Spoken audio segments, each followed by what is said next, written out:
Hey there, friends. Welcome to the Stark Iceberg, friends. We're going to talk about the whole North, talk about the Starks. So let me show you what we're doing. There we go. The North. That's where we are today, the North. This is a winter wonderland, folks. It's cold in the North. The North is farther north than any other part of the world. Braavos is on a parallel with like the Erie. So everything above the neck is farther north than any other place. So it is very cold. You know, we should think about it as being like Siberia, Scotland, and Scandinavia, not just an alliteration. Those three places, they've got the kind of topography that the North has, sort of the rolling high plains, moorland, basically tundra. So, but it's also the culture. Starks are very Scottish. There's a lot of Norse mythology, so Scandinavian culture. And of course, Russian folklore. I'm not an expert on Russian folklore. However, a lot of it goes back to Siberian hunter-gatherer, sort of reindeer shamanism, if you will. And that is a big influence on Norse folklore as well. And of course, there's a healthy dose of Irish folklore as well, with the Sidhe and the Fomorians. Shout out to Quinn's Ideas, who's been on that for years. Check out the Norse Mythology of Ice and Fire playlist if you want more of that. But yes, this is the culture of the North. It is influenced by these countries and these sorts of climates and topography and culture and mythology. The Northmen kind of are wildlings with castles. They arguably are more similar to the wildlings than they are to the Southrons, the Southlanders. And specifically, they share a religion with the wildlings, of course, the worship of the old gods. And that's very different from what we see in the South, apart from like the Blackwoods, maybe one or two others. Maybe House Crane still prays to their Weirwood. But for the most part, the Northerners are pretty similar to the Wildlings. They just have castles. So they are somewhere in the middle of the more classic medieval Southern culture and Wildling culture.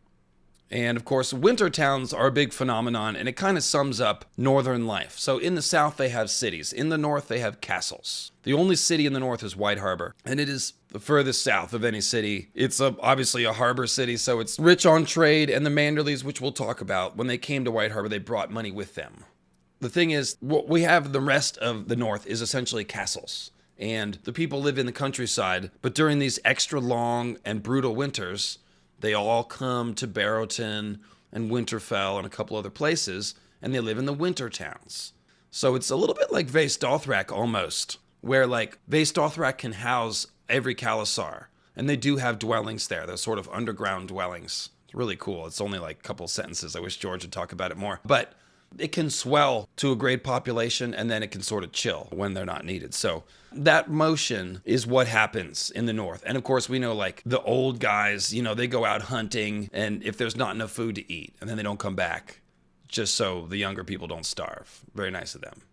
So guest right is a very important custom, and we could see why, because it's friggin' cold. It's hostile out. So the idea of taking someone into your home takes on an entirely different layer of sanctity, sacredness, and importance. It's literally, you're taking them in from the cold and ensuring that they don't die. We know what guest right is. The host can't harm the guest, and the guest can't harm the host. There's the bread and salt, which is sort of initiates the custom. And basically, they don't have time for games in the North. My favorite example of this is, you know, they bring home the direwolf pups, and Rickon is a little bit afraid of his, and Ned's all like, come on, he's 3. Winter's coming. Let's go. So the childhood ends sooner in the North. And then the final thing is, look, winter's coming. So this is the truth that hangs over everyone in the North, hangs over the head of everyone in the North. That's why it's the Stark words. It is a warning. It can be a threat, but it's mostly a warning. It's just a reality.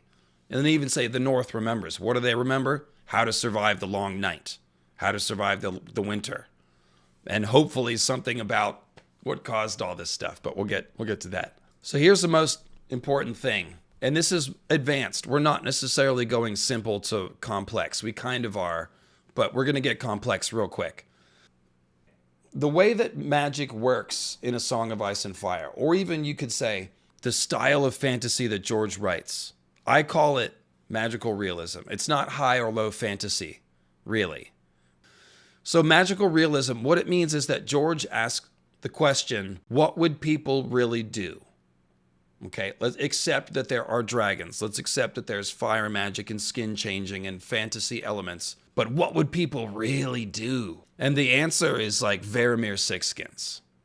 It's George sitting around going, well, if people could skin change animals, what would some people do with that? Some people would be honorable, like the Starks, some of the Starks. But some of them would be Varamir Sixskins. And really, the ancient kings of winter might not have been all that different, except for that they were more powerful. So what does Varamir do? Varamir shows us what a bad person would do with this power. He uses his shadow cat to force women to come to his lair so that he can sleep with them. So that is, of course, the R word. Then if their brothers or sons or fathers come, he just kills them. So he set himself up as a kind of petty tyrant, but the worst sort of petty tyrant. He doesn't do any taking care of anyone. He's just a dude in a cave with a shadow cat and other animals that he uses to basically aggrandize himself. So it's absolutely malevolent. Of course, we know he killed his own master and ate his heart and took his wolf and even prevented him from having a second life. So Varamir is a very cruel, devious, self-serving person. And some of those people would get their hands on magic. And we're basically lucky Varamir isn't stronger. But what he shows us is that people with warg powers, green seer powers, skin changer powers would have become powerful kings and warlords in days of yore, simply because they have the most powerful magic. And in these brutal ancient worlds, that's who's going to be your war leader and your warlord. So it's logic that there were warg kings and green seer kings, but we also know for a fact that there were, right? Or at least we have the legends.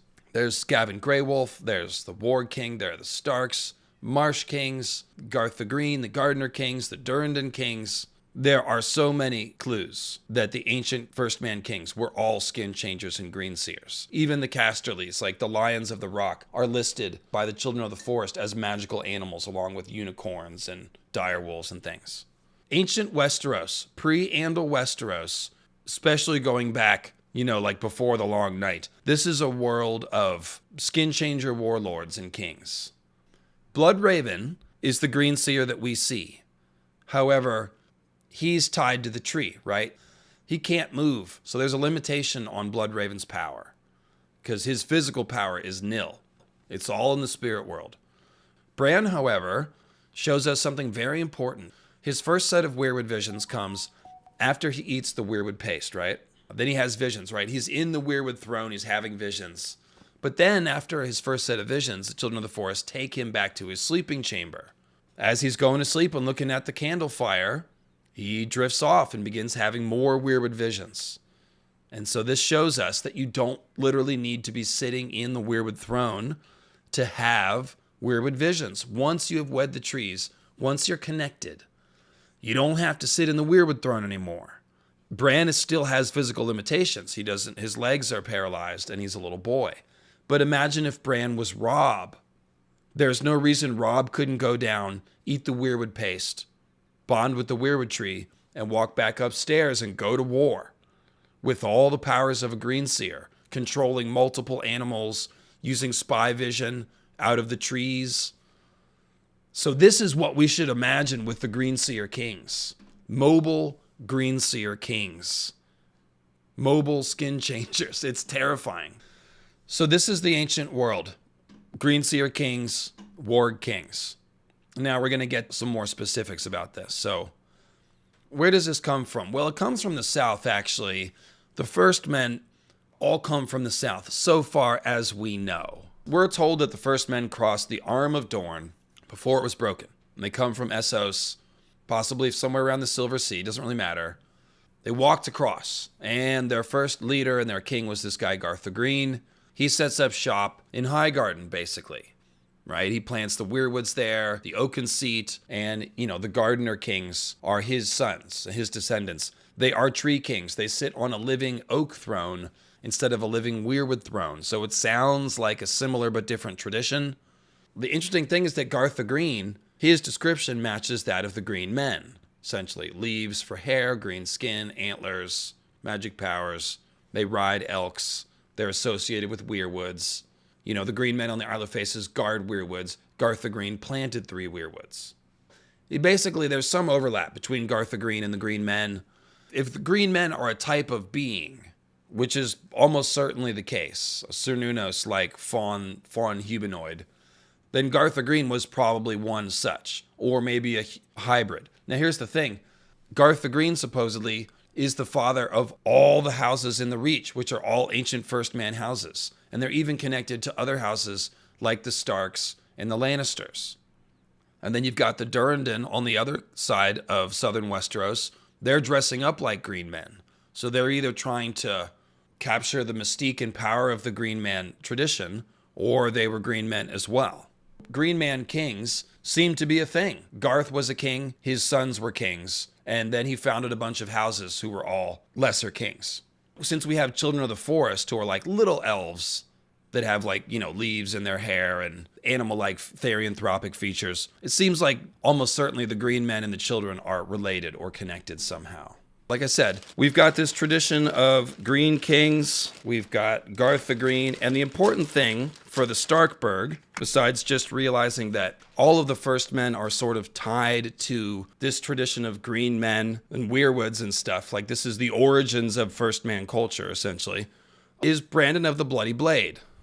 Brandon of the Bloody Blade supposedly is one of the 12 notable children of Garth the Green. But he's also said to be ancestor of the Starks, which means he would be probably an ancestor of Bran the Builder, or maybe lived at the same time. Here's the connection. Garth the Green, one of his kids is Brandon of the Bloody Blade. Another one is Maris the Most Fair. And Maris the Most Fair marries Uthor Hightower, who builds the current form of the Hightower, and supposedly Bran the Builder helps Uthor Hightower build it. Now, obviously, this is all mythology. There's many ways that this could be true, but we do have Bran the Builder kind of alive at the same time as Brandon of the Bloody Blade, in the sense that they are, one is a child of Garth and the other is assists, if you will. Bran the Builder is assisting Uthor Hightower, who married Maris the Most Fair, daughter of Garth. Seems like, again, this is all legend, but these legends could potentially be tied together. The origins of these legends could be basically from the same era. So what I'm trying to talk about is like the movement of the Starks. So they're in the north, and Bran the Builder supposedly founds Winterfell. But then we've got this Brandon Bloody Blade fellow doing stuff down in the Reach and being a child of Garth. So that just sort of creates the general idea that the Starks come from the south. Just like all the first men, they come from the south, they move north, and the Starks are the family that sort of moved north early on and set up a kingdom up there. They were the most powerful warg king of all the warg kings. So this is interesting. It connects the Starks to the green men, and most people in the fandom kind of assume that any of the first men houses that have skin changer or green seer magic intermarried with children of the forest. But of course, green men probably are skin changers and green seers too, since they guard weirwoods and plant weirwoods, which planting weirwoods is probably not just putting seeds in the ground, as we know. That might be like blood sacrifice and stuff. But yeah, if the first men are connected to the green men, then that would be how they got skin changer powers. And that kind of makes sense, because like the Crannog men are short. And everyone says, oh, well, they are more close to the children of the forest. Okay, why aren't the other First Men houses short? The other First Men houses are actually huge. The Starks are big men. The Umbers are big men. All the Northerners, they're big dudes. So it kind of implies that this is not a Children of the Forest bloodline connection to the Northmen and the First Men, but rather green men. And I've got a whole stream called The First Men Were Green, which is about this idea and expands on it. But yeah, we're being told the Starks descend from green men. It's right there. Brandon of the Bloody Blade is a son of Garth the Green. Now, we've talked about Red Lake and Blue Lake in the, oh gosh, I don't remember if it was the Great Empire of the Dawn Iceberg or the White Walker Iceberg, but I'm not going to go into this in huge detail. But basically, another daughter of Garth the Green is Rose of Red Lake. And hey, what's up there, Greyways Tim? Greyways Tim did a fire stream last night, by the way. Check that out on his channel. Grey Waste Tim if you haven't seen it. So down in the Reach, there's a place called Red Lake. It used to be called Blue Lake, but Brandon of the Bloody Blade killed so many children of the forest down there that they had to rename it Red Lake. It's just blood everywhere. Just Bloody Blade, Brandon, just worn on the children. There's the thing. Barbary Dustin in the Winterfell crypts uses the metaphor of the Bloody Blade to allude to sex. And she talks about Brandon Stark's bloody blade and her virgin blood on his bloody blade. So it's very transparent sexual metaphor, which invites us to ask the question, was Brandon of the Bloody Blade not killing children of the forest, but perhaps interbreeding with them? Okay, because remember I just said, oh, the Starks are tall and they're big. Well, Bran the Builder is not. Bran the Builder is remembered as a child in some tales, which doesn't make sense. A little kid telling Durran Godsgrief how to build Storm's End. But that's what it says. A child who grew to be Bran the Builder told Durran Godsgrief how to work the stones. Well, it doesn't take a genius to wonder if maybe Bran the Builder was a child of the forest hybrid. Like I said, he is a child in some of the stories, but he's using magic. And the children of the forest are also in the same places that Bran the Builder is. So Durran Godsgrief, he may have gotten help from the children of the forest or Brandon the Builder. The High Tower at Old Town, well, we are told the Great Empire of the Dawn may have come to Battle Isle to learn the magic of the children. And the first High Towers created the Citadel with Perwyn, who was short of stature and had a crooked leg. He established the Citadel. He counseled with children of the forest when he was doing that. So he's like collecting magical knowledge. He's talking to the children. So the children of the forest are definitely there at the High Tower, or at Old Town rather, when these foundational events are going on. And again, Bran the Builder built the Wall and Winterfell. And Winterfell, obviously, is a place where there's probably children of the forest activity in the past. And Bran the Builder was supposedly taken to a secret place to learn the language of the children of the forest, which might have been the Winterfell crypts. And then at the Wall, obviously, there's children of the forest in the north, and we see the Black Gate, Weirwood Face. So yeah, there's the children used to arm the Night's Watch. The Night's Watch swears their oaths to the Weirwood trees. So there's a lot of evidence that Bran the Builder is a child of the forest hybrid. So maybe he's the son of Brandon the Bloody Blade, who was bloodying his blade on children of the forest at Red Lake. And of course, the other part of that is House Crane is a skin changer house as well. So you can see that humans are possessing the gift in this area, whether that's from Garth the Green or from marrying with children of the forest. It's kind of all mixed up, but there's a lot of clues that humans are either interbreeding with these two species or even that they come from these species. I think it's actually possible that humans were genetically engineered from green men, or we might say evolved, perhaps. Now, the last thing is that the Stark's crown, the King of Winter crown, of course, it has 9 iron swords. It's a circlet of bronze, open circlet of bronze, with 9 iron swords. The Gardener Kings wore vines and flowers during times of peace, but they had a kind of thorn crown made of bronze and later iron that they wore when they went to war. So a bronze and iron crown of thorns basically sounds exactly like the King of Winter crown with its 9 black swords and bronze circlet. And I would suspect that this is a direct adaptation from the crowns of the Gardener Kings to the King of Winter crown. So that's where the King of Winter crown comes from. And the reason why I can be extra sure of this is because we're going to bring in the Barrow Kings and the first king. I'm talking about Barrowton, House Dustin here. That's House Dustin's sigil. So this is really interesting. Okay, so in the south, they say Garth the Green was the high king of the first men, and he led the first men across the Arm of Dorne.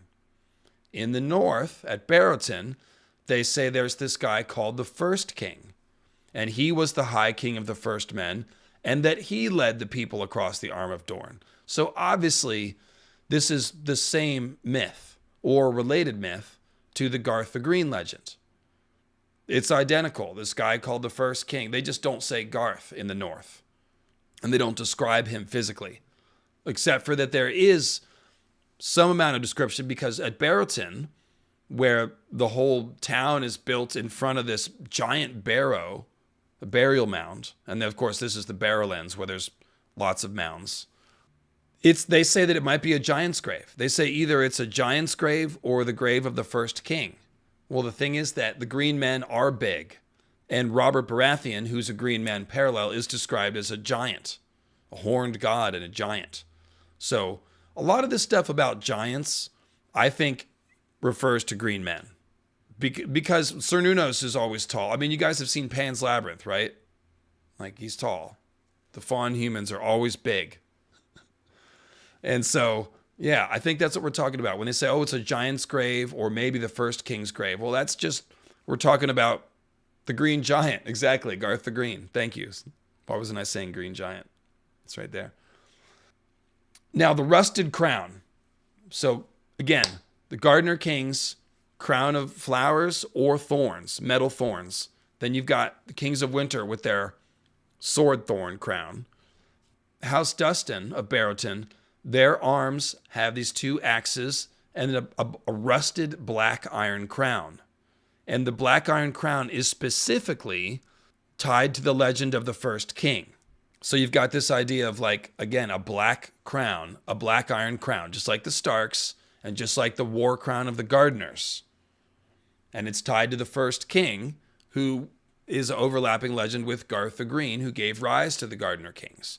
So you can see how George is building basically legends that have mutated. The people that went north, they took the Garth the Green legend of this First King who led them across the Arm, but it changed over time. And a lot of times when people migrate, they will transplant the myth geographically. So they came to Barrowton, they build this town next to this giant barrow, and they apply their old legend to it. Oh, well, this is where Garth the Green was buried. And that's also why Azor Ahai seems to be from everywhere. It's like, well, the various people that were connected to the Great Empire of the Dawn and stuff, once they spread out, they each carried this memory with them. And over time, it became applied to local place names, local hero names, and things like that. That's how it works in life. And George has essentially copied that with Ice and Fire. We're off to a great start. So the First King legend overlaps with Garth. And then there's this curse. And the curse says that anybody who attempted to rival the power of the First King would grow gray and corpse-like. So it's this, like, don't try to be greater than the First King or else. But the interesting thing is that kind of sounds like the Grey King, who grew gray and corpse-like and was 1,000 years old. So this curse, it could be a green seer thing, essentially. The Grey King is coded as a green seer, and we see that Bloodraven grows corpse-like and gray and old down in the cave. And the Grey King is sitting on a throne of Naga's bones, which are Weirwood. So he's on a Weirwood throne. The curse could be a green seer thing. Garth the Green, obviously a green seer, a green man. So if the First King is Garth the Green, this is the grave of a green seer. And so there's this curse. It's like, oh, well, you try to rival his power or gain his power, you'll end up corpse-like. Well, that's what happens to green seers. So that's probably the meaning of that curse. But we'll come back to the Barrows and stuff. We'll talk about the She in a minute. So we kind of did most of this Bran the Builder stuff. The thing I just wanted to add is this theory that the Bran Mason theory, which is like Bran the Builder is actually, a cabal of Stark Freemasons. Maybe they learned from the Great Empire of the Dawn, probably, since Bran the Builder is down at Old Town helping build the High Tower. Uthor Hightower himself is probably a Great Empire of the Dawn person. So he's coming to Westeros and marrying into the line of Garth and building this tower with Bran the Builder. Like I said, Storm's End also is kind of an anomalous construction. It's not fused stone, but the stones are wedged so tightly together that the wind and sea can't get in between the cracks. So it's kind of like Sastre Human in South America, that giant wall where you see the oddly cut stones. They're polygonals, and there's like, you can't get a knife or a sheet of paper in between any of them, and people are like, whoa, aliens, bro. It's like, nah, smart people. But similar, that's how Storm's End is. So it's a kind of technology we don't see anywhere else in Westeros. It's unique. So perhaps that's a great Empire of the Dawn thing. So the whole Bran the Builder, like, might not be one person. It might be Starks who were Masons. Somebody's got to be a Mason. Yeah, so that's what we have to say about Bran the Builder. We'll come back to Bran the Builder, but the last thing about him is that if he built the wall, he could be an ice wizard, right? The wall's built with ice and magic, so somebody that isn't the others, unless the others built the wall, which doesn't make any sense, somebody is using ice magic that's against the others, potentially. So that could definitely be Bran the Builder. He learns, so when you say learn the language of the children, really that's probably just him becoming a green seer. Like when you say Bran, our Bran, is taken to a secret cave and taught not the language of the children, but the magic of the children. And of course, their magic is tied to the idea of singing the Song of Earth, the true tongue, and all this other stuff. So speaking the language of the children probably just means learning their magic. So probably Bran the Builder was a green seer. He was probably taken to a cave and fed some weirwood paste. Maybe it was Brandon of the Bloody Blade, ground up, just like Jojen. Who knows? But that's probably what that means, almost certainly. We're going to go next to the Kings of Winter. It's kind of the center of this, the Kings of Winter. The crown of the King of Winter. It's made of bronze and iron. Quote, metals dark and strong to fight the cold. So even though the Starks are the ice, in the ice and fire, right? The Targaryens are fire, the Starks are ice. There's Ice Eyes Stark and Snowbeard Stark and all this. And Ned is kind of a cold, dude in some ways. Even though the Starks actually fight the cold. That's what all their symbolism points to that. It's not only the crown with the metals dark and strong to fight the cold. We meet Ned and he's got a Valyrian steel forged in fire dragon sword. That's a black sword symbol. We see the Night's Watch. They are a black sword. They're the swords in the darkness. They dress in black. And they wield black weapons of obsidian to fight the cold. So there's this whole thing with the Starks and the Night's Watch. They have parallel symbolism. They've got all this dark metal to fight the cold. And then we've got the swords in the crypts on the laps of the Kings of Winter. They're made out of black iron as well. And there's the implication that there is a magical property to the iron, which we'll talk about. The Starks are all about fighting the cold. And, no, not gifted from the Targs. Sold.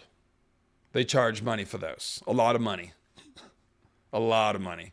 So, yes, an ancient Stark went to Dragonstone, probably, and bought ice 400 years ago, just before the Doom. Good timing.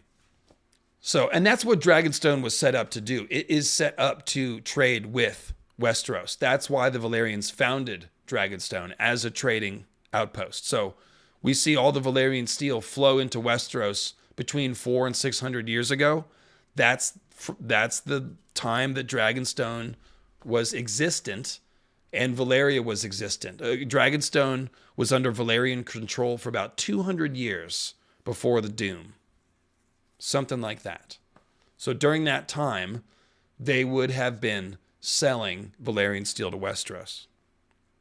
And that's why Aenor Targaryen had enough money to finance the Doom with the Faceless Men, because he'd been slanging all that steel to the Lannisters and Starks and everyone else. That's how that works. Check out the Doom was an inside job. So, fighting the cold. Of course, Winterfell is built on top of hot springs. It seems obvious, but let's not skip over it. If they are fighting against the White Walkers and the Long Night and stuff, like, where do you want to build your castle? Even for just dealing with winter. You build the castle on the hot springs. It makes sense. They pump the hot water through the walls of the castle so the whole castle's warm. Sounds awesome. Then they've got the glass gardens where they basically create a greenhouse and then allow the heat from the pools to steam up and heat the gardens. So they're growing plants and vegetables and all kinds of stuff at Winterfell in the middle of the winter, which is sick. That's awesome. As a gardener myself, that's awesome. It's also symbolism. I mentioned Jack in the Green. The idea of Jack in the Green is he is a character who maintains a little seed of green vitality all through the winter. He's very lonely. But then when the spring comes, he can replant and cue the return of the spring. So it's just a representation of the idea that nature never dies. It's just hibernating.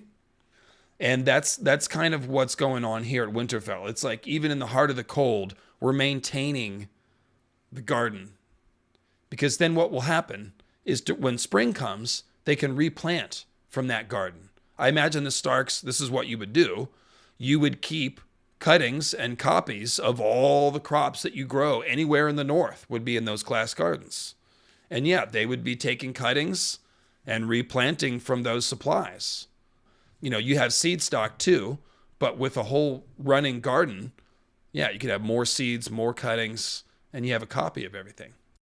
The Starks literally support the Night's Watch. Instead of back in the blue, they back the black, which means they support the Watch. The few times that the Wildlings have passed the wall and gotten past the Watch, it's the Starks who show up. And there's been many Starks who have led the Watch, like Osric Stark. Osric means divine ruler, in case you're wondering. And of course, Jon is now leading the Watch. So the Starks and the Watch, matching symbolism, and they literally back each other up. Same idea. They are the wardens of the north, meaning they are keeping the wildlings and the others penned up. That's their job. They are like prison wardens. And they're also the crypt keepers, of course. Winterfell is built around the crypts and caverns down there. That's why they didn't level the ground when they built Winterfell. It implies the Starks, they have all that Hades symbolism, psychopomp, you know, Lord of the Underworld, Osiris symbolism. Like that's how the Starks are coded. The Targaryens too, actually. And a complement to both the fighting the cold idea and the Crypt Keeper idea is Cerberus. Cerberus is a three-headed hellhound who guards the river Styx, the crossing. He escorts souls. He keeps the souls penned up in the world of the damned, right? So he's the guard dog. And actually, the Cerberus myth might be like more than 20,000 years old. It does go back to Siberian hunter-gatherers. The idea that there is a guard dog at the river crossing to get to the other side, the realm of the dead. It's a very old idea. But the Cerberus idea, it's a three-headed hellhound. George has taken Cerberus and cut it in half. He's created a three-headed hell dragon and a one-headed hellhound. So Cerberus with one head is the Stark direwolf. And Cerberus turned into a dragon instead of a hellhound is the Targaryen dragon. And the multi-headed dragon also comes from Persian, Indian mythology and all that stuff. But definitely a Cerberus thing. And like I said, both the Targaryens and the Starks, their castles and the places they live, they're always like infernal underworlds. That's what they guard. They are the crypt keepers, the keepers of the realm of the dead. And that goes back to Cerberus. That's why it's going to make sense when we see Starks and Targaryens teaming up to fight the others. It's like, yeah, no, they are the prison guards. They are like Cerberus. They are keeping the souls of the damned in the realm of the dead. Like, that's what they're doing with the others. They're like, no, you can't come take over the land of the living. Starks and Targaryens. So yeah, it's all about Cerberus. I reread like all the northern mythology in this glorious tome, mine which is a little bird-chewed, World of Ice and Fire. There's a lot about giants in the north, quite a lot. It seems that the original Starks, in order to settle the north, they had to kill giants. It's just implied everywhere. Peter Baelish talks about the legends of giants' heads being mounted atop the Winterfell gates. That's why Winterfell's walls are so big, probably, because they're literally fighting against giants when they built the castle. So yeah, we've seen the giants are up in the north, and there are a lot of them. But here, you know, back in ancient day, they would have been everywhere. So imagine you're the first men, you move north of the neck, and what do you find? Like a whole bunch of giants. It might even be a biblical allusion with the Israelites, you know, and the Philistines and stuff like that. But point is, ancient Westeros essentially looks like this. In the south, there were green men and first men and children of the forest. In the middle, it was all Squishers. All of the culture in the middle of Westeros all has this heavy Squisher influence. And then you get north of Moat Cailin, north of the neck, and it seems like mostly giants. and maybe still children of the forest. But yeah, that's the ancient world, as I can see it. And there probably were giants in the south too, but as the first men moved into the south, they would have retreated north. And that might be why the children talk about the giants as their brothers and cousins. It's like they were both warred against by the first men in a similar fashion. And the giants and the children may have allied, certainly, at times.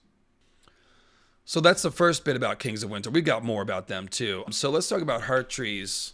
One thing that you notice when you start thinking about it is all the first man houses are built around weirwoods. They do not plant godswoods in the middle of their castles. They do not build a castle and leave room for a garden. They build the castles around the weirwoods. And this is easy to tell because the weirwoods are eternal. And we don't know how to plant them. The only story of them being planted is that Garth the Green story, and he's a green man. So, if the weirwoods live forever, if they're not cut down, then we can assume that any old big weirwood is really, really friggin' old. And it even says that the eyes of the Winterfell heart tree watched Bran the Builder set the first stone, if the tales are true. So that just tells you, the legend says Bran the Builder built Winterfell around the heart tree. Now, all the first men castles are actually like that. They're built around heart trees. Storm's End is like that too. And then if you look at the Night Fort, that's the other important one. The Weirwood organism is the most interesting thing in the story almost. Like the black, it's an actual talking weirwood face. It's not carved and bloody. It's blind, but it's not bloody. And it talks. And then it turns into a cave portal. So it's completely wild. It's a good 80 to 100 feet underground. And yet it's still sprouting a little mini tree up top through the kitchen. So it kind of shows you the weirwoods are like mushrooms. We talked about this before. Most of the thing is underground. The trees, quote unquote, are really just like the fungi caps. The bigger organism is underground. And we see that at the Night Fort and Bloodraven's cave, both. The deeper you go, the roots are bigger and bigger. They don't disappear. So it's a big, fat underground organism that sprouts trees above. It's very fungal. And that's why Bloodraven's got the mushroom on his cheek, and that's why the weirwoods literally look like Amanitas mushrooms. And what George is riffing on here is just like legends about the little people and the fairy people, the mushrooms and the little people and the forest. It all goes together. And I found this hilarious thing. It's a children's book called The Children of the Forest. You guys are going to laugh if you didn't see this. I think I used it in the Hammer of the Waters video. I definitely am using it in the Moat Cailin video. Yeah, so there's your Children of the Forest. Little mushroom kiddos. Let me make this smaller, sorry. And I'll get the other one out. Where is it? Yeah. This book is by Elsa Beskow, as you can see. So here, this is proof of the Targaryen lizard people theory. As you can see, one of them is riding a bat. So that's confirmed. Confirmed. Children of the Forest, lizard people. Confirmed. And there's the frogs. So there's your Crannogmen representation too. But yeah, no, this is the folklore that George is pulling from. Whoever wrote that little book is pulling from the same folklore.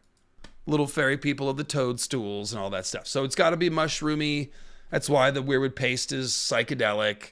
And there's mushrooms on Bloodraven's cheek, and they operate, like a fungal root network. So we know all that stuff. The main thing I want to just stress is that the first men built their strongholds around the weirwood trees, and there's got to be a very good reason for that. It's not just they worshipped the trees. That's lame. This is a fantasy story. There's a better answer, and I'm going to give it to you. So, God's Woods first. And not only God's Woods, but hollow hills. Winterfell, the crypts are caverns that the crypts are built into. They're just built into natural caverns. They might be extended or whatever, but there's natural caverns that run not only under Winterfell, but under all the hills in the countryside and out into the forest. So there's a lot of caves under Winterfell. And similarly, at the Night Fort, I noticed something reading last night. It says the only part of the Night Fort that is thought to be original are the underground vaults. So the oldest part of the Night Fort is the underground part. That whole thing where we see the well and we see that organism underground. It's like, yeah, no, they built, just like at Winterfell, this castle was built around caves and a heart tree and a Weirwood organism. Shout out to Wiz the Smith and his Hollow Hills essay, of course. All right, so moving right along. Warg Kings again. We already talked about Warg Kings. No, we didn't. I talked about the phenomena of Warg Kings, but there are specific ones. First of all, the Starks. The Stark King of Winter has a wolf next to him. Always. Always. So that's not just a sigil thing. Obviously, that goes back to the day when the original Starks were, in fact, skin changer warg kings. There is a thing called the War of the Wolves, which was between the Starks and Gavin Greywolf, a skin changer. So that just tells you, like, yeah, a war between skin changer wolves. That one is basically the only record of it is in legends and songs. But then more recently, there is the War for Sea Dragon Point, which is recorded in runic records of the Night's Watch. So a little more solid history. That's where the Warg King fought against the Starks with all his beasts and greenseers. So again, going to war with greenseers is possible because greenseers actually don't have to be tied to the Weirwood throne. They can eat the Weirwood paste, bomb at the Weirwood tree, and then walk away and still have Weirwood visions. It's just that Bloodraven is very old and Bran's legs don't work. But like I said, Robb Stark, if he had been born with Bran's gifts, then he would be a mobile, strapping greenseer king capable of going to war with all the greenseer powers and a sword. So that's what we had with the Warg King and the battle for Sea Dragon Point. So Warg Queens are a thing as well. And this goes back to the principle of how George does magic in his books. He has all the modern characters essentially reproducing and rediscovering the old ways. So Dany doesn't know how to hatch dragons, but she intuits it. She has dreams, and then she starts bonding with the Drogon inside the egg, and then she figures out how to do it and does it. Bran seems to be doing similar things to Bran the Builder, with going to a secret cave and learning the magic of the children. When Arya comes back to Westeros and leads the wolf pack, she's actually already leading the wolf pack, by the way, from Braavos. At night, she leads the wolf pack as Nymeria. Arya leading the wolf pack is not even a theory. It is happening already. It's just that when she comes back to Westeros, she'll be able to run with them in person or use them to help her. But she will be a very skilled warg by that time. She already is. She's controlling the wolf pack from across the sea. Now, it may just be that the astral realm doesn't care about physical distance. Probably that's it.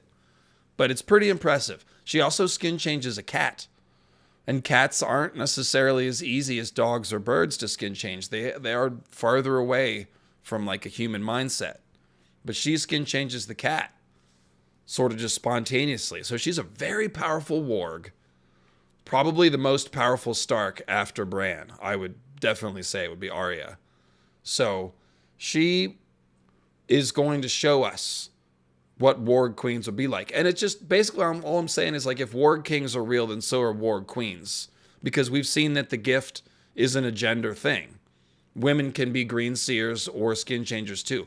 We just haven't happened to have seen a female greenseer. But we do have 2 female skin changers. Possibly Lyanna was an unrealized skin changer, probably. Warg queens also would have been a thing. And Arya's going to be one. I mean, she's literally going to be pretty friggin' feral, okay, when she comes back. So warg kings, warg queens. We've got records of wars between the Starks and other, skin changer warlords. So kind of already gone over this at the beginning, but yeah, it's important. And again, Varamir shows us the example. Varamir shows us what can be done. He's not even that powerful. Jon is more powerful than him, just not as experienced. So somebody like Jon or Bran could be terrifying as a warg king. back to the Barrows. We got to talk about the she when we talk about the Barrow Kings, because Aishi means people of the mounds. They are spirits of the dead or fairy spirits from another realm. In different versions, they're one or the other. But it means people of the mounds, and the mounds are burial mounds. So they're essentially the spirits of the dead.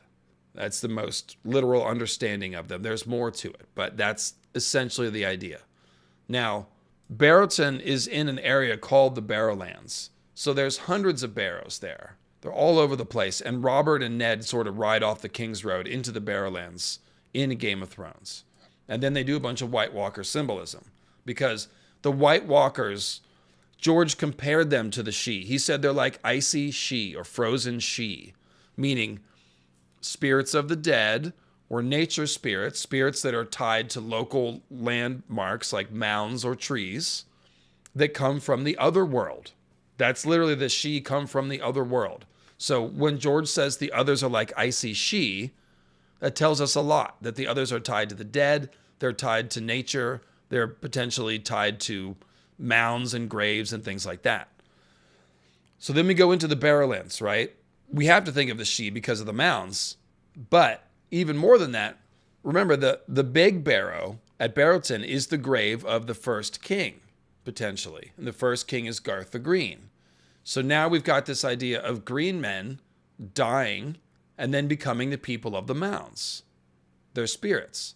But in Ice and Fire, the people of the mounds are the others. So it's basically just another way of George telling us the others come from the green men. They are like dead greenseer spirits, evicted from the Weirwood trees.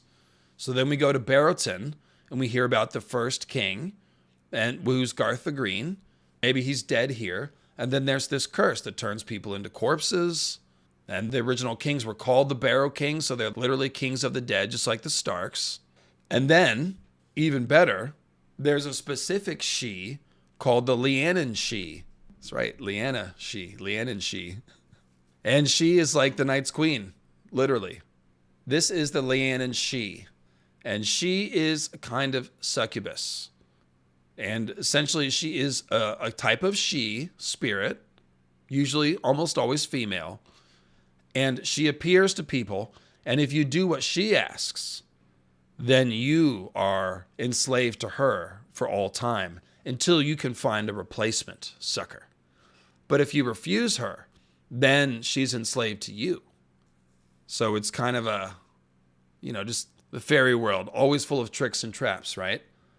But if you get enslaved to the Leannan she, then she lives off of your life force.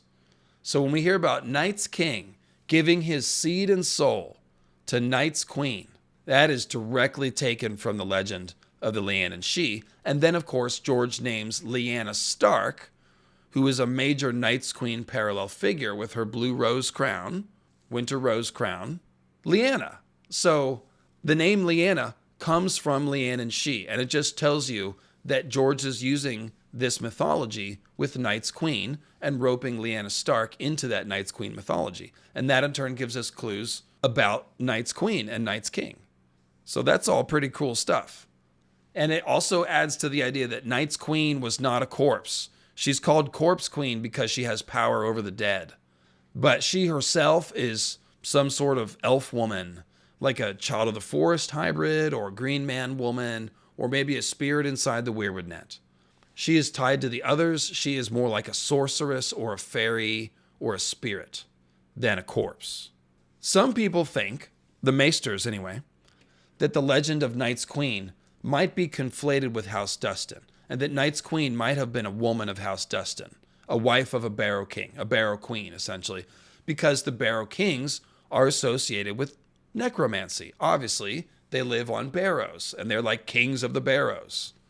So Corpse Queen, who is either a corpse or controls corpses, they call her a sorceress in the world of Ice and Fire, interestingly, is tied to potentially House Dustin. So that just shows you, like, the ancient Barrow Kings of House Dustin might have been raising the dead. It's all but certain that there is a Greenseer resurrection, and we'll see Bran do it for Jon, probably, Bran and or Bloodraven.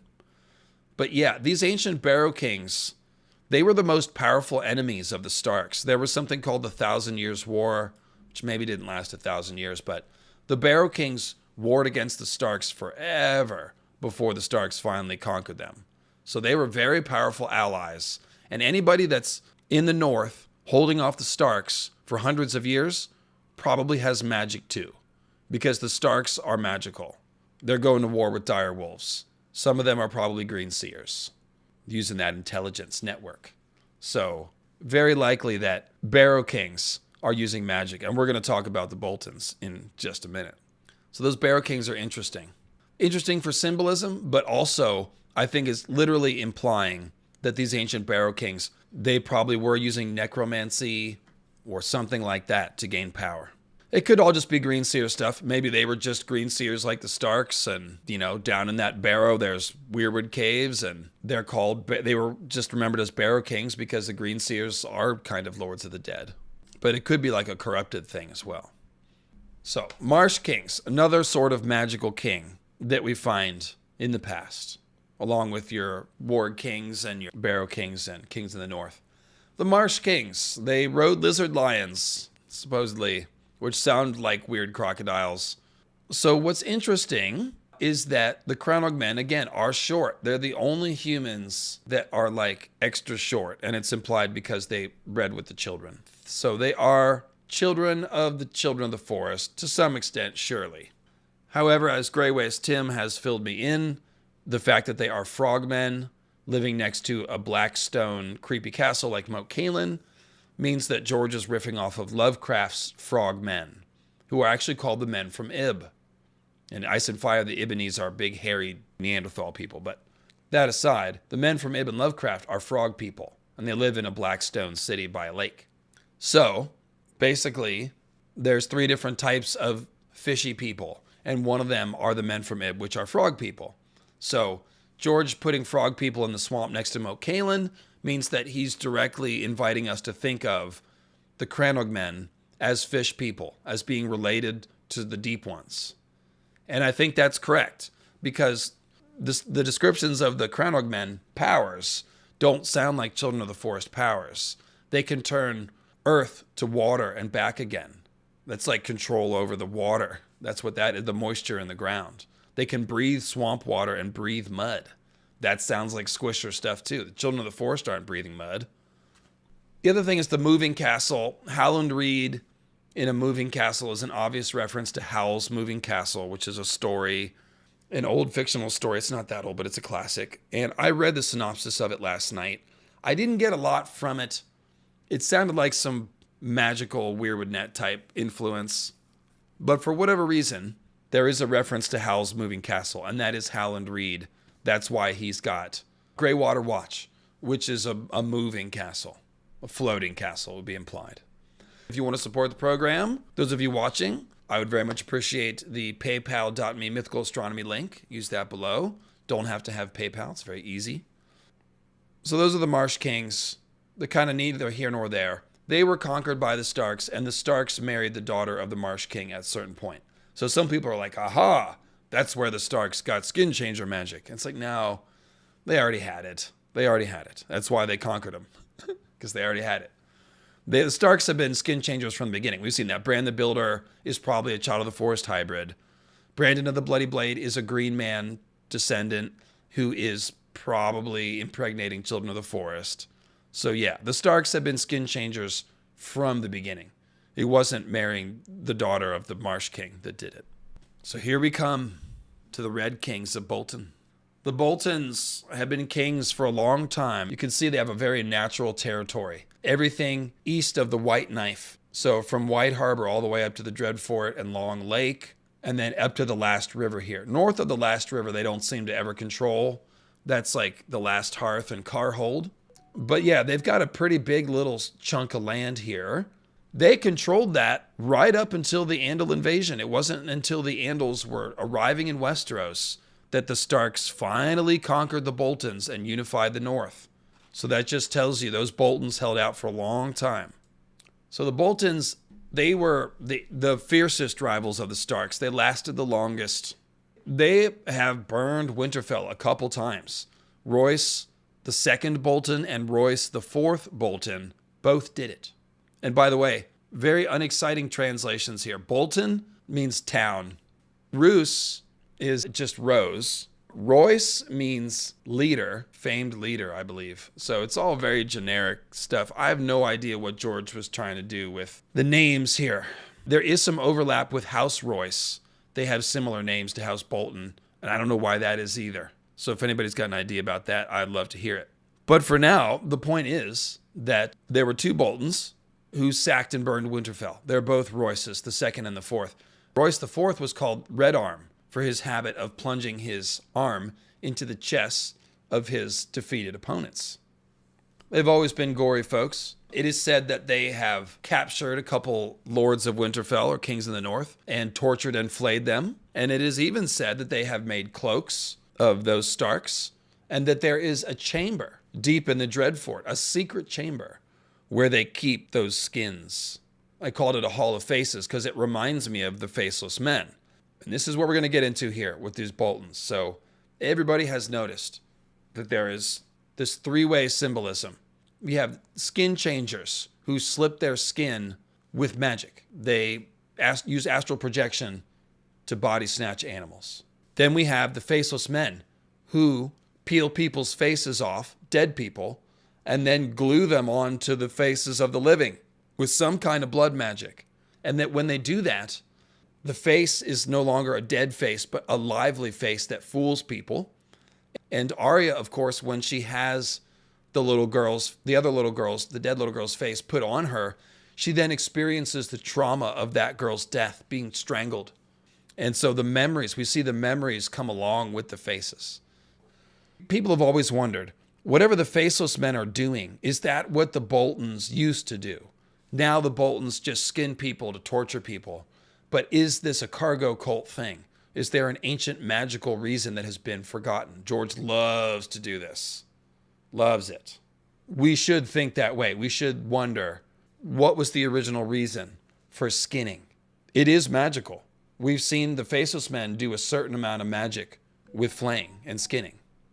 So there is some magic there. But what? Is it just disguised magic? So what's going on with these Boltons? They're skinning the Starks, and they fight the Starks really well. They held out for thousands of years against the Starks. How'd they do it? Well, I'll tell you. So Ramsay means low-lying land. It's very boring. So Ramsay Bolton means town on a low-lying land. Usually we look up the meanings of the names, and it's like, oh, that makes so much sense. I don't know what the deal is. I think it's probably like ram as in like a horned animal. It implies Ramsay as a horned lord. That's for deep symbolism. But yeah. Okay, so what were they doing? Why were they flaying Starks? Well, first of all, we've seen that there's body memory. Like I said, the Faceless Men, when they put a face on Arya, it's just a dead face. But Arya relives the moment of death. There's a psychic experience attached to the face.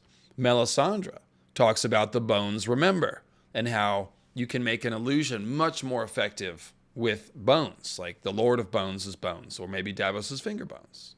We've seen that the Whites, when you break their bones, they stop moving finally.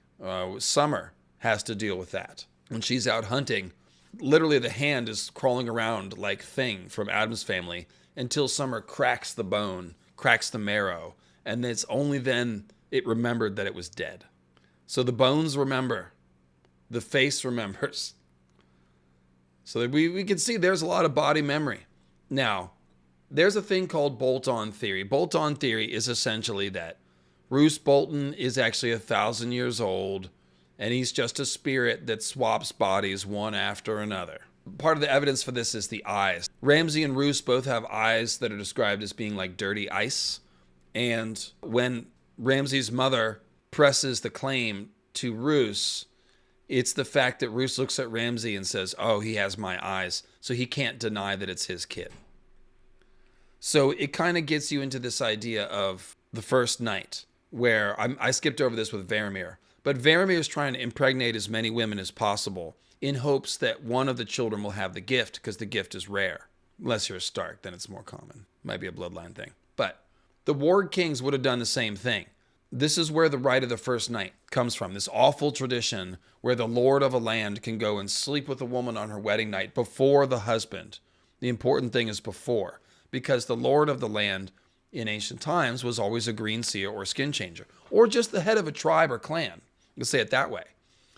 So there may have even been a certain amount of, like, it wasn't even forced. Like the members of the tribe, they probably had beliefs based around this, like, oh, each generation we need a magical child to lead our tribe so that our tribe is strong, can fight against the other skin changer warlords. So the leaders of these tribes and houses and clans probably would have been doing this first night stuff to increase the odds of having a magical baby. And it's kind of, the bolt-on theory works like that. It's like Roose, he had a son Domeric, and then he had a bastard son Ramsay, but it was Ramsay that had the ice eyes. And so that is what made Roose go, okay, I'm going to let you kill Domeric and make you my son, because in time, then I can snatch you and live on in your body and then do it all again. It's a little far-fetched, bolt-on theory, but there's enough symbolism that implies it to be like, maybe there's something to that, because there's definitely vampire, Frankenstein vibes to the Boltons. But I've got a better theory. If the faces retain memory and the bones remember, stealing skins could be a way to steal magic. So if you flay a Stark, wear their skin as a cloak, maybe you can steal their magic that way. And in fact, that would make a ton of sense. That would be why they're going after Starks and capturing Starks, torturing them and skinning them and then wearing them. It might have been a way to steal control of the Stark wolves, essentially. If you skin Robb Stark and wear Robb Stark as a cloak, maybe then you can control Grey Wind. We're going dark places here. I said it was a new Bolton theory. It gets worse, too. Think about Ramsay and his dogs. All of Ramsay's dogs are named after women that he's killed.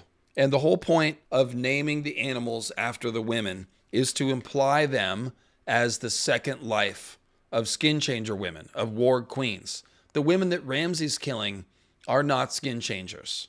But by naming the dogs after the women, George is implying the original thing that happened. Originally, the women would have been like Stark warg queens or warg kings. And then when the Boltons were killing them, those people then ended up in the animals in a second life. But because the Boltons are stealing the skin of the skin changer, they now control the wolf that has the Stark body in it. So that's what they're up to by skinning the Starks. And Ramsay shows it to us. Another clue, Ramsay burns Winterfell, just like these two Royces in the past that flayed and wore Stark skin cloaks. How does Ramsay get into Winterfell, guys? He disguises himself as Reek. He puts on a costume of a different person and gets into Winterfell by subterfuge, and then takes it and burns it. So that sounds a lot like ancient Boltons taking Winterfell, burning it, and wearing the skins of Starks. So maybe they're doing multiple things. One, we've seen that the Faceless Men can use flaying for disguises. So if you captured a Stark and flayed him, then you could pretend to be that Stark and walk into Winterfell and open the gates from the inside. So maybe the order of the story is, it's not that the Boltons invaded Winterfell, captured the Lord of Stark, and flayed him and wore him as a cloak. It was the other way around. They somehow captured a Lord of Stark when he was out off of his castle, flayed him, and then snuck into Winterfell and burned it. And that's essentially what Ramsay did. Now, bolt-on theory works on the idea that you can body snatch with skin changing. We see Varamir do it.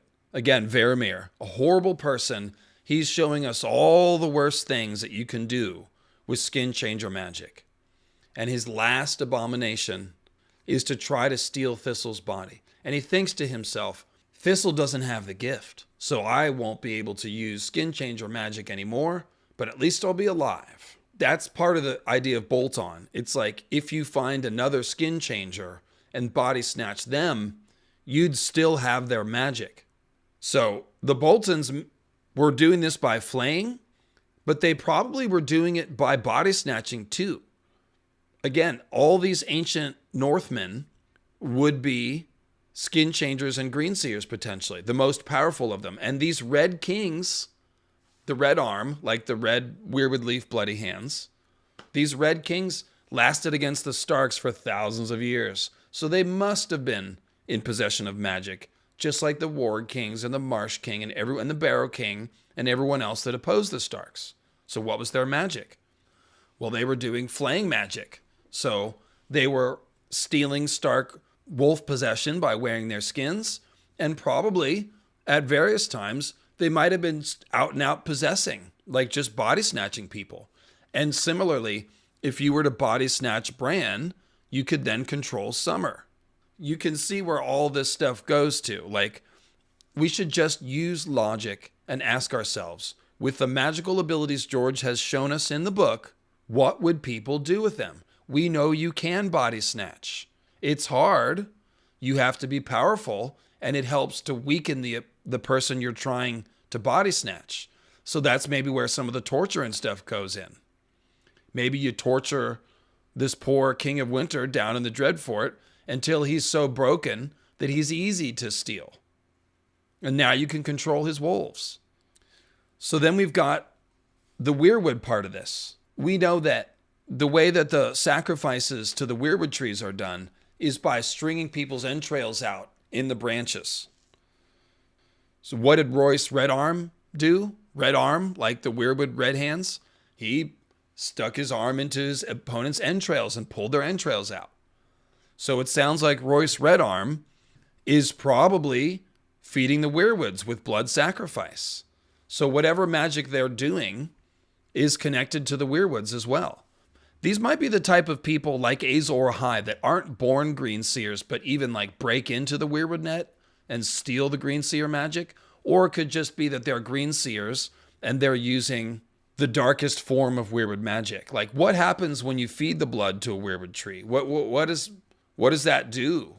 I've got a couple ideas, but like, does the person committing these sacrifices get anything from it? Usually that's how blood magic works. Some dark sorcerer sacrifices a person or cuts Varys' junk off, and then they can do magic. So we should assume that these ancient Boltons who were pulling people's entrails out and sacrificing to heart trees were gaining some kind of magic from that. And probably the magic to do this flaying stuff.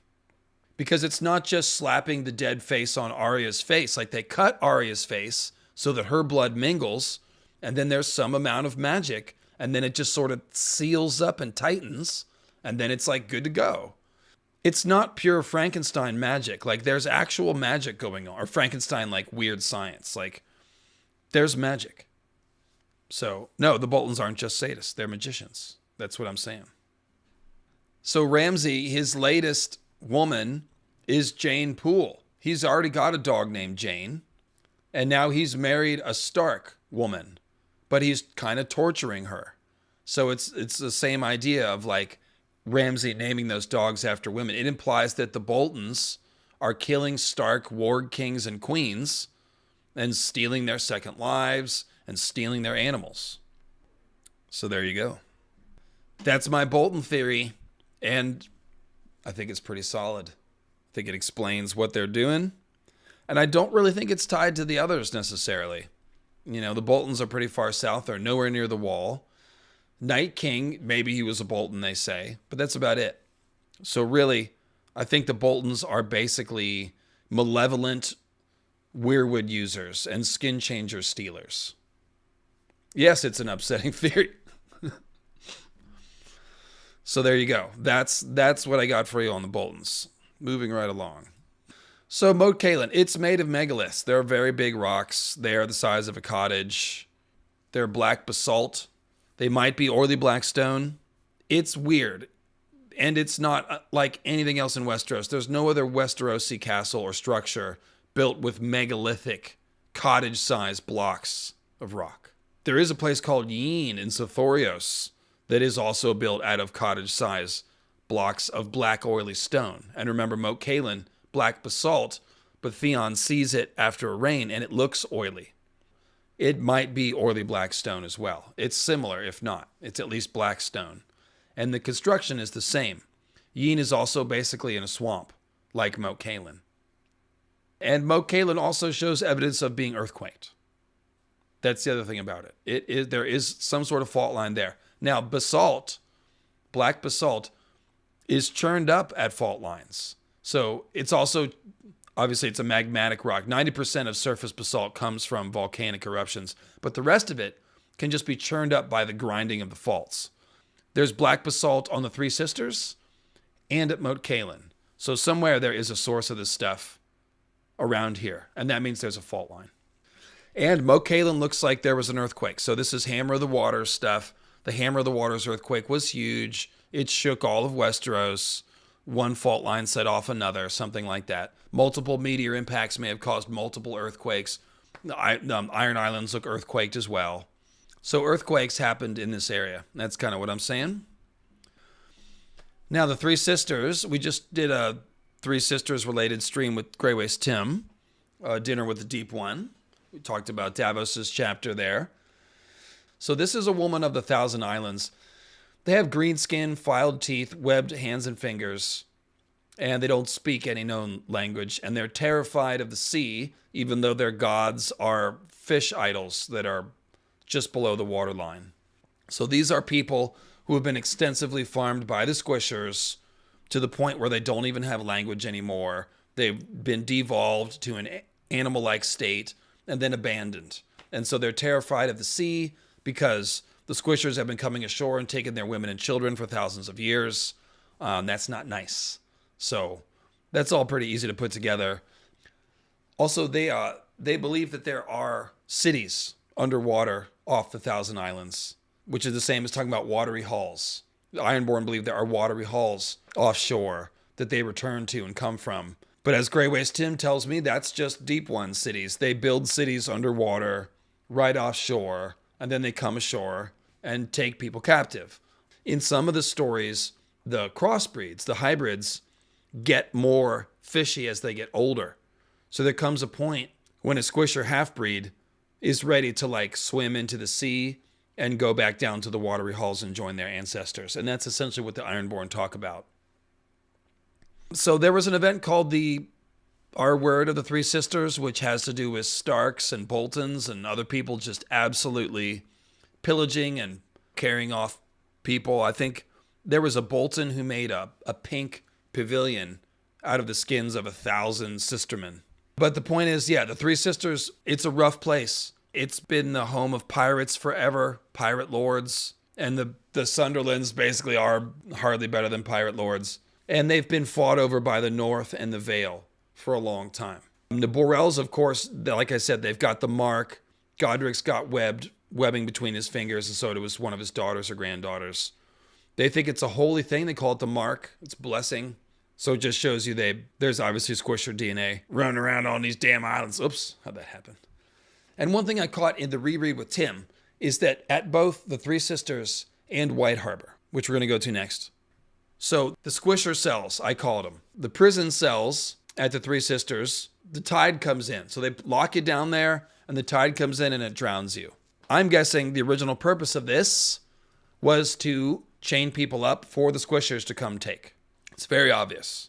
We know that people are breeding with Squishers at both of these places, White Harbor and the Three Sisters, and they both have very old castles made of black basalt, both made of basalt, just like Moat Cailin, and they've got cells where they chain people up, and then the Squishers can come get them. The tide. The tide, yes, the tide. Let's go to White Harbor. Let's jump out of order. So White Harbor, built by King John Stark, the Wolf's Den anyways. So the Merman's Court is set up like an underwater court. The water line is at the ceiling, and everything in the court is underwater. So these are the watery halls. And down here, we've got the merman himself, Wyman Manderley, who has the Innsmouth look, who looks like a Deep One descendant. Again, the mythology is consistent. Everywhere we have Squisher mythology, we have this idea of cities underwater. Those are the Deep One cities. The Deep Ones build cities underwater. In ice and fire, there are Deep Ones. They built cities underwater. That's real, It's not symbolism. It's not folklore. It's real. I'm going to do as many videos about this until y'all are convinced it is real. It's a real thing. But yeah, the Squishers have been farming people all over the world. That's what happened on the Isle of Toads. The people have a queer, unpleasant, fishy-like aspect to them. And they worship the oily black stone toad idol. It's all Lovecraft. Yeah, the Squishers farm people, and after a while they get bored and move on and just sort of leave the people in a fallen state. That seems to be what happens. You know, Squishers are busy. They got stuff to do. So yeah, the Wolf's Den is the old castle, and it contains the Godswood. The city of White Harbor, built out of white stone, that's the new city the Manderleys built when they came there, like 1,000 years ago. But originally the Wolf's Den was built by King John Stark, and it was built to defend against raiders from the east. These could have been ancient Andals or Valerians or just slavers and pirates, probably just pirates. But it was built as a defensive castle, and different people manned it over time. Second sons of the Starks. There was a cadet Stark family called Grey Stark. Other houses possessed it at times. It was just a fortress with the weirwood tree. The weirwood here is huge, though, so it's very old. It's growing through the windows and stuff. It's monstrous. That's where Davos is being held captive. So like I said, built by John Stark. And there's a really cool story that happens with the Wolf's Den. When Davos is there, he hears about it. And basically, this is Brandon Ice Eyes Stark. So at some point, slavers took control of the Wolf's Den. Pirates and slavers. And then during the winter, Brandon Ice Eyes Stark comes down. And it was a winter so cold that the white knife froze solid, is the line. Brandon Ice Eyes comes down, kills the slavers, and hangs their entrails in the weirwood trees. Or he sets the slaves free, and they, I think, kill the slavers and string their entrails in the trees. So the thing about this is that Brandon Ice Eyes is acting like the others, kind of. Like he's coming down in the middle of a winter, his eyes made of ice, and he's taking out a terrible vengeance and killing people and sacrificing them to weirwoods. So that sounds like an invasion of the others. And the Starks do that a lot. Even though they're fighting against the cold, they will often do things that are like the others. They invade the south. The wolves and the others are parallel. Like wolves are silent things that move through the forest. Silent killers that move in a pack. That's what the others are. They make no sound. They move through the forest in a pack. So they are wolves, the others. And the Starks and others are parallel too. But the Starks have the blood of the other, so they're related people. Both gaunt gray shadows. They're both wolves. So John Ice Eyes and the white knife freezing solid, that's a reference to Dawn, which is a big white knife that was originally ice. So it's a frozen white knife. That's what Dawn is. So yeah, Ice Eyes Stark coming down when the white knife freezes during winter. That's the Night King invading Westeros with Dawn, which is his sword. So that's a very good story for symbolism. But it's also a very cool story just in practicality. Like the Starks were like, what? Slavers took our castle on the other side of the continent? Well, let's go over there and sort that out then. Oh, it's winter? We don't care about that. We know how to march in winter. And so they came down in the middle of the snowstorm and just killed those slavers. Because the slavers, they were huddling by their fires in the castle. That's what it says. So the Starks were taking advantage of the winter. So White Harbor, obviously, it has all this mermaid symbolism with the merman's cord and all that. There's a statue called Old Fishfoot in the town square, and he's a merman. So it's very obvious that there is mermaid culture here that was here when the Manderleys got there. The Manderleys didn't bring this shit from the Reach. The Manderleys used to live at a castle called Dunstanbury on the Mander. That's where the name Manderley comes from. So they're in the Reach. They moved up here and adopted a bunch of merman symbolism. So that tells you the Squisher culture was strong here already, and they adopted it when they came here. So some of those statues could be really old, potentially. And there's symbolism behind that too, because the Manderleys are Knights of the Green Hand, which makes them like symbolic green men, and they're from the Reach, but then they get exiled. And that's the story of the others. The others get exiled from the Weirwoods. And the Squishers are very much parallel to the others. They're monsters that come from the sea, like the others are monsters that come from the green sea. The Squishers are white and pale and dead, and they want to steal your baby, just like the others. So very similar role. And then we see the Manderleys that get kicked out of the Reach, out of the Greenlands, and then they go to this white snowy castle and start worshiping the Deep Ones. That's all code for green men being turned into others, like we talked about with the Barrow Kings and the Kings of Winter too. Oh, I skipped this. I mentioned the Kings of Winter are all about fighting the cold. Well, as I've told you before, the King of Winter folklore, from European folklore, he is a green man made of little garden shoots that you make in the fall. You keep him through the winter, and in the spring you burn him to help usher in the spring. So the King of Winter, the name implies a fiery warrior who helps end the night and the winter. What is the story of the King Who Knelt? Kyle asks with a very generous super chat. Well, I can tell you that.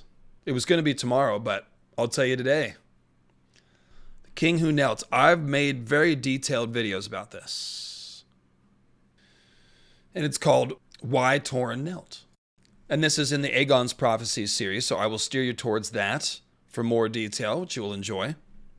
Okay, so Aegon and Visenya and Rhaenys show up at the Trident. The Starks are there, the Northmen are there, they're gathered, they're ready to fight. And they got their 3 dragons, but they don't fight, they stop and talk.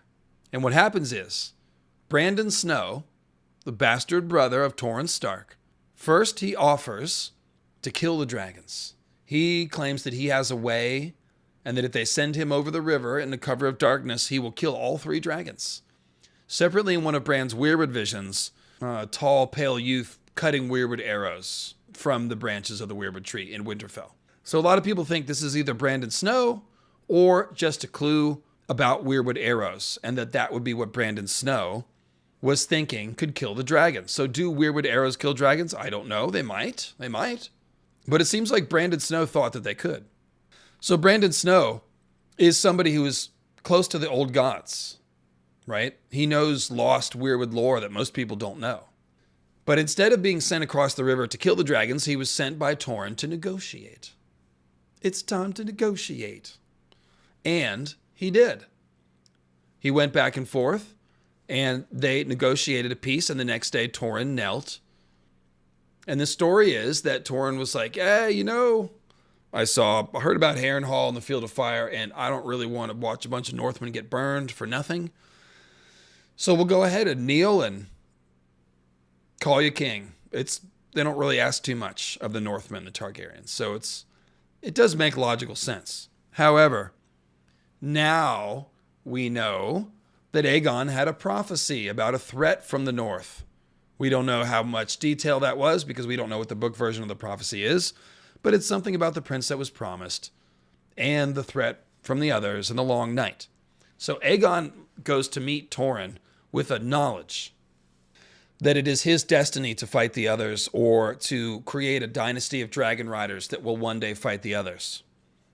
So of course you'd probably tell that to Torrhen Stark, who controls the entire north. Be like, hey, you guys got any legends about threats from the north? Ice demons, terrible cold, anything like that?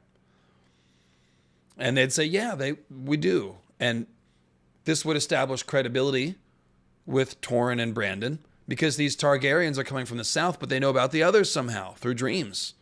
And then it doesn't take a genius to figure out that fire-breathing dragons might be helpful fighting ice demons and frozen whites. Now, the key is, again, Brandon Snow. He's the one doing the talking here, and he is someone that believes in magic, to put it mildly. So when Aegon actually didn't tell his prophecy to Torrhen first, he would have told it to Brandon. And much is made of this detail of Brandon being the one to go back and forth. So Aegon would have told Brandon, a believer in magic. And then he would have gone back and told Torrhen and been like, hey, I think this guy's legit. He knows about the others. He's got the dragons. He doesn't even want to oppress us. He just wants to call us a kingdom.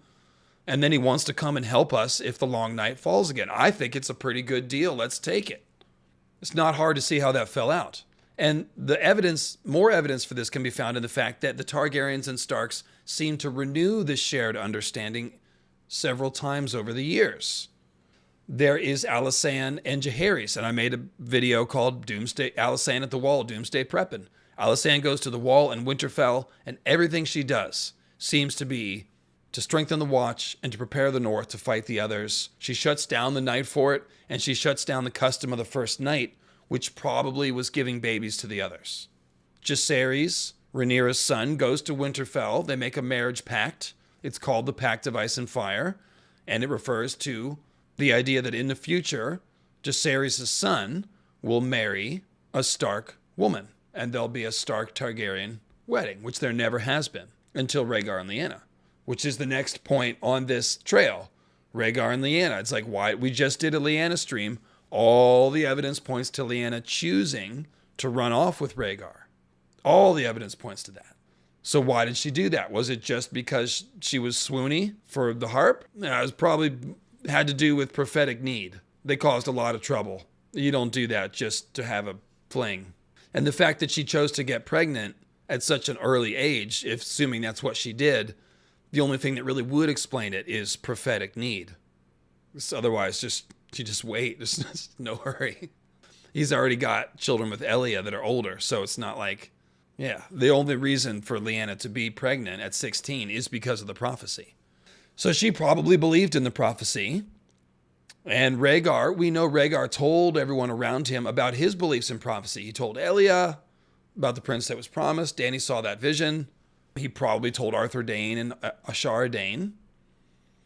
And so he would have told Lyanna. And Lyanna probably was yet another Stark, essentially coming to some understanding with the Targaryens that, yeah, we're prepping for the long night.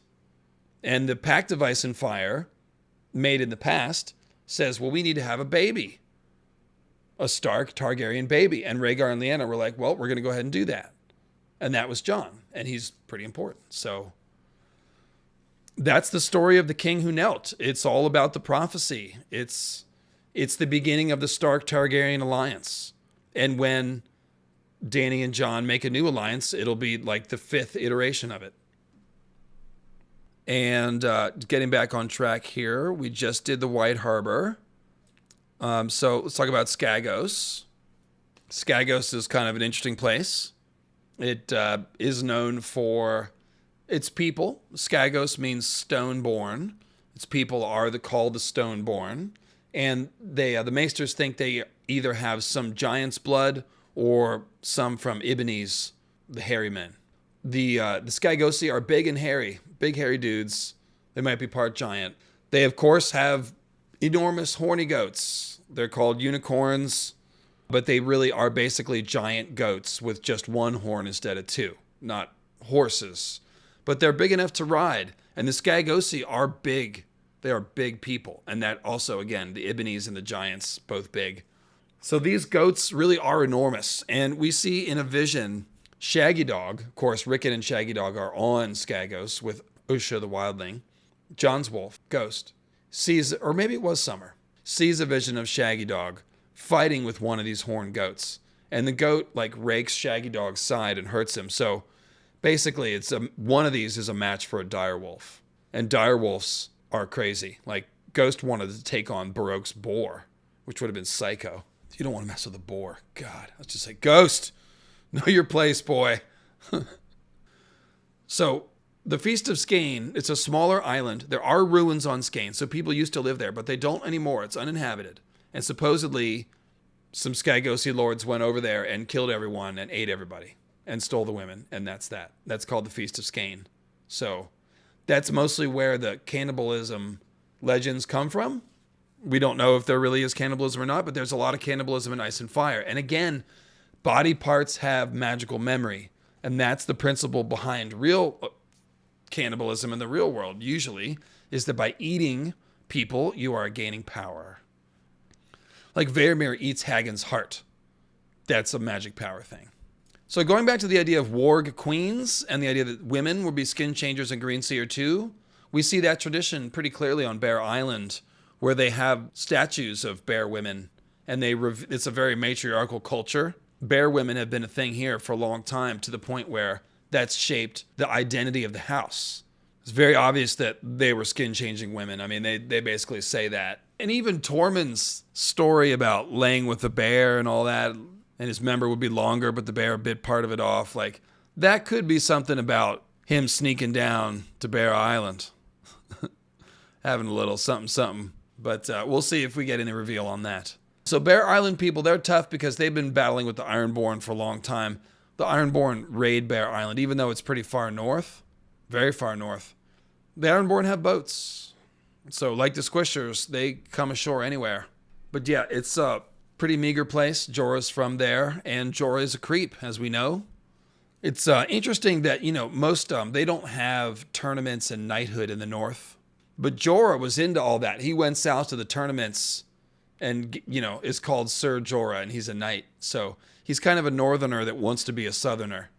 And yeah, he caught some poachers and sold them as slaves, which is against the law in Westeros. That's why he was exiled. Then he creeped on Dany. Ian Glenn, very suave actor, but Jorah Mormont, he's a creep.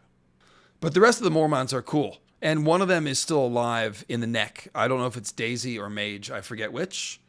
But one of them has Robb's will with those people that went into the neck to find Howland Reed. So we've got more she-bear action coming. Somebody left a great comment and asked me a question. So remember, we talked about Jon Ice Eyes Stark.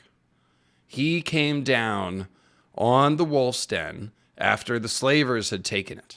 And he came down during this winter, right? It was a hard winter. The White Knife, which is the river right by White Harbor, froze solid, right? And then and while the slavers were huddling around their fires, because they're not true Northmen, can't deal with the cold, you understand.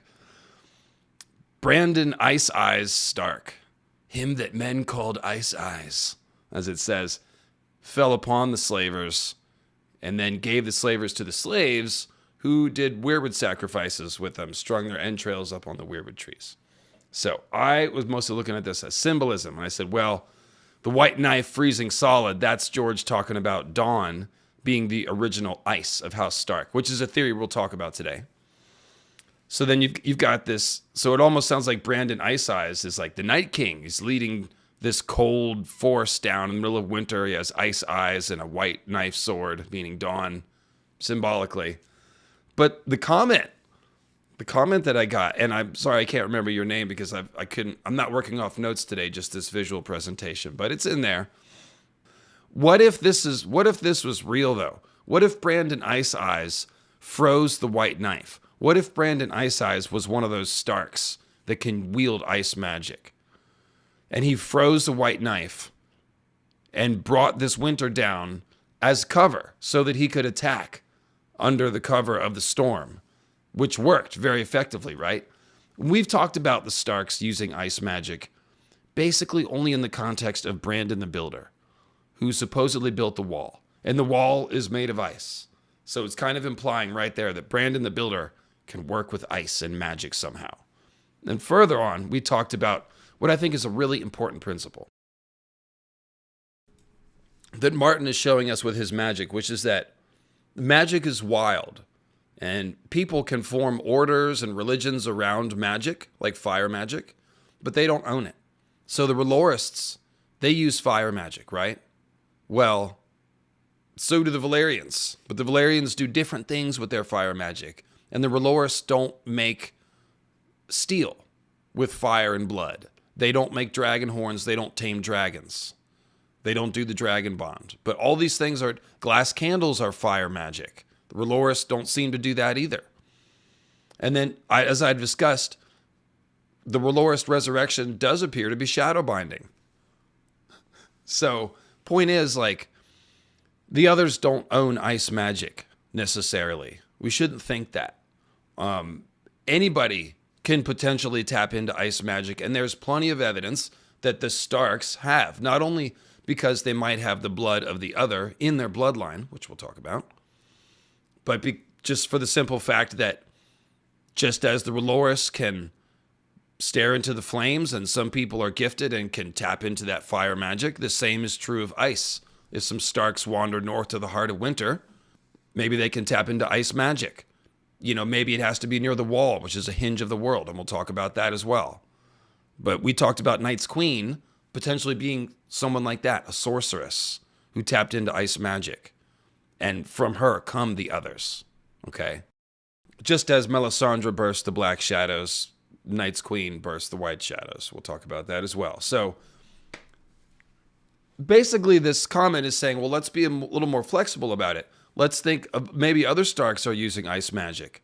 Maybe Brandon Ice Eyes. Like, why was he called Ice Eyes? The Starks have gray eyes. We've seen that Roose and Ramsay Bolton have eyes that are like chips of dirty ice. But the Starks have these gray eyes. So here's the other thing. Brandon Ice Eyes, the king before him, was Edric Snowbeard, who's his great-grandfather. Edric Snowbeard ruled for almost 100 years. So by the time he died, it was his great-grandson that was up to be king. This is King in the North. So Edric Snowbeard is a really interesting character because Edric Snowbeard, first of all, Edric is an Eldric-based name. And we're going to talk about Eldric Shadowchaser, but Eldric Shadowchaser is a name for Azor Ahai that seems to be tied to the Starks and the Danes because they echo that name in their family tree. Edric, Elric, and this is all from Elric of Melniboné, of course. So Edric Snowbeard, he's interesting because he has potentially an Azor Ahai last hero name. He's called Snowbeard, so he's implied as like an ice-transformed human, and he built the outer wall of Winterfell, it's just Winterfell's wall, but think about the implication of building a wall. So who built the wall of ice? Was it an Edric Snowbeard type, a Stark that's connected to the last hero in Azor Ahai? Probably. This is a big clue that the others didn't build the wall. It was a Stark, an Edric Stark. Maybe his name was Edric, maybe not. But I'm saying if he's Edric, then he's a Stark that's freshly connected to the Great Empire of the Dawn and the last hero in Azor Ahai. So Edric Snowbeard Stark is good for symbolism, giving us that clue about the wall. But the fact that his name is Snowbeard and he ruled for so long, and then his great-grandson is Ice Eyes, who may have used a storm to retake the Wolf's Den. So thanks again to that commenter. But that's a nice one. And it's like, why do they have names like Ice Eyes and Snowbeard? What is that? Okay, moving right along. So, Kings Beyond the Wall, there's been a few. The first one was Joramun. The same Joramun of the Horn. We're going to talk about the horns a bit today. And Joramun, he is the first king beyond the wall. He also supposedly helped throw down the Night King, teaming up with Brandon the Breaker Stark, who in some tales is a brother of the Night King. And they threw down the Night King. So we're going to talk about the timeline in a bit. But of course, you guys probably all know that I think Night's King and Queen didn't live after the Long Night, but during the Long Night. And they are the progenitors of the others. So Brandon the Breaker Stark essentially was either the last hero or the last hero's wingman, right? So who's Joramun? Joramun is another figure that must have had something to do with the last hero's crew, if my timeline heresy is right, which a lot of people, I think, either accept that it's right or very possible. I'll settle for very possible. I mean, I'm not 100% on anything but moon meteors. That's like 110%. They're coming. But who is Joramun? He is some sort of figure that is a tribal leader of the Wildlings, we have to think. Okay, so before the wall is raised, not raised as in destroyed, but raised as in raised up. Before the wall is raised, the first men in the north are essentially just primitive first men building ring forts and maybe small castles and towers and things. And they're spread out. We'll talk about the Fist of the First Men. But that seems to be an old first men settlement, right? So then at some point the long night falls and they build the wall. But there were already people north of the wall, almost certainly, before then. So Joramun, presumably, is a tribal leader of some kind, of the tribes to the north, which are not under the influence of the Starks. But they allied with the Starks. Now here's the thing. Yes, Yes, that's a good comment, Cookie. So, could Joramun be a parallel to Tormund, a northern influence on Jon? Yes, because of course Tormund has that big horn, which they claim is Joramun's horn. And Tormund is the horn blower. The names are similar. Yes, and Tormund is a right-hand man for Jon. So that makes a lot of sense. Joramun is maybe one of the last heroes 12. Or some sort of ally to the last hero. He's definitely involved. And that parallel to Tormund is yet another clue that my timeline heresy is correct. Because Joramun can't be a parallel to an Azor Ahai figure unless Brandon the Breaker is the last hero and this is all happening during the Long Night. So we're like 98% on that Night King timeline heresy. That's about where I'm at. Maybe 95. But Joramun, so he's the first king beyond the wall. I will just point out that if the wall didn't exist when Joramun and, Brandon the Breaker Stark threw down Night's King, because I don't think the wall existed at this time. Probably. It's a simple case of after the wall is built, the legend forms around it. Once the wall's been around for a few hundred years, when people retell the story, it's just going to have the wall in it. And they're going to assume that the king of the Wildlings was a king beyond the wall. But at that time, he might not have been called the king beyond the wall at all. He was just the first king of the Wildlings. So, and yes, that's more or less how things evolve in real life. The myths warp around when people travel and they move locations. Now the myth gets transplanted. And so it's not the same sacred mountain or river anymore. It's a different mountain, but we transfer the name over. Stuff like that. All right, so second ones that we hear are the king beyond the wall, people that invade the south, Gendel and Gorn. And the main thing about the Gendel and Gorn story is that they use caves to get under the wall. And this tells us that there are caves that go under the wall. And of course, Jon and Ygritte go down and they find some caverns. We know Weirwoods are usually located over hollow hills. The Night Fort has a well and a cave down there. So obviously there are caves under the wall, and potentially this could play into someone like Bran getting back to the land of the living, or maybe, Jon when they go on a secret mission to the north. These caves could definitely come into play. So that's the main thing about the Gendel and Gorn. The legend is fun. One of the brothers was killed, and the other one led the survivors back north, but they got lost in the caves, and they're down there, Gendel's children and all that stuff.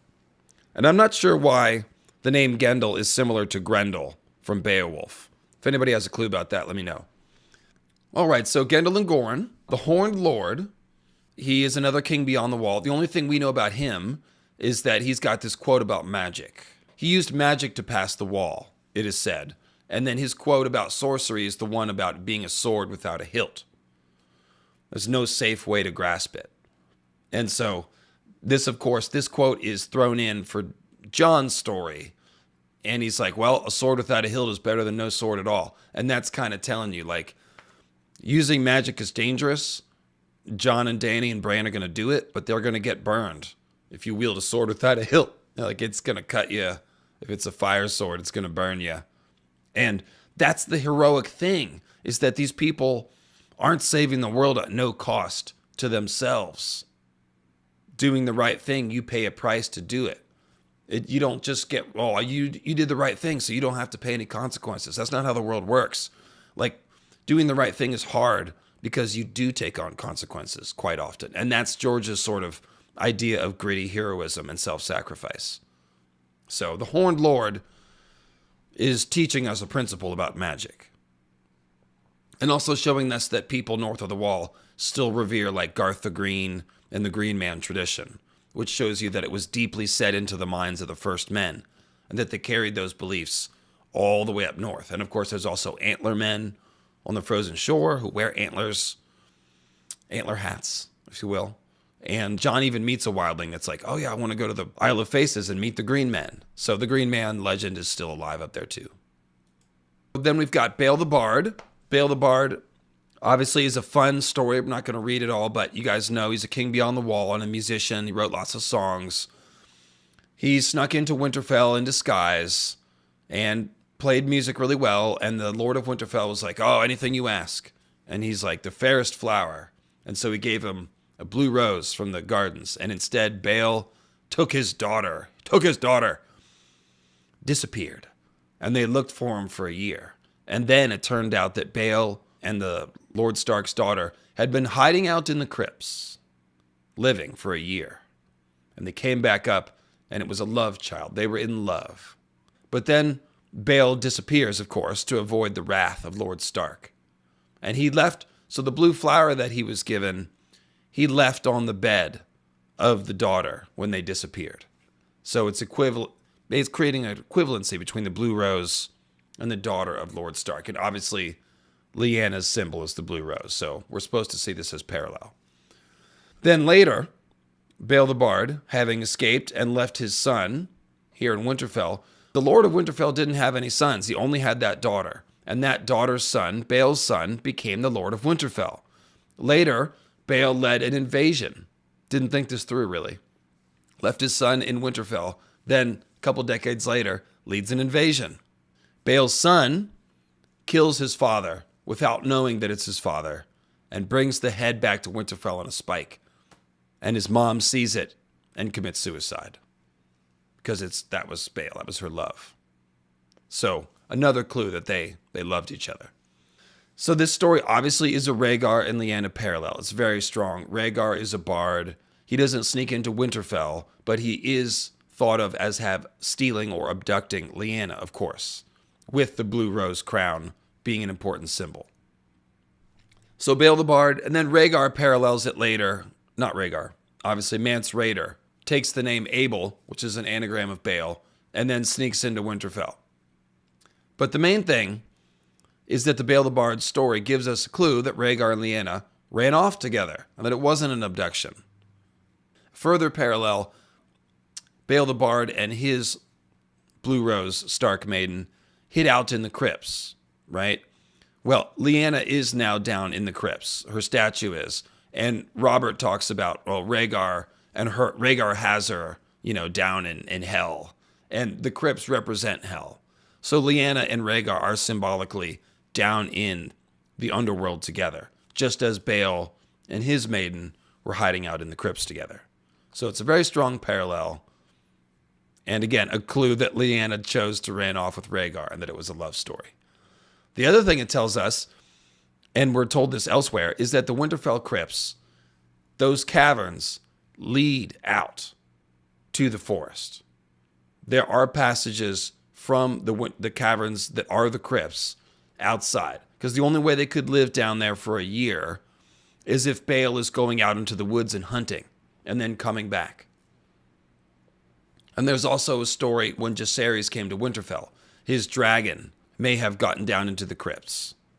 And the dragon didn't go down the stairwell. It would have had to go down a cavern entrance in the woods, which is, I think, exactly what happened. I think there are eggs down there. We're going to talk about that. So the Bael the Bard story is pretty interesting. It's got parallels to Mance. It's got implications for Jon, implications for Rhaegar and Lyanna, and implications for Winterfell's topography, which may be important for the end of the story. So that's a good one.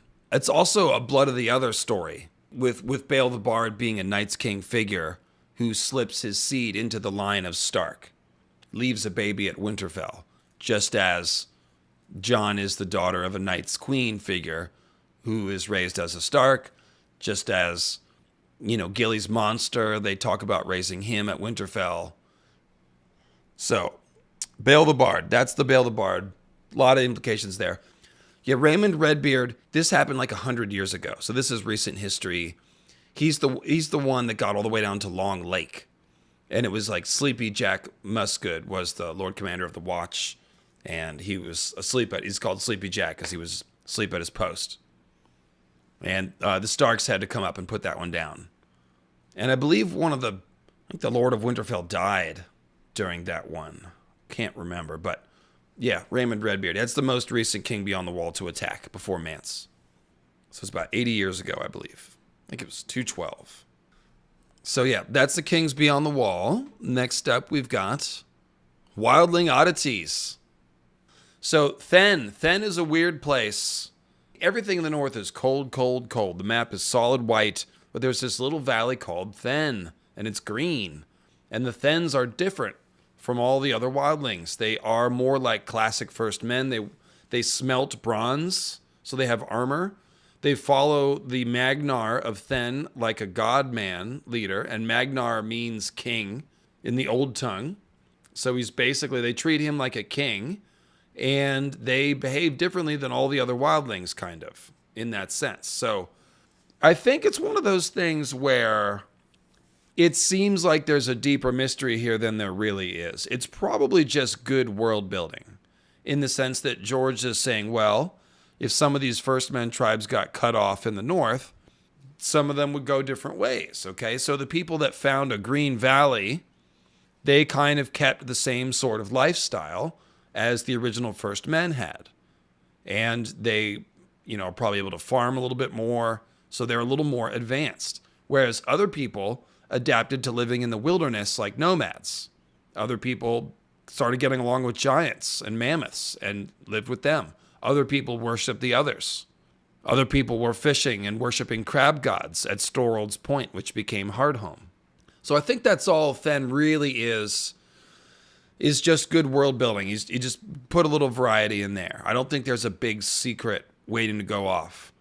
However, this actually just occurred to me just now. Why would George hide a green valley far in the north? We know that, well, we don't know, but again, 90% certainty, Jon and Dany are going to have to go to the heart of winter, just like Frodo and Sam going behind enemy lines to Mordor, while everyone else fights a war, somewhere else. Similar things going to happen. People be fighting the others and stuff. At some point, Jon and Dany, guided by Bran, hopping on dragons, they're going to fly north. It's probably after the walls collapsed. Is it their sexy spot? Yes. Yes. Thenn is where Jon and Dany land the dragons in a nice sunlit meadow and have sexy time.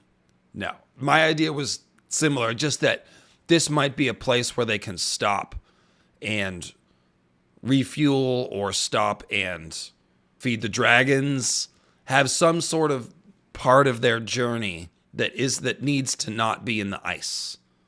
Maybe that's why George put Thenn in there. Because from the beginning, he's been planning on the heroes going to the heart of winter. So Thenn is very far north. Maybe it is on the way to the heart of winter. And maybe that's important, that there is an unfrozen place that they can rest, gather strength. Maybe they will find something there. Maybe there are animals there to skin change for Jon. Maybe there are weirwoods there to use that aren't frozen. Something like that. So it's a bit of a Chekhov's gun that George can use if he needs a different topography in the north. So that's Thenn. Oh, the last thing I'll say about Thenn, the Magnar of Thenn carries a weirwood spear. This is a call out to Odin. Odin, actually. Odin is usually Odin, but the D is really, I forget the name of it, but it's a different letter that's pronounced with a hard TH. So it's Odin is actually how you say it, not Odin. It's Odin, Odin, like that. So, same with Ulfhednar. Odin is hung on Yggdrasil, of course. And Yggdrasil is an ash tree. Odin has a spear, and it's made out of ash as well. And in some legends, it's thought to be a piece of Yggdrasil. That would be the point of it being ash. So the Magnar of Thenn, he has a weirwood spear, with the weirwoods being the equivalent to Yggdrasil. So it shows you that he's an Odin character, which just means like shaman, tribal leader, potentially a wizard. If the Thenns have a greenseer tradition and weirwoods, that would make a lot of sense. This is another reason to think there are weirwoods up there in the Valley of Thenn. And of course, when you say Magnar of Thenn, you're actually saying Othen. Magnar Othen of Thenn. So if you take the F off, like Magnar O apostrophe Thenn, you're saying Othen. Odin. So Magnar Othen is who he is with his weirwood spear. So it's cool symbolism. And I talked about that in the Odin Origins series, if you want more. So the Frostfangs, probably less to say about them. They are very tall and cold mountains. We had the whole thing there with Jon and Corn, Half-Hand, and Stone Snake and all that. The main thing is that the Frostfangs are where the Horn of Jormungand supposedly was found. There are giants' graves up there. The Frozen Shore is notable because people worship cold gods of snow and ice on the Frozen Shore, which probably means the others, which probably means they're doing Craster stuff. And there's also the Antler Men and the Walrus Men that come from the Frozen Shore, and they don't like each other. And there's this running rivalry between Squishers and Green Men that Crowfoot's daughter picked up on. And this is another version of it. And this could go back all the way to the times of the Squishers, like farming the first men, who were Green Men, descendant and adjacent. And of course, there are giants in the north. There's actually a bunch of them. And they ride mammoths, and we get to see them. They're fairly primitive. They do have a language. They can talk to people, but they are not building any castles. When Bran says the giants in Old Nan's story always lived in castles and stuff, those aren't the same kind of giants. Those might be first men that were crossed with giants, or green men, or something more like that. But yes, Wildling Oddities, there you go. All right, Craster's Keep. First thing, Craster's wives/daughters, they tell Sam that the others are both Craster's sons and the boy's brothers, meaning monster. So that pretty much spells out Craster's sons that he leaves in the woods, they become others somehow. Or they fuel the others' existence. I've got theories about it, but somehow, at the very least, we can say that Craster's wives believe that that's what's happening. But in some way, these babies are being given to the others. They are sustaining the others or making new others, something like that. Now, Craster is basically running a protection racket. He talks about getting right with the gods. And Lord Commander Mormont says, oh, well, the children are his sacrifices. And then Craster emphasizes, well, the whites won't trouble you here. I'm a godly man. And indeed, they don't. We can see that because the Wildlings have abandoned all of their towns and flocked together in one single mass to try to protect themselves from the others. They have abandoned their towns. White Tree and other places. However, Craster's Keep, it's not. And think about this. If it were just Mance trying to gather everyone, some people wouldn't go. Wildlings are like that. Some of them would stay. Just like in a hurricane. I've been here all my life. I'm not moving. But all the villages are abandoned down to a man. And that's because the others are killing people in the north. Okay? Except for Craster's Keep. Craster is right. The others don't mess with him because he gives them children. So, this is classic dark fairy folklore. It's protection racket. You sacrifice to the gods protect you or don't kill you.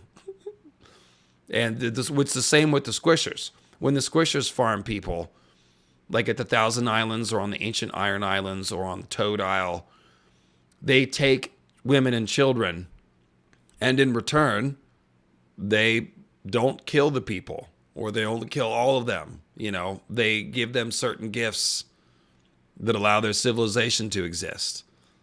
So it's a worship of a dark god that you're afraid of. So it's very similar with the way that Craster worships the others. Now, yes, Craster's blood. He is doing an incest thing, and we have been shown in this book that incest is done to preserve magical bloodlines. So does Craster have a magical bloodline? Like, why does he have one wife, and then the rest of his wives are his daughters? He's like trying to preserve not only his bloodline, but that of his original wife, and keep that all the same. Now, plot-wise, I do think George is running a commentary on incest and egomania and narcissism and things like that. However, in a magical sense, it's implied that this is important, right? So who's Craster's daddy?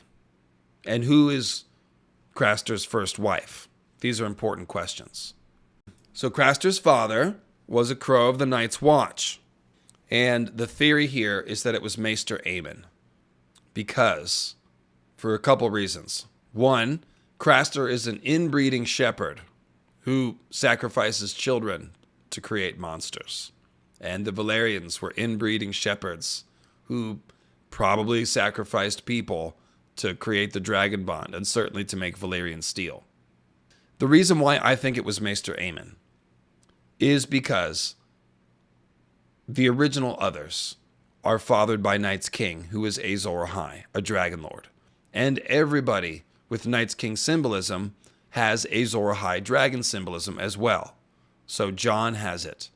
Stannis has it. He's wielding Lightbringer, trying to wake dragons and living on Dragonstone. And he's a Night's King figure. Euron is a Night's King figure. He's got dragon armor, and he's sailing from Ashai, just like the original Azor Ahai did. Jon has both. He's a Targaryen with Night's King symbolism. Rhaegar, a Targaryen with Night's King symbolism. It's very important because the others are like frozen dragons. The fiery blood of the dragon was frozen and transformed in the womb of Night's Queen, and that is where the others come from. Their physical bodies, anyway. They're also part Green Man. You guys know that. We'll talk about that. But all the Night's King figures are dragon figures. So Craster, if he wasn't, he'd be the only one. And maybe it's just the fact that he's an inbreeding shepherd that implies him as a symbolic Valyrian. But it would really make more sense if there's an answer to like, well, what Night's Watchman was it? And then Maester Aemon talks about the pain of leaving his life behind to be on the watch. One of the things he says to Jon, holding a child in your arms. So it's like Maester Aemon's not recorded as having any children, but it sounds like a personal memory he's talking about. So what child would that be? Well, it'd be the child that he had with a wildling woman that he couldn't bring back to the wall and had to leave with her. We think of Maester Aemon as a kindly old man now, but maybe he was, maybe he did something that was less than honorable and feels bad for it, and that's shaped his character. He certainly sounds like he carries guilt for not being able to come to his family's aid at all these different times. So the other possibility would be Bloodraven. I just think that line from Aemon about holding a child makes it more interesting that it's him. But it could also be Bloodraven too.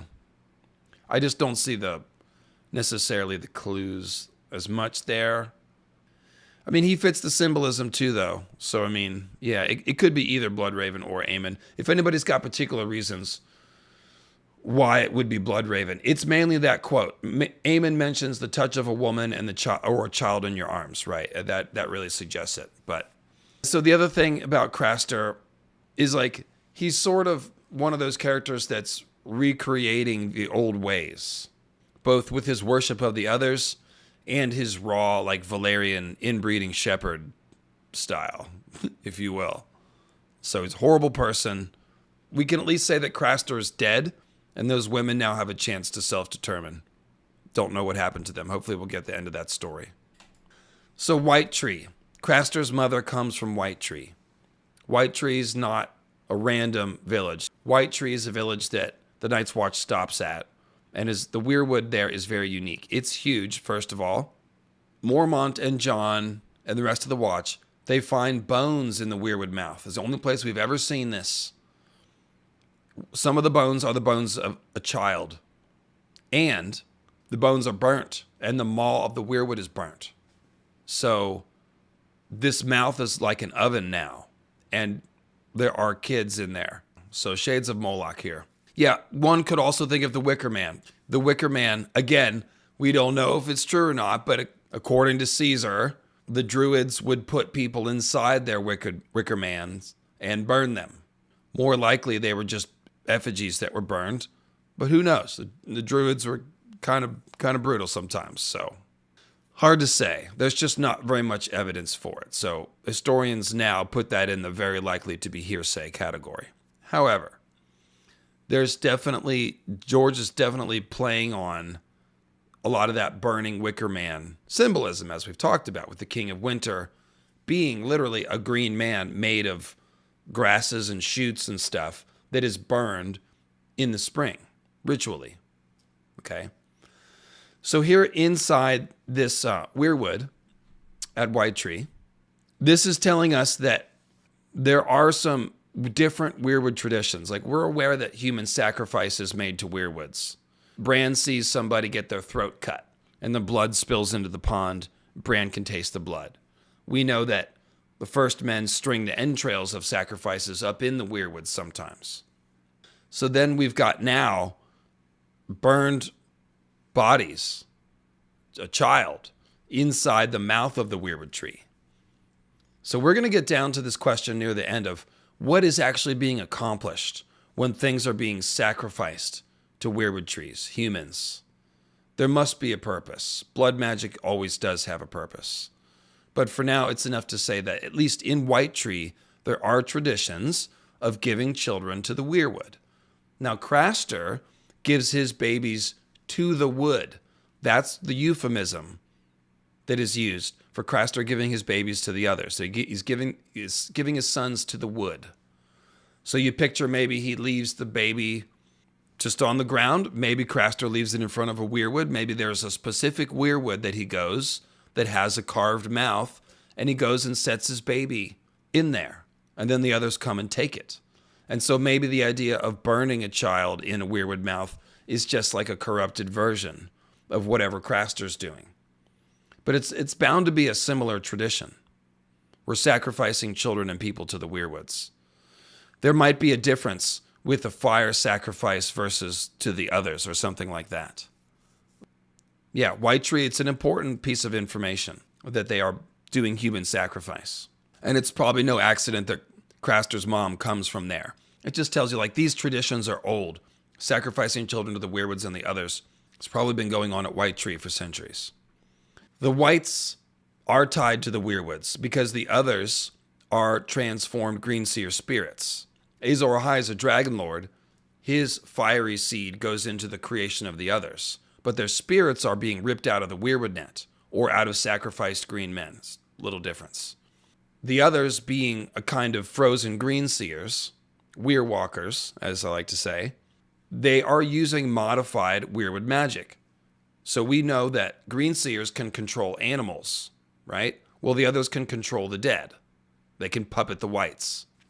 It seems a similar thing, but the skill has been transformed from the language of life to the language of death. And that's something that people have been noticing for a long time, that the others might be frozen Greenseers and that the whiting stuff is just kind of a death version of skin changer magic. I do think that's true. Now, the final thing is that Sam has that scene where he's attacked by a White Walker. And he kills a White Walker, but then he goes outside, and Gilly is surrounded by Whites. And she backs up to the Weirwood tree with her baby. And she's surrounded by Whites, and that's when Cold Hands comes in. Brother! And rides in with the elk. And the ravens descend from the trees. Oh, it's such a freaking badass scene. Anyway, Sam, when he gets to that village, thinks it's Whitetree, and then he questions himself, and then later remembers it as having been Whitetree. So whether or not it really was Whitetree, I think that scene is really important for symbolism. Gilly with her baby, backed up to the Weirwood tree, and surrounded by Whites, with Cold Hands riding in to save the day. It's you can see it's almost like the Whites are being puppeted alive by the tree. They are tied to the tree. They're coming here for the sacrifice. Gilly has her baby. If she were on the Craster program, the Whites would be coming for her baby and she would just give it to them. Or she would leave it in the Weirwood mouth, like the people did at Whitetree Village.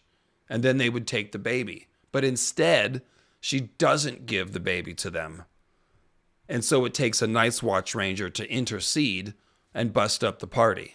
But you could see it was like part of the regular ritual where a woman gives her child to the others who send the Whites to come take the baby. And she says, oh, they've come for the child. And there was a White Walker there too. So yeah, they want those children. They feel like they belong to them. And it could be that the Weirwoods serve as a way of giving the children. The Weirwoods, they're called, the town is Whitetree, but they are tied to the Whites, so it's kind of a joke. Also, the Weirwoods themselves are like zombie trees. They are like whited trees. They look like corpses. They're blood and bone. They're bleeding out the face. And their brains have been scooped out. This is what I've been saying about the Weirwood net. The others, the hive mind that is the others, is the original Weirwood net hive mind that was kicked out of the Weirwoods or exiled to one half of the Weirwood net, if you want to speak magically. And so these trees are zombified, and there's humans now living inside their brains and controlling them. So the Weirwoods are zombie trees. They are whited trees. And part of the solution to this whole problem with the Weirwoods and the others is that we've got to get the human hive mind out of the Weirwood net so the original other hive mind can go back home into the trees. And that's going to make everything all better. And that's the answer that is more complicated than just we've got to slay the others with swords, which we all know there's something more to it than that. That's why King Bran makes sense. He's going to download all the Weirwood net knowledge. So he's going to be a great king because he's got the real history of Westeros, to use a phrase, in his head. The historical record of Westeros in Bran's head. So be a good king. It can write everything down, usher Westeros into the modern era, etc. I've talked about all this. So I believe that Bran's role is the download part. So someone's got to force or lead the others back into the Weirwood net. I'll just put a pin in that idea because we're going to come back to that one. So Storald's Point is where Hardhome is built. Storald's Point, they are said to worship crab gods here. So there might be Squishers, place like this. And of course, we hear later that there are dead things in the water. Cotter Pike's letter speaks of dead things in the water. So those are probably just Squishers. They might not even be whited Squishers. They might just be Squishers. Squishers look dead. They have dead white flesh. But they could be those weird mermaids that sound like whited mermaids also. We don't know. There's something bad in the water at Hardhome. And it's interesting, they used to worship crab gods here. Now, Hardhome is probably a geothermic location. Almost certainly. So that's Storald's Point. It's the main feature of Hardhome is that it has the screaming caves. Hardhome is built in the shelter of a cliff face. And the location also, there's a deep water harbor here. So that opens a place up to trade. So we should think about Hardhome as a place that potentially has contact with the outside world, even if it hasn't been recorded. Because people in Westeros don't know everything that goes on north of the wall, okay? But these caves are probably geothermic activity going on. They're called the Screaming Caves because after the Hardhome disaster, there is a screaming sound that comes from the caves. The Night's Watch and the traders that come there both hear the sound. So what was the disaster? It sounds like a volcanic explosion, kind of. The men on the wall saw a glow in the north that made it look like the sun was rising in the north, and it rained down ash on the haunted forest for half a year. That's what we know. And then they show up and everyone's dead, burnt trees, corpses, and the screaming caves. Now, the only time that there's actually fire in the caves is in Melisandre's vision.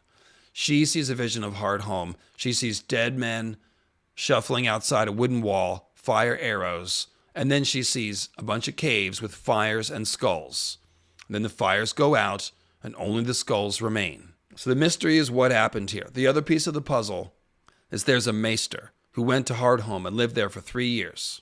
The maester went to Hardhome for 3 years, lived there, then the politics shifted and he had to leave in a hurry. He went back to the Citadel, spent a couple years writing a book. Then he was last seen taking a ship for Eastwatch, meaning he was headed back to Hardhome.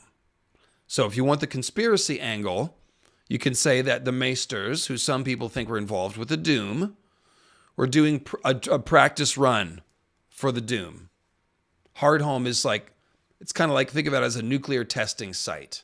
It's a place the maesters don't care about. It's kind of brutal because it's a wildling village, mind you. You don't want to test out the Doom weapon technology in Old Town. So maybe that's what they did at Hardhome. And part of that would be dragon bomb theory, the idea that dragons' eggs are explosive. That idea comes from Summerhall mostly. Summerhall seems like it exploded too much. The wildfire got way out of control, and the thing just really was just an unbelievable conflagration. So it seems like maybe the dragon eggs, if they don't hatch in the fire, they sometimes explode in the fire. This would also explain maybe why the doom was so gnarly. The chain reaction involved these exploding dragon bomb eggs.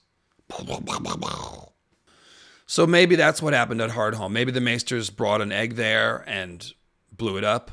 Or maybe there's even eggs up there. And I'll tell you why I say that. Dragon bomb theory is interesting. I do think the eggs are explosive. I do think that's what happened at Summerhall.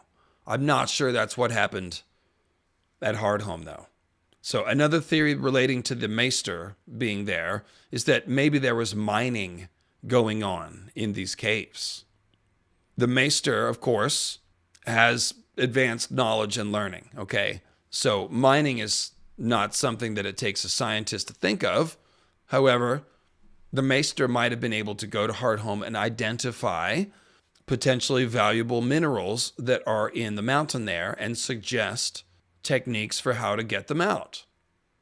So maybe this explosion, obviously you guys in the chat have been mentioning it, probably we're talking about vents and gas here that exploded. For example, we're told the Valerians, when they were mining, forcing their slaves to mine into the volcanoes, sometimes they would break through a wall and get burned by these hot gases that would jet out. Okay, and part of a volcanic explosion is the buildup of those gases. So, sounds like a volcano, but there's not really like a volcano here or like a crater. Maybe it's underwater or something, but like it doesn't seem to be that.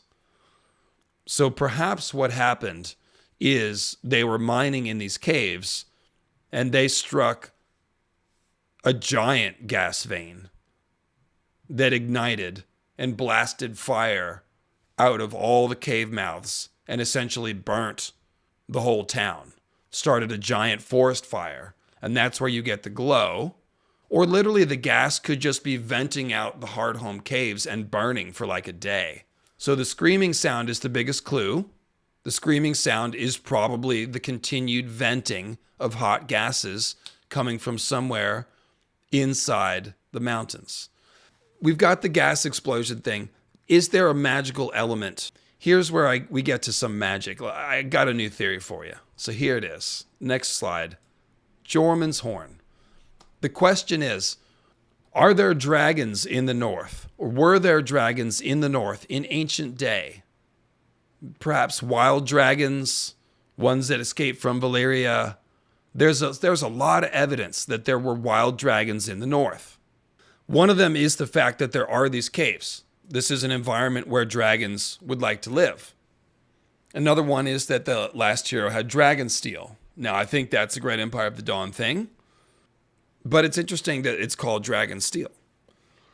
And really, this horn is where it gets to. Okay, so Doppelbinder. Most people have noticed. So we've got 3 horns in the story. There's the little dumb horn that Sam found on the Fist of the First Men. I hate that thing even more than the Andals. Hate it. It feels like an Indiana Jones, the Holy Grail thing, right?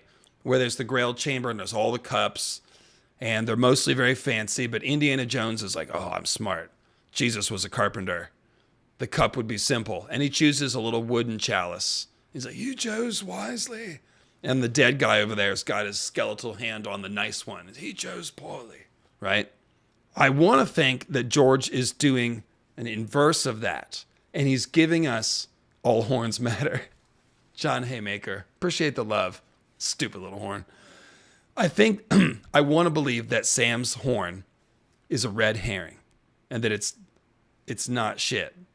But that doesn't really make sense because the Dragonglass bundle that the horn was left with was almost certainly left for John intentionally by Cold Hands or Benjen. It was buried recently, and it was Ghost who found it. That's right. Of course, Ghost could just find it by smelling human scent, But maybe it was more magical. Who knows? Point is, the horn and the dragon glass was left there for Jon to find. So that implies the horn is important. Is that the real Horn of Winter? Maybe.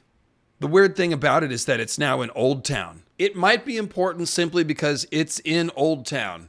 That's far away from the wall, yes, but it is also where Euron is. And Euron is a horny guy. He's tied to horns. He had Dragonbinder and sent it to the east, and now the stupid little horn has found its way to Old Town. Don't know if it's going to do anything or not, but if it is, it'll probably involve Euron, since it's there. That would be the whole reason of bringing it there, is so Euron can use it.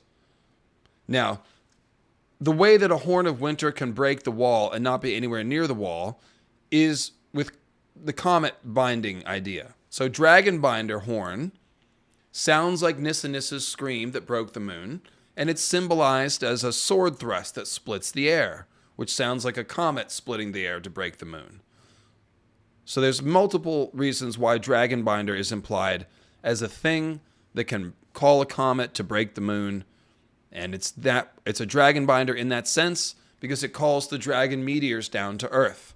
So just as it's supposed to call dragons, maybe it calls meteor dragons and comet dragons. So Dragonbinder is Comet Binder.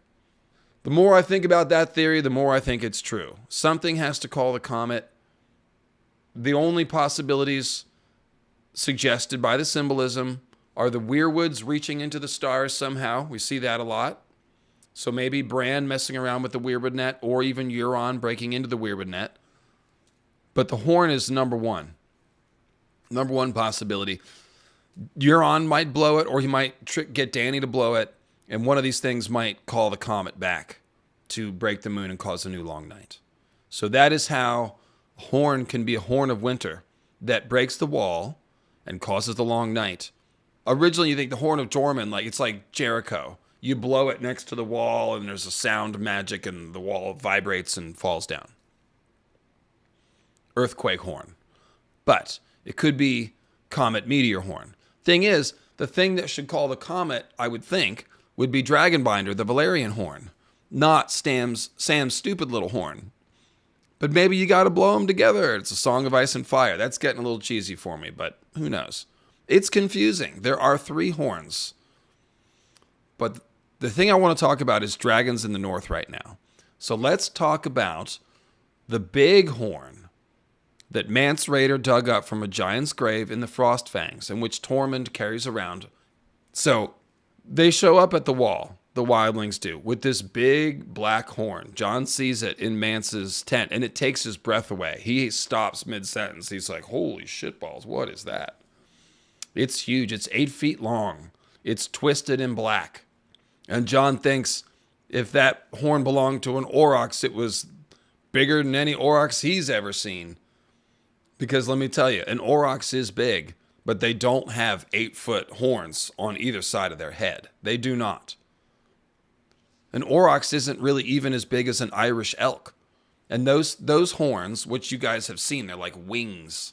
Those are about 5 feet on either side. And those are more like weird antlers than horns, but you get the idea. 8-foot horns. Those are huge. And here's the thing. This Horn of Jormungand, the big one, we'll call it, basically is identical to Dragonbinder. Dragonbinder is the height of a man. So that sounds like 6.5 feet, Ironborn or tall. But we're in the same region. It could be the same. 6.5, 8 feet, approximately the same size. Both black and twisted, both banded with metal that are incised with glyphs. But there are these subtle differences. Dragonbinder, it has bands of Valyrian steel and gold, and the rifts are Valyrian runes. The other horn, the one that Mance and Tormund are carrying around, the bands are old gold. So it's more of a reddish gold, yellowish red. And the runes are the runes of the first men.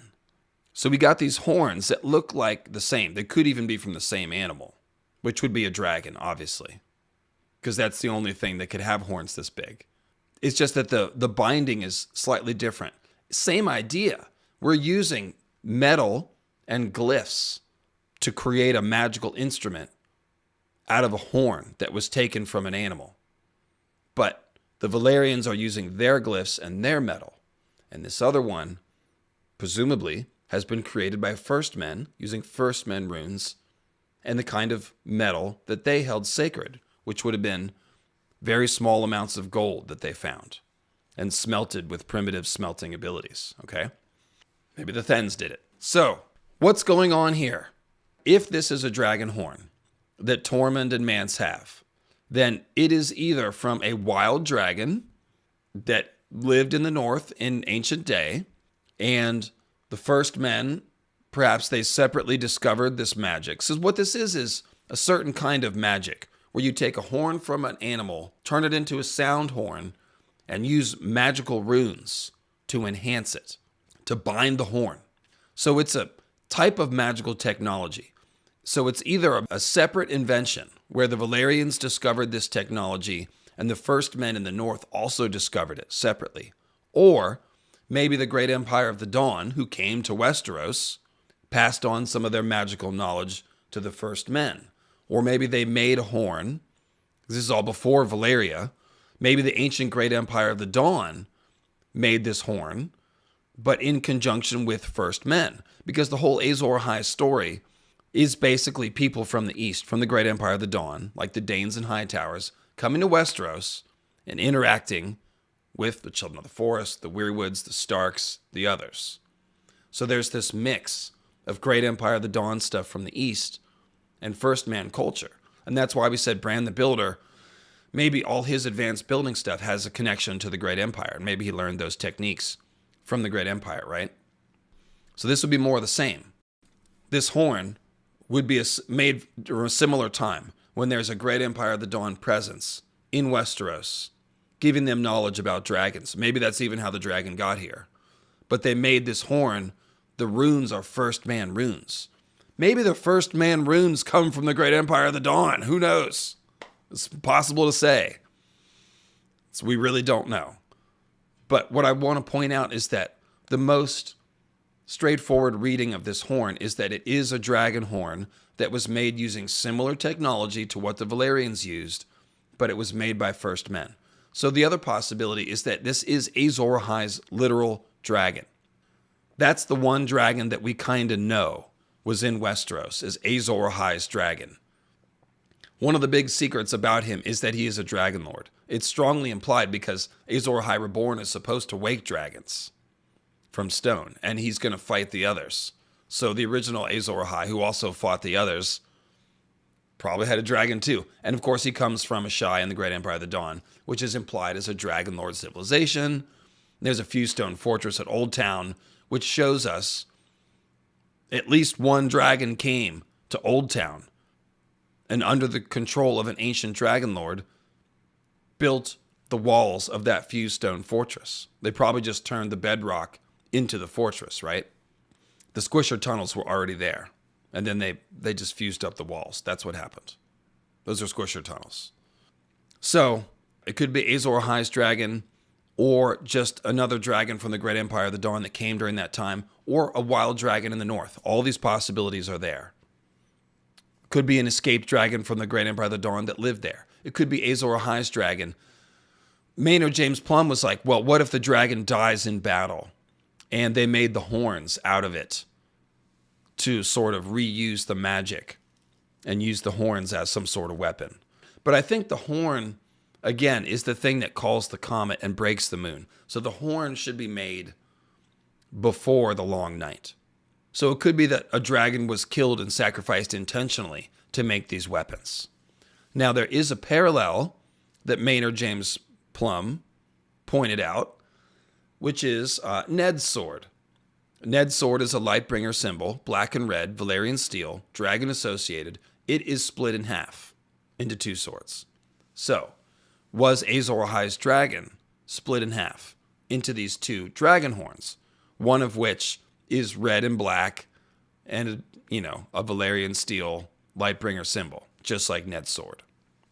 Also, Widow's Wail is a sword named after a woman's scream, and Dragonbinder sounds like a person's, like Nis and Nissa's scream. So Dragonbinder is a big Lightbringer symbol, and Ned's sword split in half, a Lightbringer symbol. So maybe these are in fact matching twin horns. So if this horn is important, the one that Melisandre burned, then that means we should consider the possibility that it wasn't actually burned. We saw it catch on fire. We saw the runes light up. And then the whole attention of the narrative shifts to Mance, because he's in a burning cage above the pit where the horn is, which, by the way, is symbolism. The burning horn is down below, and up above in the heavens, a moon object is burning and then crashing down to earth. So that's the horn breaking the moon right there. Melisandre may not have burned it. If it's important, and if we need it for the story, then she can't have destroyed it. She burned it but didn't destroy it. They did. They called it the Horn of Hell. Yeah, both of them are called Hell Horns. You're right. Melisandre calls the Jorman one the Horn of Hell, and later Moqorro calls it the Hell Horn. He who blows the Hell Horn matters not. So yeah, that's a good one, the many in one. That's another clue that they are the same type of thing. Separated at birth, like, I don't know if it's like Parent Trap. I don't think the horns have to convince their parents to get married, to get remarried. It could be that after all that fire burned out, that they just retrieved the horn. Because if it's a horn from a dragon, it's not going to burn easy. And maybe they melted the gold a little bit, but maybe not. You know, maybe it's protected. That horn could totally still be around. So I just want to point that out. Yeah, you know, going back to Sam's crappy little horn, they tried to blow it, and then the others showed up.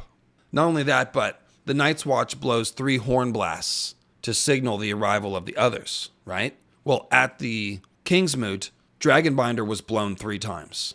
So I'm not saying Dragonbinder calls the others, but it's a recurring thing. Blowing the horn 3 times is a thing. When Jon and Sam found that horn, I believe it was Sam who blew it but couldn't get any sound out of it. And then the others showed up. So some people do think that that stupid little horn actually called the others to the Fist of the First Men. And maybe that's why Euron has it. Oh, that makes sense. That's why Euron has it. Because Euron obviously is foreshadowed to become some type of Night's King figure. And we don't know what that means. But one of the possible ramifications of that is that Euron is going to try to, or successfully, take command of the Whites and or the others. He might end up being body snatched by the spirit of Night's King, who's probably in the Weirwood net. We've talked about that. But yeah, if that horn calls the others and he ends up with it, then that could be why it's down south, so that he has a way of thinking that he can control the others, or maybe even controlling the others. Yes! Yes! This makes so much sense.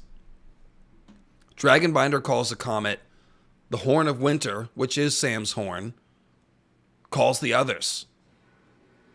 Yes, I love this. See, that's why I hated that horn, because I couldn't figure out what it was doing. I had all the other stuff kind of figured. And it's obviously important because it's down in Old Town where Euron is. And Euron wants to work every kind of dark magic.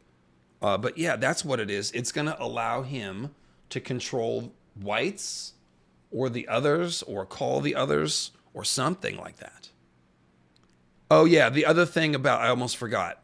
Another clue that the Horn of Jorman is tied to Dragonbinder, and that's all one and the same, is the name Jorman. Jorman is taken from Jormungandr, who is, of course, the Norse world serpent, represents the sort of ocean of chaos that surrounds the world and stuff, and strongly associated with Ragnarok. I believe Jormungandr releases his tail, and that is the beginning of Ragnarok. So, the Horn of Jorman is named after a serpent, meaning a dragon. A dragon tied to the apocalypse. So the Horn of Jorman should have something to do with dragons and the apocalypse. So that's why I say the big one that Mel burned might be the real Horn of Jorman, because it is a dragon horn. And Dragonbinder seems like it will be tied to the apocalypse. But maybe it's the one that Mel burned. Maybe that's good. It's at the wall, so maybe that one turns up again and somebody blows it. It would have to be Tormund, because the horn blowers always have the bands that match the horns. And I think Tormund gave his bands to Jon. He did. Tormund, remember, he kept the one on his, sorry, I don't need to do the hand motions. He kept the one that he said he keeps around his member. But he gave the armbands to Jon, which were smaller, of course. You understand. So Jon has the horn, now the bands that match that horn. So maybe Jon's going to blow it, which would make sense because I think Dany's going to blow Dragonbinder. Here's the Song of Ice and Fire, folks. Yes. Right, Jormungandr encircles and binds the world, too. So yes, Dragonbinder. Jon Tormund is very close to Joramun. It is. Yes, Dany has matching bands. When she starts, and this is why the main reason I think she's going to blow Dragonbinder. She begins the story with golden cuffs and a neck collar with Valyrian runes on them. Just like Dragonbinder has gold and Valyrian steel with Valyrian runes on them. And Dany's collar indicates that she is bound as a servant, just as the horn serves its master. So there you go. There's your horn theory. The one that Melisandre burned is not gone. And these horns are all connected. The small one controls the others. The big ones call the comet. We don't know which big one or how that has to work. I don't think they call the comet every time they're blown. Now that I think about it, it's almost more likely to be the one at the wall that calls the comet. Because Jon's resurrection is strongly tied to the comet coming back. And the Valyrian Dragonbinder horn would potentially... I have a harder time believing that that one is Azor Ahai's dragon. The one in the north, that could be Azor Ahai's dragon. But the one that Euron gets just seems like a generic dragon horn from Valyria. But maybe it's not. We got to keep an eye out for the one that Mel burned. We really do. Okay, let's move on to the Fist of the First Men. So the Fist of the First Men is a ring fort that is north of the wall. And like I already said before, I think this is just a remnant of the time when the First Men spread north. And before the wall, before the others, before the long night, it's just a ring fort with a really good vantage point. And probably in ancient day, they would have cleared the forest around the Fist so that they could see people coming. Yes, see people coming, okay? Because unfortunately, when the Night's Watch went there, it was a bit of a trap. They just gathered in one place with no escape route. The others surrounded them and slaughtered them. It's very poor tactics. Now, the Night's Watch thought that they were taking on the Wildlings. And their strategy was good against the Wildlings. They didn't have time to clear the forest. They would have done that if they'd been there longer. Against the Wildlings, this worked, okay? Because what they were doing is they were attempting to gather their strength in one place, and they knew the Wildlings were moving in a big force. So they'd be able to see the Wildlings coming, and then they'd have the high ground. So if the Wildlings come and attack them, they're in a great position, holding the high ground. It's probably their best chance of striking a major blow against the Wildlings is to take the high ground in a place like this and just bleed them until, the Night's Watch is extinguished, but they'll probably take down all their best warriors too. So that's kind of what Mormont was thinking. But of course the others, they moved through the woods invisibly, and so they were able to surround the Fist of the First Men without them even being any the wiser, and then they were suddenly under attack and they had no escape route. So I believe that the major purpose of the Fist of the First Men in the story is to show us the difference in tactics that you have to use when you're fighting Wildlings versus the others. It's totally different. So I don't know that there is a magical secret about the Fist. I turned it over and thought about it, but it's probably just the case that first a bunch of First Men were slaughtered there by the others. So now it's haunted or whatever. I will note that there's no Wildlings that live there. And when the Night's Watch gets there, the ring fort is in horrible disrepair. So no one has lived there for a long time.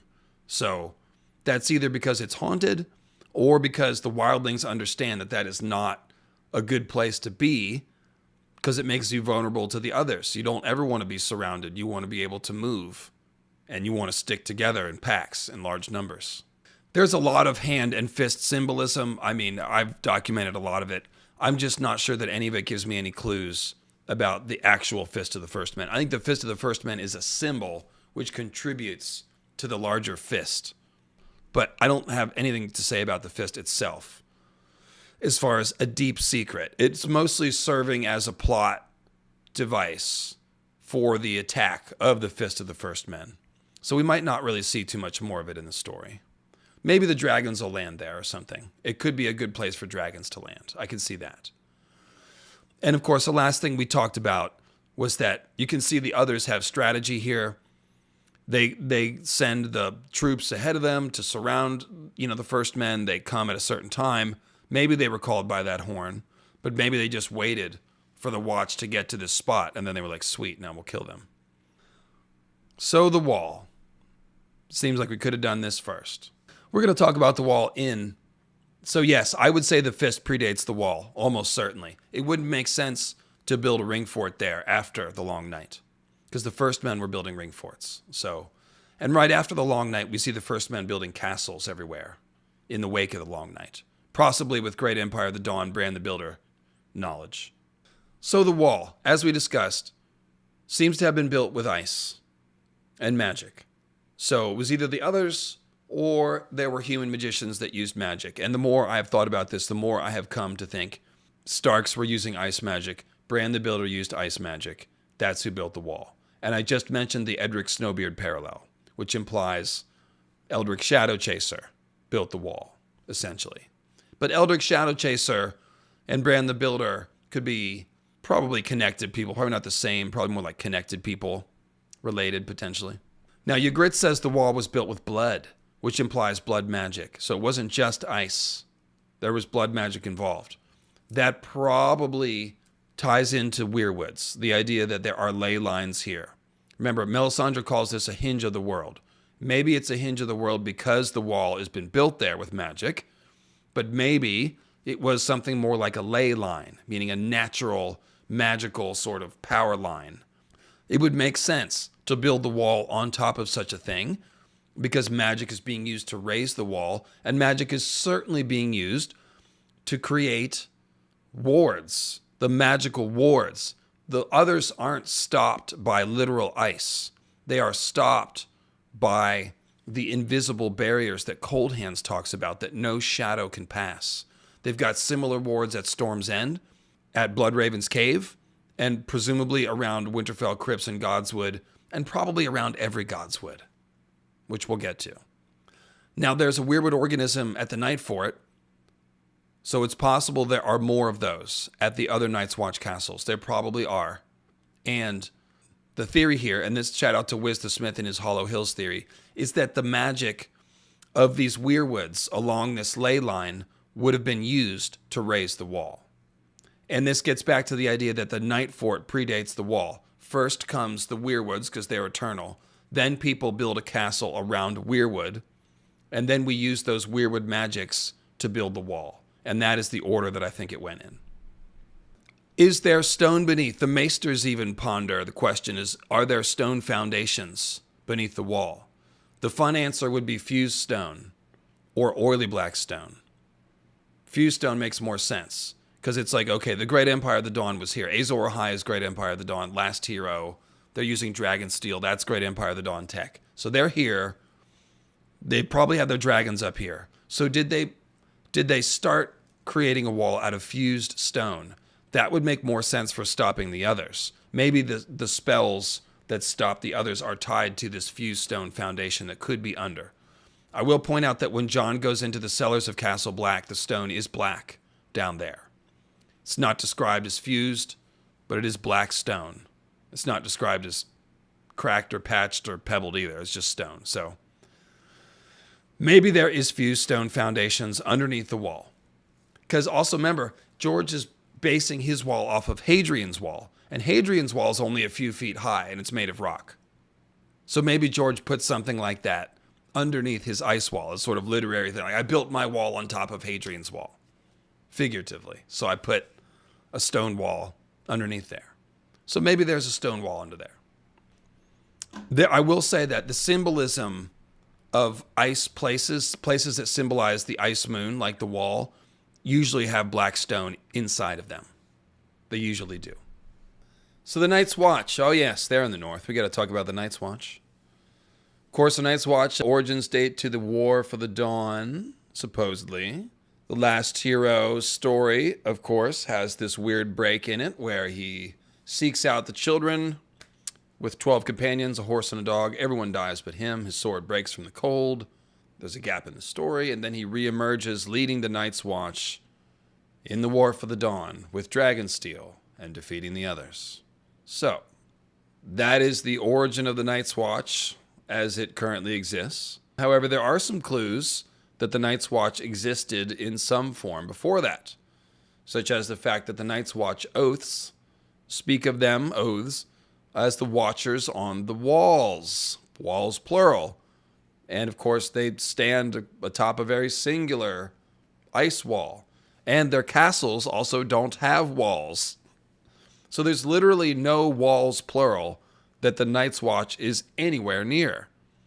So maybe it's just a poetic line, but maybe the Night's Watch originally walked different walls. The Night Fort has been remade. The only thing original about the Night Fort is the underground cellars.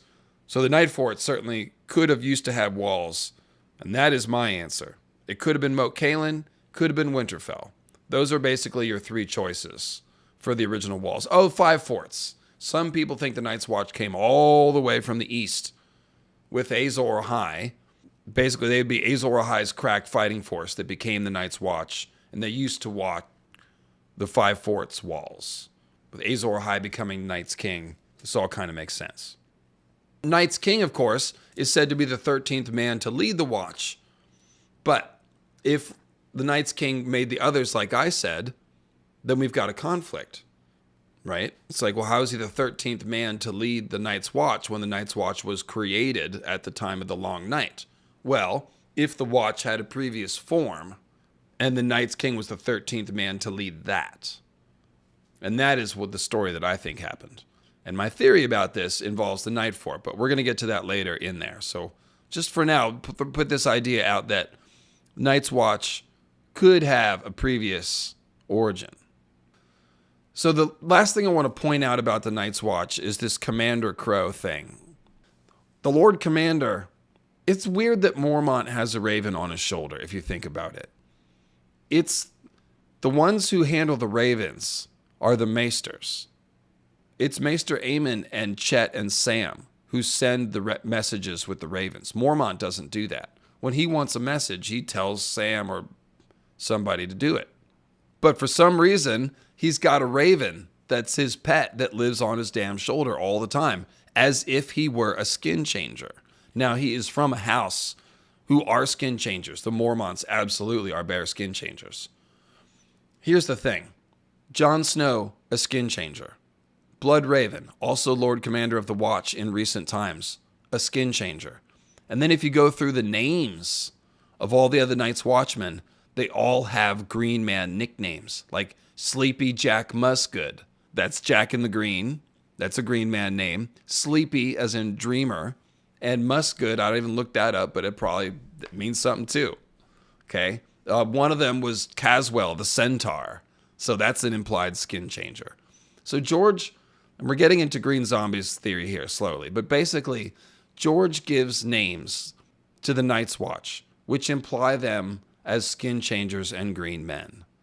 There's 3 Garths in the Night's Watch. There's 3 of them. Garth of Old Town, Garth Greenaway, and Garth Greyfeather. And even those names, Garth Greenaway, like a Garth who turns dead, like the Barrow King or an other. Garth Greyfeather instead of Green, so again, a death association. And then Garth of Old Town.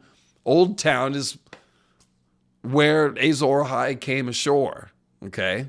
And learned the magic of the Children of the Forest, Uthor Hightower, all that stuff.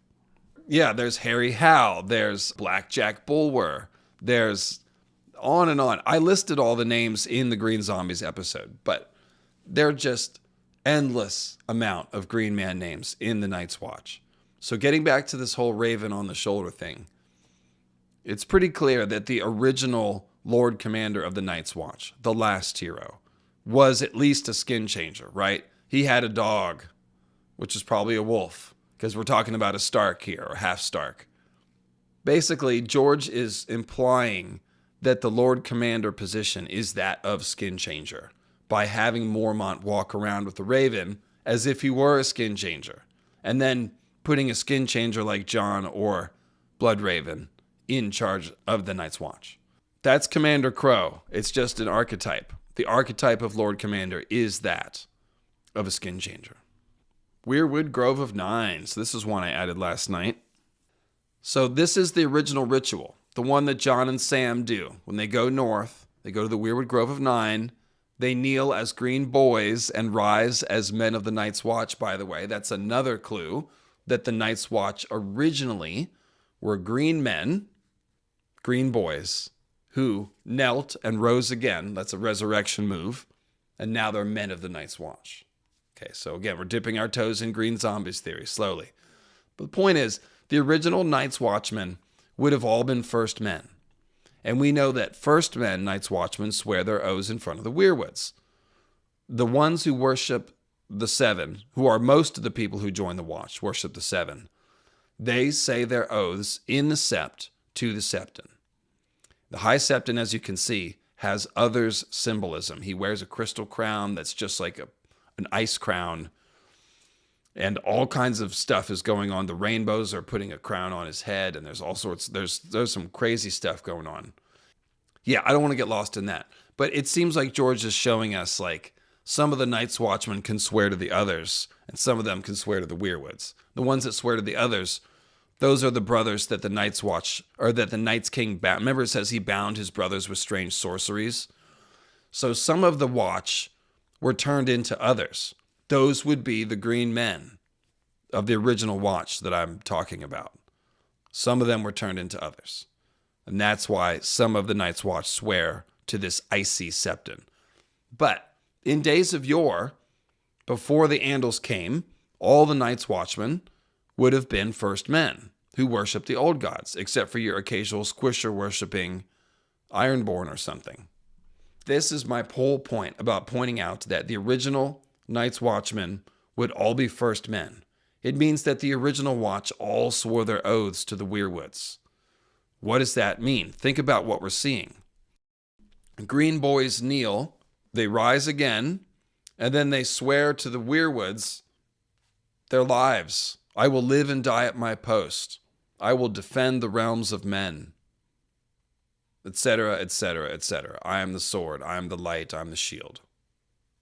I'm the horn that wakes the sleepers.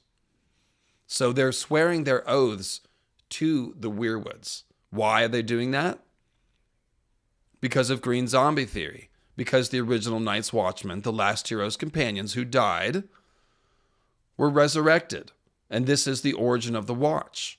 Resurrecting green men, green boys, to become Night's Watchmen. And the Night's Watch symbolism, I'm getting ahead of myself, but it implies them as dead.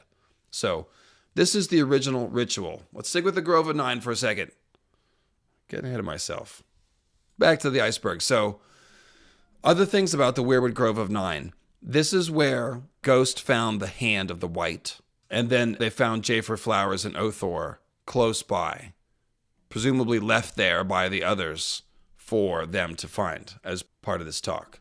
So Jon's rebirth might happen here. This is what I'm trying to say. They went to the Weirwood Grove of Nine so Jon and Sam could swear their vows. And then they found the whited hand. And when they see the dead bodies, Jon looks at the bodies and he's like, oh, these were my uncle's men. And I wanted to go with him. It could be me right there. I'm such a green boy. He's right. So it's really emphasizing like Jon's resurrection and whiting in the Grove of Nine. Like it's all foreshadowed right there. Also, the person who gives Jon his oath is Bowen Marsh, the same person who kills him. The first person to stab him. Actually, Wick stabs him first. Bowen stabs him last. The belly wound. So Jon's rebirth, either his rebirth or if he's stolen by the others, as I believe, then it might be like freeing his body from otherization. That might happen in the Weirwood Grove of Nine. Potentially. Also, when Jon and the Rangers surrounded the grove, when the Wildlings were there and dance, there's a sleeping giant in the middle by the campfire, and he wakes like a boulder, like a dragon waking from stone with a roar. So perhaps that symbolizes Jon's resurrection as a dragon, waking from stone, fulfilling the prophecy, his corpse being stone-like. So that could be a thing. The last thing is the crown symbolism. I've pointed this out in my Green Zombies essay, but the King of Winter has a crown that's 9 black iron swords in a bronze circlet. The Weirwood Grove of 9 has 9 weirwoods, which are crowned with heads of red leaves.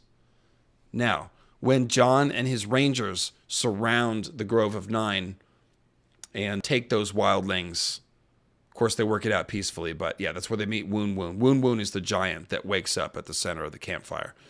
When that scene happens, as the rangers are surrounding the ring of trees, they are a ring of black swords.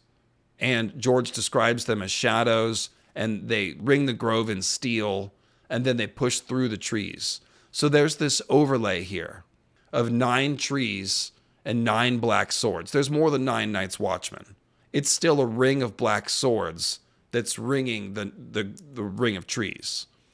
So I think George is drawing a comparison. The King of Winter crown of black swords should be compared to this Weirwood crown. And perhaps the original Kings of Winter had Weirwood crowns and not crowns of black swords. So there's a couple of complementary ideas to this. Naga's Hill is crowned with 44 Weirwood ribs. And the Grey King was said to wear a crown of Naga's fangs, but the Naga's fangs are really Weirwood. So we figured out that Grey King, who sat atop Naga's Hill, had a Weirwood crown. But then the hill itself is crowned with Weirwoods. So you can see the Weirwood crown is an idea. It symbolizes a green seer of some kind. So the King of Winter, and we're going to get into the Starks and their Weirwood connections in a minute, the King of Winter probably was a green seer who wore a Weirwood crown originally. And I think that's one of the messages of the Grove of 9. And yes, it does also seem to be a Nazgul Ringwraith reference. Although again, everything's inverted. The Night's Watch are the Wraiths in black who ring the Grove in steel. So they are the Wraiths. And it's the Stark who's allied with the Night's Watch who has this Nazgul crown of 9 swords. So it's kind of a dark thing that they're implying there. It implies that they said, Night's King was a Stark. So if you think about it that way, the Nazgul would be the others. But the Night's Watch are kind of like Nazgul too. So George is sort of having fun. Just like the Targaryens are like elves, but they've got the Mordor colors. So he's just, playing with stuff and inverting it. Do I think Cold Hands is a Stark? I don't know if he's a Stark, but I do think he's one of the last heroes group. That's my first guess for Cold Hands, and it always has been. So that's the Crown of 9 idea, and it just builds towards the idea of Stark Green Seers. That's the point. So now Bloodraven's Cave. This is another important place in the north. Bloodraven's Cave. Interesting things about it. There's a few things. The first interesting thing about Bloodraven's Cave, besides the obvious stuff, Bloodraven's down there in a Weirwood throne, half a corpse with mushrooms growing out of his face. There are other enthroned singers down there, right? There's other children of the forest, singers Bran calls them, which means children in Weirwood thrones. And they seem to be more far gone than Bloodraven, but they are not dead. They are still moving their eyes a little bit. And one of them sort of responds to Bran. So that's interesting. It seems like this process of going into the trees could be very gradual and slow. And those singers, like what's happening to them? Are they going to turn into wood? Are they going to be dissolved? Are the Weirwood roots just going to crawl through them until their bodies are like all eaten up? Will they petrify and turn to stone? I think all of these are valid ideas. I called them enthroned because these singers are enthroned. But over in Karth, they have the pureborn, who are called the enthroned, and they sit in wooden thrones as well. And Danny describes them as being worldly weary and half asleep. So they're dreaming in wooden thrones. So this sounds very, very like a parallel. Dany also puts on her green dress and brings her green dragon to go see them. So there's heavy green sea symbolism when she goes there. They also control the fleets of Qarth. And of course, boats are a very good Weirwood symbolism based off of Naga's boat and the idea that the Weirwoods are vessels to sail the Green Sea.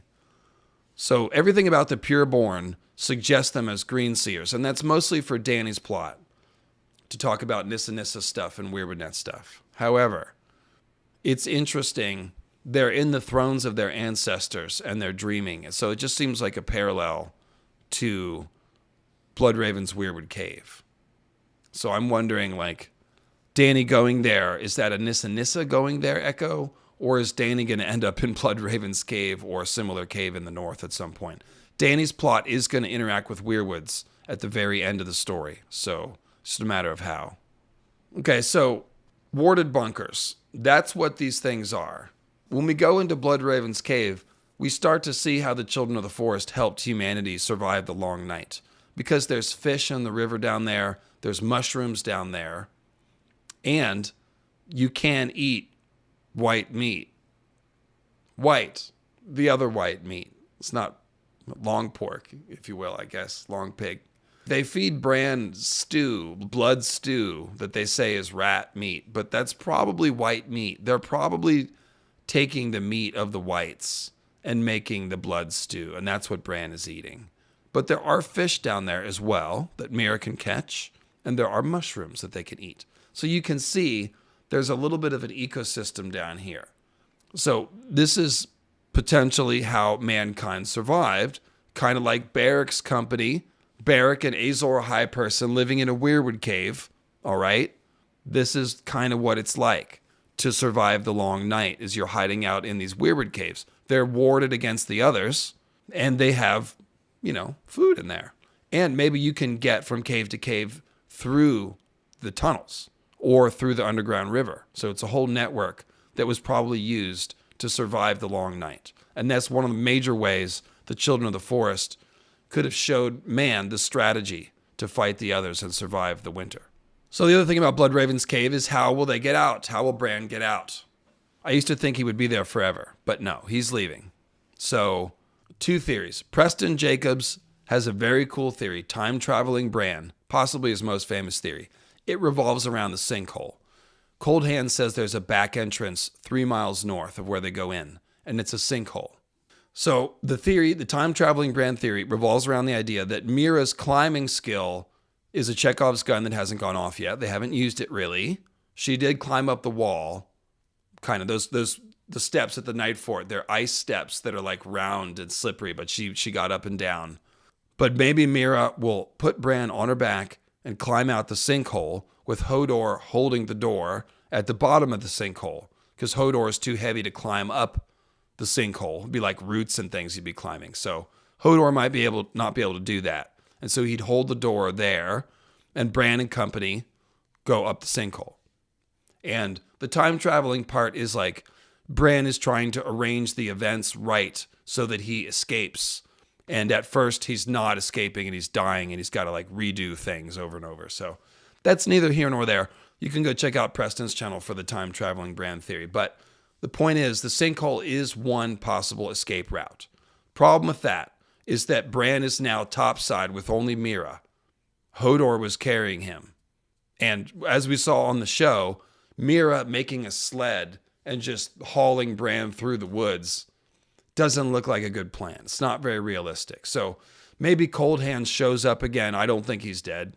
He could definitely show up, and we're just walking back to the wall now. We're 3 miles further north, but we're still walking back to the wall. We don't have Hodor, and that's what we're doing. Also, I don't know how the wolf gets out. Does Summer die? I forget what Preston said, but I don't know how the wolf can climb up.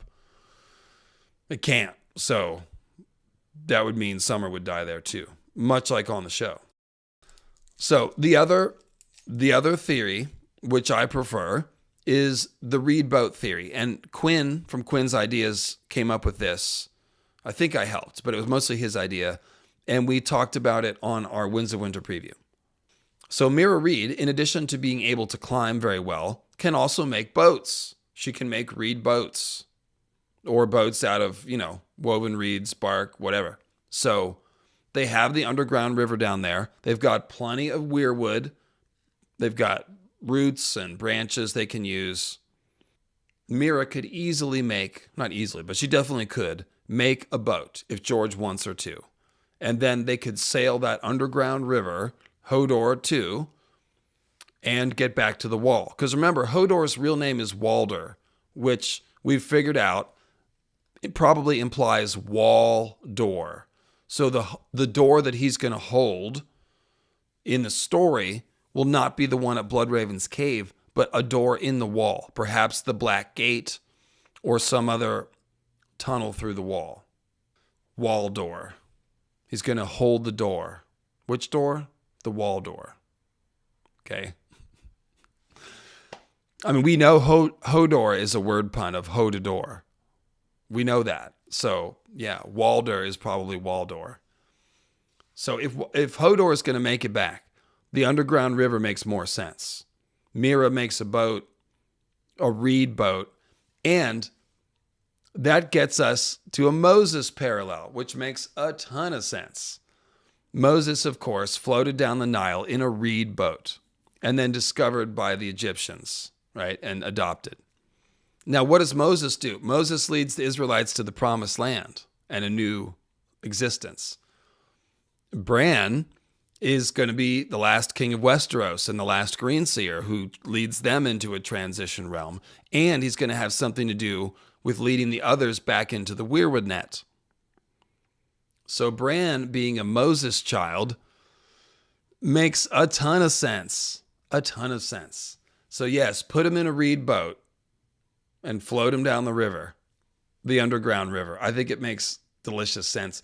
It also is a little bit of a parallel to the Silver Chair, where they journey above ground to a place and then they go back underground and come back to the place they started and pop up. Bloop, here I am. I love the Silver Chair. That's such a good story. That's a great one. Oh, yes. And then the parting the Green Sea. Thank you, Martin. So I said that to Maynard James Plum last night, and he was like, yeah, it's probably the leading the people to a promised land thing. And I was like, I don't know. Moses parts the Red Sea, and we know the Green Sea is partitioned by Azor Ahai. And that's the whole Green Sea versus the frozen pond. The others are from the frozen pond. The Green Seers are from the Green Sea. The wall itself symbolizes that division. The green lands, the frozen dead lands. A wall in the middle, a veil of tears. So it's the same thing with the Weirwood net. There's a veil, there's a bifurcation, and the others are trapped in the cold dead side. They're attached to all this petrified dead weirwood symbolism. So Moses parting the Red Sea, yeah, like Bran's going to unpart the Green Sea, if you will. So I love it. Reed boat theory just got that much better. All right. Jojen boat is too much. No, we're not making a skin boat. That's terrible. That's terrible. Make Mira row a Jojen boat. That's terrible. Not big enough either. He's too small. Not enough skin. Not nearly enough skin. Why waste resources? That's hardly a resource. We're not, unless we're eating them. Anyway. So that is reed boat theory, sinkhole theory. Okay. Next slide. Bloodraven himself. So first of all, why humans? Why did the children of the forest, who have their own green seers on thrones in the cave, why do they need human green seers? There's a couple different answers. One could be something having to do with this Azor Ahai invading the Weirwood net thing. Like it's now conditioned for humans, and only they are able to do certain things. The easiest answer is that green seers are very rare, and the children have very small numbers. So they just don't always have a green seer. And so they recruit humans to do it. But it could be that humans can do green seeing in a different way than the children. I suspect that is the case. Oh yeah, Moses also, he writes down the 10 Commandments. So that's kind of like Bran creating a new law, a new history for Westeros. Yeah. So why humans? I'd like to hear your ideas, chat, or people in the comments about why humans. But basically, those are the two things I can think of. Would be that there's just not enough children. They don't always have a green seer, or there's something important about humans babysitting the Weirwood net. Like Azor Ahai invaded it and messed it up. And now humans have to like hold it together until Bran can do his sort of healing action.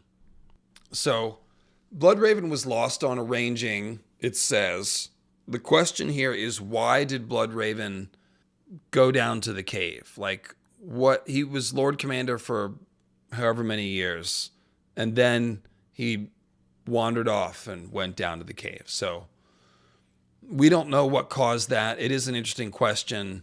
Maybe the previous Green Seer's time was done, because we see that's what happens. Bran gets called by Bloodraven to the cave. We'll talk about the three-eyed crow stuff in a minute. But yeah, Bran gets called to the cave by Bloodraven to be his successor. So presumably, the last Green Seer might have called Bloodraven. Now, who was the Green Seer before Bloodraven? I don't even think there's any clues about it. I mean, I know Grey Area has a theory that it's Daemon Targaryen. And as much as I love Grey Area, I can't wrap my brain around it because there's no clues about it.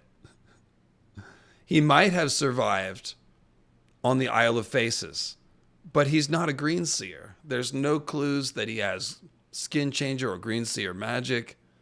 So I just don't understand how Daemon Targaryen is supposed to be a Green Seer and how he's supposed to get from the Isle of Faces all the way up north of the Wall. So I'll wait for her video on that to form a final judgment. But that is not, I've poked her about that one. I do not get that.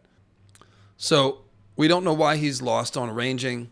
We don't know who the previous ranger was, but presumably there has been a long series of Green Seers going back in time. So one of the things that I've come to think recently is, when did Bloodraven wed the trees? Leaf, the child of the forest that Bran talks to the most, said that she wandered the realms of men for 200 years. So, could be that Bloodraven, long before he ever reached the cave, was fed weirwood paste and wed to the trees somewhere in the south. Could have even been that cave below the High Heart that Stoneheart is in. We've seen that Bran, once he's wed to the trees, can continue to have weirwood visions even when he's not in the throne. So, technically speaking, Bloodraven could have been wed to the trees a long time ago while he was still Hand of the King. And then he would have been able to use his Green Seer network to spy on everyone. And that, I think, is what he did. That's how effective he is as if he was listening everywhere. And that's why everyone's like, oh man, he's listening out of all the animals and stuff. He's everywhere. It's like, yeah, no, he literally is. So that is a theory I favor, is that Leaf wed him to the trees somewhere in the south, long before he ever came north. Do you think that as well as an above ground Weirwood, there is also a literal underground one? So the first men did less damage than they thought. Yes. The Weirwood is always larger underground. The stumps are still powerful. Like the Ghost of the High Heart says, oh, the gods remain still. That's because, yeah, the organisms are underground. Last question, Three-Eyed Crow. Some people like the theory that the Three-Eyed Crow is not just Bloodraven, and that the voice in Bran's stream is not always Bloodraven. And the reason why I don't like this theory is because it is based on what I think is a misunderstanding of when Bran says, oh, are you the Three-Eyed Crow? And he says, a crow? I was a night's watchman, a crow of the watch once, yes. And so people are like, he doesn't know what Bran's talking about, so he must not be the Three-Eyed Crow. The thing is, though, it's very obvious that in dreams, everything is presented in form of symbol. So when Jon sees Bran, for example, in a dream, he doesn't see Bran. He sees a weirwood tree with his brother's face, which reaches out and boops him on the forehead and awakens his gift. Now, if he went to the cave and said, oh, you're the three-eyed weirwood tree, Bran would be like, I sit under a weirwood tree, yeah. Right? That's what he would say. He wouldn't understand, because in dreams, the dream itself represents people in symbols. Melisandre sees Bran and Bloodraven as like a tree face and a wolf boy or something like that. So Bloodraven appearing as a three-eyed crow, not necessarily something that Bloodraven is doing consciously. That's just how he appears in the dream to Bran. So when he says, "Are you the three-eyed crow?" he's like, "Yeah, I'm a crow of the watch." And that's why he appears as a three-eyed crow, because he literally is Bloodraven the crow. However, I am not made of steel. I'm not a hard-hearted person. I'm not made of steel. And I have entertained the idea that perhaps in some parts, there is another voice in the Weirwood dream. And if there is, it could only be the voice of Nissa Nissa, who is implied as becoming the Weirwood Net when she dies and goes into the Weirwood Net. She becomes the Green Sea. I don't want to get lost on that because I've done very long podcasts about it, but that is what is implied. Ygritte melting in the Weirwood Pond is a great example of it. She turns into blood and bone in the pond. So she's becoming the sea. So that other voice in the Weirwood Net could be the voice of Nissa Nissa. But apart from that, it's Bloodraven. I don't think it's time-traveling Bran. It could be, I guess, but I don't tend to think it is. I also don't think Bran from our story is Bran the Builder, because it seems like the only timeline stuff you can do is like a little bit of wonky, not go back in time and become someone else. Like there still needs to be a person back there for Bran, the time-traveling spirit, to body snatch. And I just don't think, it doesn't make sense. So that's Bloodraven the man. Cold Hands. Oh, Cold Hands, one of my favorite subjects. So Cold Hands is a freed slave, right?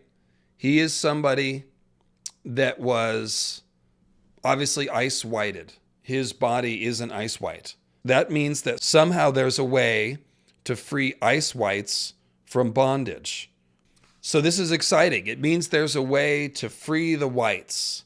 That's good. It's good to have hope for the whites in general. We know there is symbolism that suggests that Dany will free the whites from bondage, potentially by burning the others, because she keeps burning slave masters to free slaves. So it makes sense that burning the others might free the whites from bondage. How is that done? Maybe, is it a thing, like on the show they went with the White Walker individually resurrects certain whites, and if you kill that walker, those whites die. And that's a magic trope. It's not a horrible idea. I'd be a little surprised if that's how it works in the show, but maybe Cold Hands was freed from bondage by killing a specific White Walker. I suspect it's more a case of magic. And the important thing here is that there is every foreshadowing that Jon's body is going to be stolen by the others. I didn't make that a slide because I just beat that one to death in the White Walker Iceberg. This is also why we never did a Jon Iceberg. We did a Dany. We're not going to do a Jon Iceberg because I covered all the Jon theories in the White Walker Iceberg. We are going to do a Jon character stream though, guys. Who is the real Jon? That'll complement my Who is the Real Dany video.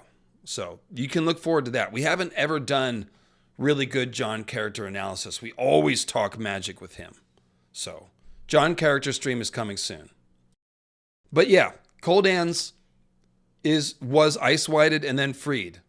And that's probably going to need to happen to Jon. His body's going to be stolen from the others. So Cold Hands is showing us a lot of stuff for Jon. He's showing us that even if Jon is ice whited, he can still be freed. We don't know how. It's likely the children of the forest are involved. So Martin, asking an interesting question, what is agency when Martin is working so much with like destiny and fate? I think a lot of times the agency is what you choose to do in the face of your destiny. And that's how life is. Sometimes you don't have every choice available to you. You're in a tough situation, but the rest of your life might be defined by the tough choice that you make in that situation. George really romanticizes those sorts of choices. He always puts the Starks in those positions. And I just think he's got a grim idea of heroism that's like, yeah, life is brutal, but no matter how hard it is, true heroes don't bend. They stick to their guns, and even if they pay a price, they set that example for others to follow, and they make a difference. They throw themselves in the breach. That's just George's ideal of heroism. So there's a choice. Sometimes it's a tough choice, but you always do have a choice, even if it's just to die with honor sometimes. Because remember, those martyr sacrifices can motivate thousands of people to take action. But let's talk about Cold Hands, who does have free will. And I want to emphasize that. He is not a Bloodraven skin puppet. I'm pretty sure. Some people, this used to be a more popular theory before I stamped it out with my sermonizing. I don't know. But it used to be that people assumed Bloodraven was just piloting a corpse. Bloodraven took back over one of the whites, and he's talking through Cold Hands. But the thing is, Cold Hands does not sound like Bloodraven. He just doesn't. He has a different tone. He seems to have a lot of individuality. He's functioning just like a skin changer and a green man. That's the first thing we need to notice. He's riding an elk, and he's riding a great elk. They're 10 feet tall. Don't make me get my photos out. Google Irish elk if you haven't seen them. I put them up every time. I'm not going to do it. I need to keep moving. They are 10 feet at his shoulder, 10 feet across altogether. It's big enough for a human to ride, except for that elks are wild and uncontrollable. So the point is, you can't ride an animal like that without being a skin changer. And specifically, we're told that the green men rode elks. So here's Cold Hands riding an elk. And that's why Bran says, oh, was he a green man? When Sam starts describing him. And that's important because, again, the original Night's Watchmen may have been green men. According to me, they were. So here's a Night's Watchman who's resurrected, which, like I said, also is the true origin of the Watch, resurrected Night's Watchman. So Cold Hands might be showing us the whole thing. The guy might be a green man. His antlers may have fallen off. If you think about it, bucks lose their antlers in the winter. So it could be that Cold Hands literally is a green man. And that cloth that's covering up his mouth, it could be covering up like a weird fawn man mouth instead of like a wound. Yeah. But also the idea of the Night's Watchmen being green men could simply be the idea that they are skin changers descended from green man. They might not be Cernunnos people. They might just be recently descended from green men, as most of the first men seem to be, and they had the green powers. Cold Hands is a freed slave. He seems to be a skin changer. Not only is he riding the elk, he also talks to the ravens. They perch on him, they perch on the antlers, they talk to him. When he goes back and murders the mutineers at Craster's, which he did, the ravens helped him because they find the bodies later. They're all torn up by the ravens. So Cold Hands and his ravens attacked together in concert. They also did that when they saved Sam. He came with the ravens and they attacked the whites and he rescued Sam and Gilly. Cold Hands is behaving like an advanced skin changer or green man, riding an elk, talking to ravens, and working in concert with ravens.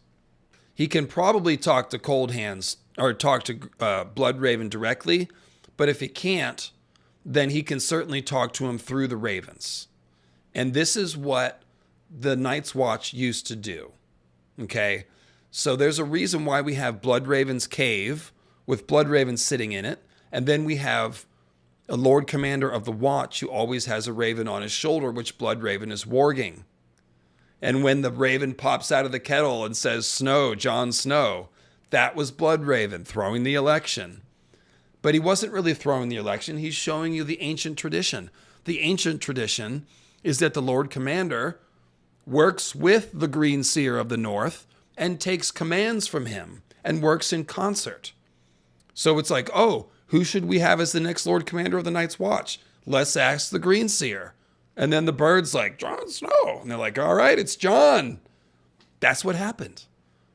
That's what happened accidentally. And in the past, it would have been intentional. So that is why the Lord Commander always has that raven. And that's what the maesters say, is that the first men used the ravens to communicate, but instead of tying notes to their legs, they used to teach the birds to talk. So that's just skin changers using ravens to talk to each other. So last thing, Herne the Hunter. So Herne the Hunter, real quick, he is a particular variation of the Green Man folklore, a branch of it, if you will, specific to a certain area of England there's a specific tree called Hern's Oak that he's associated with. And the basic story is that Hern committed some crime when he was alive, and he was hung for it from a tree. But in death, he became some sort of protector of the woods and a leader of the Wild Hunt, which is a procession of ghostly figures and ghostly animals and souls and things. The Wild Hunt is a very old myth. There are many variations of it. But that's Hern's version. So Cernunnos is a protector of the woods. The Green Man is an embodiment of nature.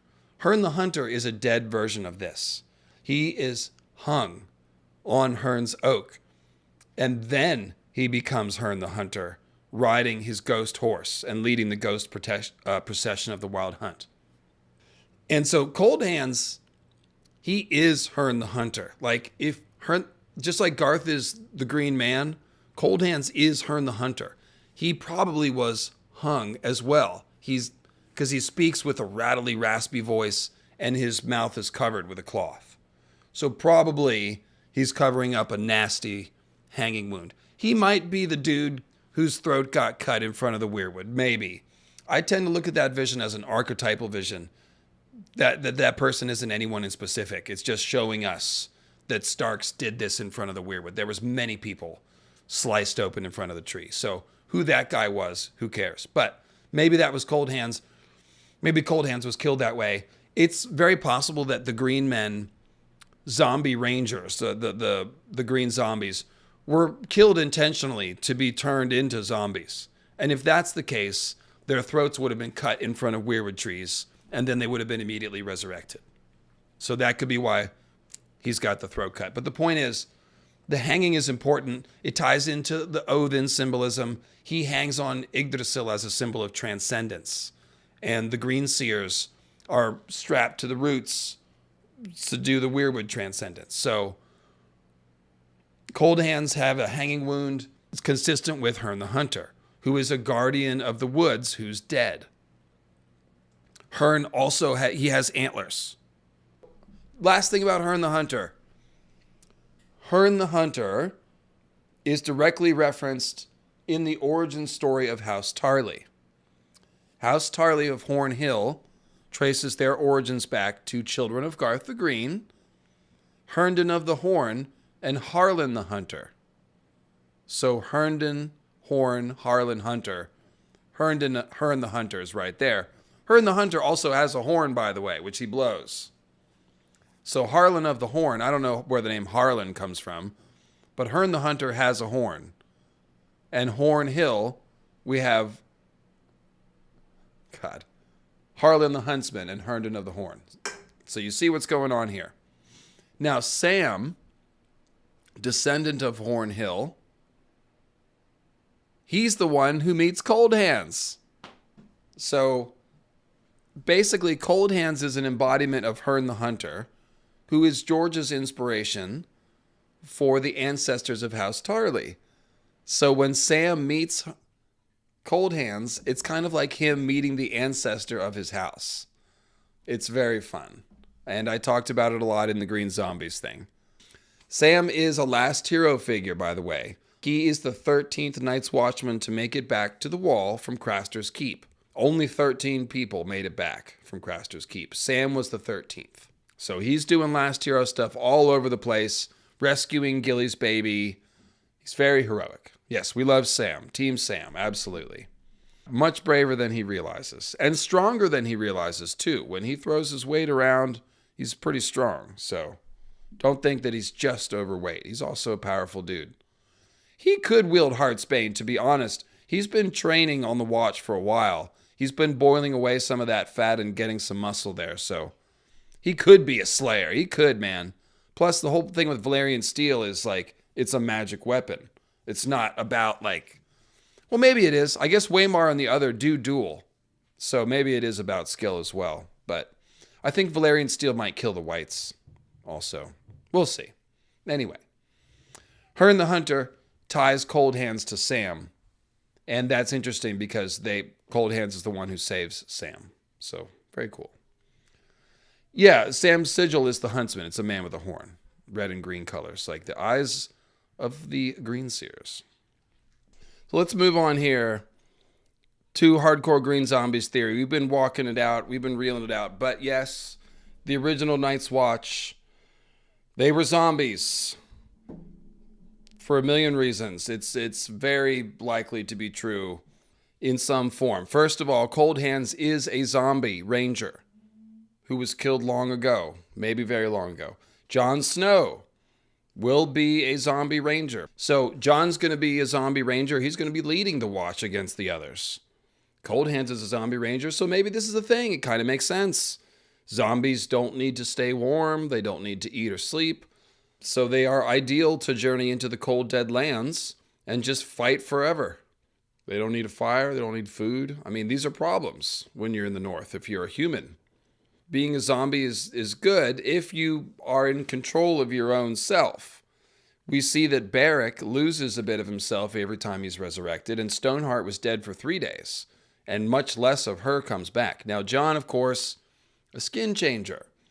His spirit doesn't do the same thing as Beric or Catelyn's spirit when he dies. Instead of just dissipating into the afterlife, it goes into his wolf for second life. So Cold Hands being a skin changer as well, begin to think, well, maybe the skin changer thing is part of making a better zombie, right? Jon needs to be a better zombie, hopefully. Well, when Dany to be meeting him and he's all like, okay, that's charming. What was that again? You're a Targaryen? Can you enunciate better? So yeah, a better zombie. Skin changer magic might be the key. There's also the idea that maybe Bran can use Green Seer magic to resurrect Jon, and that his body will be actually restored to life instead of just a walking corpse, which is what both the Fire Whites and the Ice Whites are. They're basically animated corpses. They're not restored. So maybe Bran can revitalize Jon's body and make him a really good zombie that can still, sorry, I won't, so tasteless. So that him and Dany can have marital relations as man and woman. Maybe. So, have children, yes. That's one way to say it.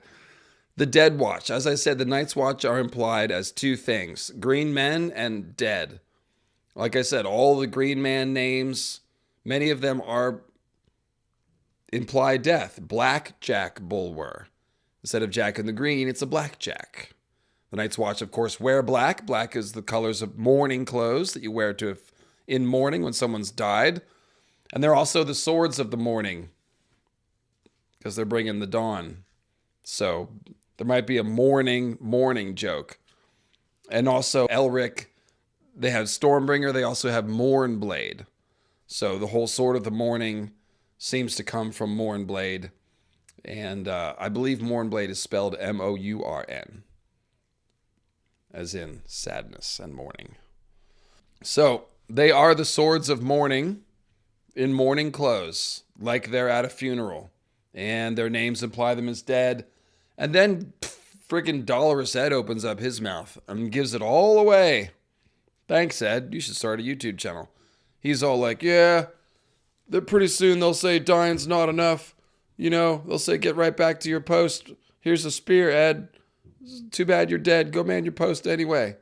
And then he talks about, there's more. There's a bunch of double entendres. But basically, Ed is telling you everything about manning your post after you're dead. They'll teach us to ride dead horses like the others, stuff like that. So many things imply the Night's Watch is dead, and many things imply them as green men. And like I said, they kneel as green boys, and then they rise as men of the watch. So scarecrows are important. It creates a three-way symbol. So think about Beric, Bloodraven, and the Scarecrow brothers that the Night's Watch make when they're fighting the Wildlings to make it look like there's more Night's Watch brothers. All three of these things are scarecrows, and they're all labeled that way. The Night's Watch, the fake Night's Watch brothers are literally scarecrows. They are stuffed with straw, which also makes them like green men or like the King of Winter from folklore that's made of straw and shoots and that burns to bring the spring. So these these straw men, these scarecrow Night's Watchmen, when Jon has his Azor Ahai dream, he's defending the wall, and it says that he's all alone. Everyone's abandoned him, except for the Scarecrow brothers, who are in fact named after fallen Night's Watch brothers. So it even implies them as resurrected because they're named after the dead. So it's like those fallen brothers resurrected as scarecrows. And in Jon's dream, they're on fire. They're burning. Burning scarecrows. And Azor Ahai Jon with his red sword and his black ice armor. So then we have, this idea, burning scarecrow Night's Watchman should help Azor Ahai. Well, Beric Dondarrion is a scarecrow animated by R'hllor. He is a fire white, and Arya calls him a scarecrow twice. So he's a burning scarecrow, and what sword does he have? It's a burning sword like Lightbringer, just like Jon's got a burning sword. So now we're thinking about the fact that Jon might become a fire white, just like the scarecrows that he's fighting with. And fire white Beric is a scarecrow. So, okay, Jon is going to be a scarecrow. He might have other fire whites with him fighting. Then we've got Bloodraven, also called a scarecrow. Understandably so, because he's sticks and bones under the black, cloth, just like Beric. Bloodraven is not animated by R'hllor. He's not a fire white, but he is a Targaryen. So he's the blood of the dragon. So he's also a scarecrow. And Jon is a blood of the dragon person who is a skin changer, whereas Bloodraven is a green seer. And of course, Jon's wolf looks like a weirwood tree. So all the scarecrow stuff links Jon and Beric and Bloodraven and these scarecrow brothers. And what it all says is basically Azor Ahai, the last hero version, the heroic version, is a scarecrow. He's a fire white. He's a green seer or skin changer, blood of the dragon person, and he's probably resurrected through the Weirwood magic. And Jon's going to be all those things. And so the original last hero probably was too. So that's what the scarecrows are about. Excuse me, the carecrows. They care about you. They have died and come back to life to save you because they care.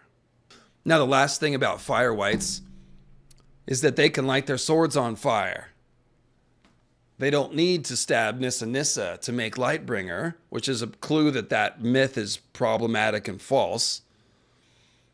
All you got to do is kill yourself, sacrifice yourself instead of your wife. Become a fire white. And then you can light your sword on fire at will with your own R'hllor blood. Beric does it in the show and in the books. So if Jon becomes a fire white, or other Night's Watchmen or people that are going to help Jon go north become fire whites, not only can they survive the cold and all that shit, but they can light their swords on fire at will, which is handy. So makes a lot of sense. They've got lighter fluid in their blood. 79 Sentinels. We're going to do the Night Fort Legends separately, but this one is all about the green zombie theory that we just laid out. So it makes sense to do it now.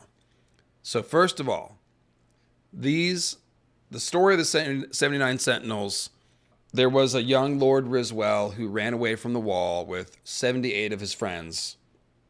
They were captured and brought back to the wall, and they were planted in the ice and made to watch forever. They left their posts in life, so they'll never desert it in death, right?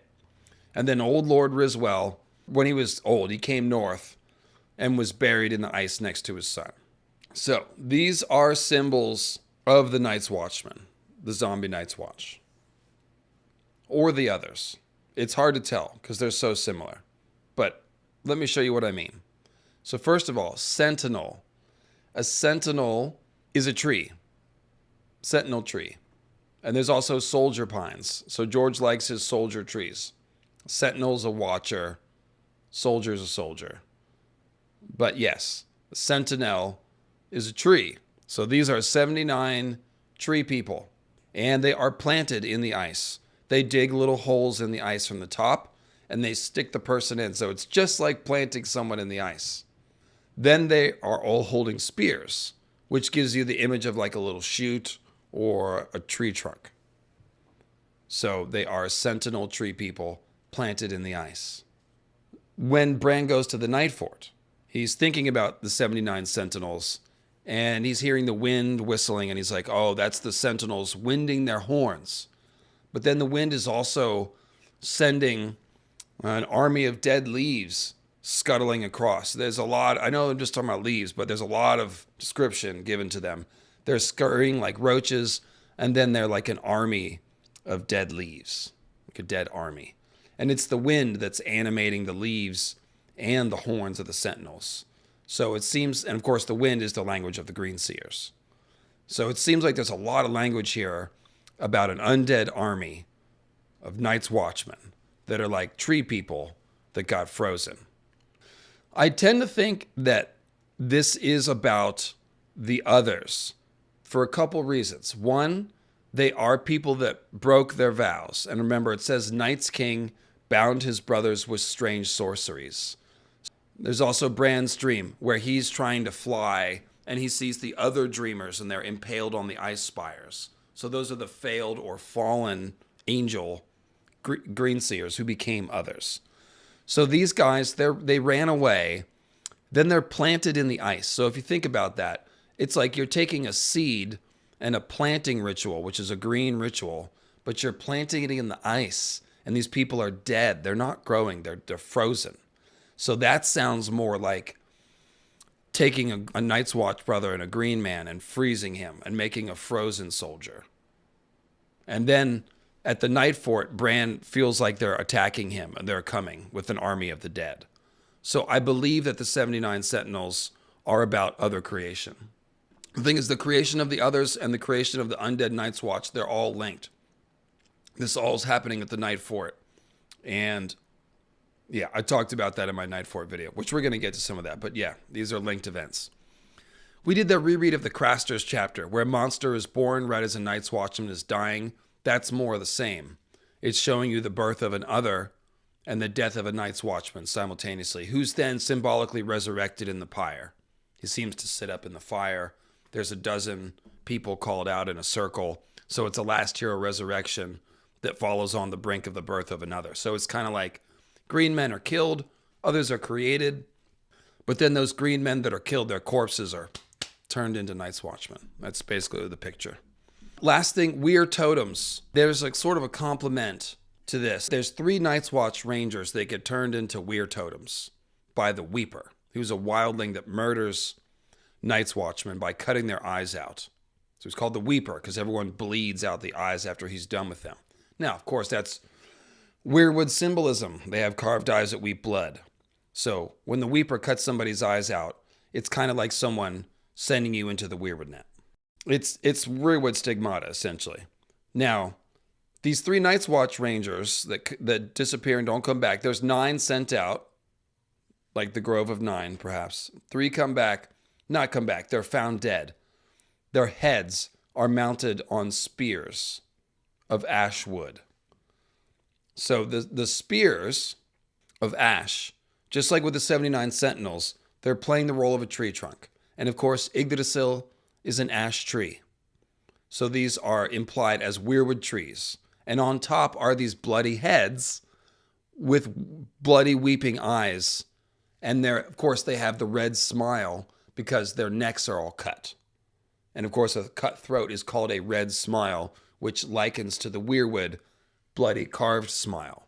So they got carved smiles and carved eyes, and they're mounted on these poles, these ashwood poles. So these are basically 3 Night's Watchmen, Blackjack Bulwer, Garth Greyfeather, and Harry Hal, that are turned into weird totems. So this is showing you something about Night's Watchmen going into the Weirwood net and becoming undead. Now, they've also have snowbeards. So that could imply a likeness to the Starks and Edric Snowbeard. So saying, the first Starks were some of these last hero companions. That would make sense.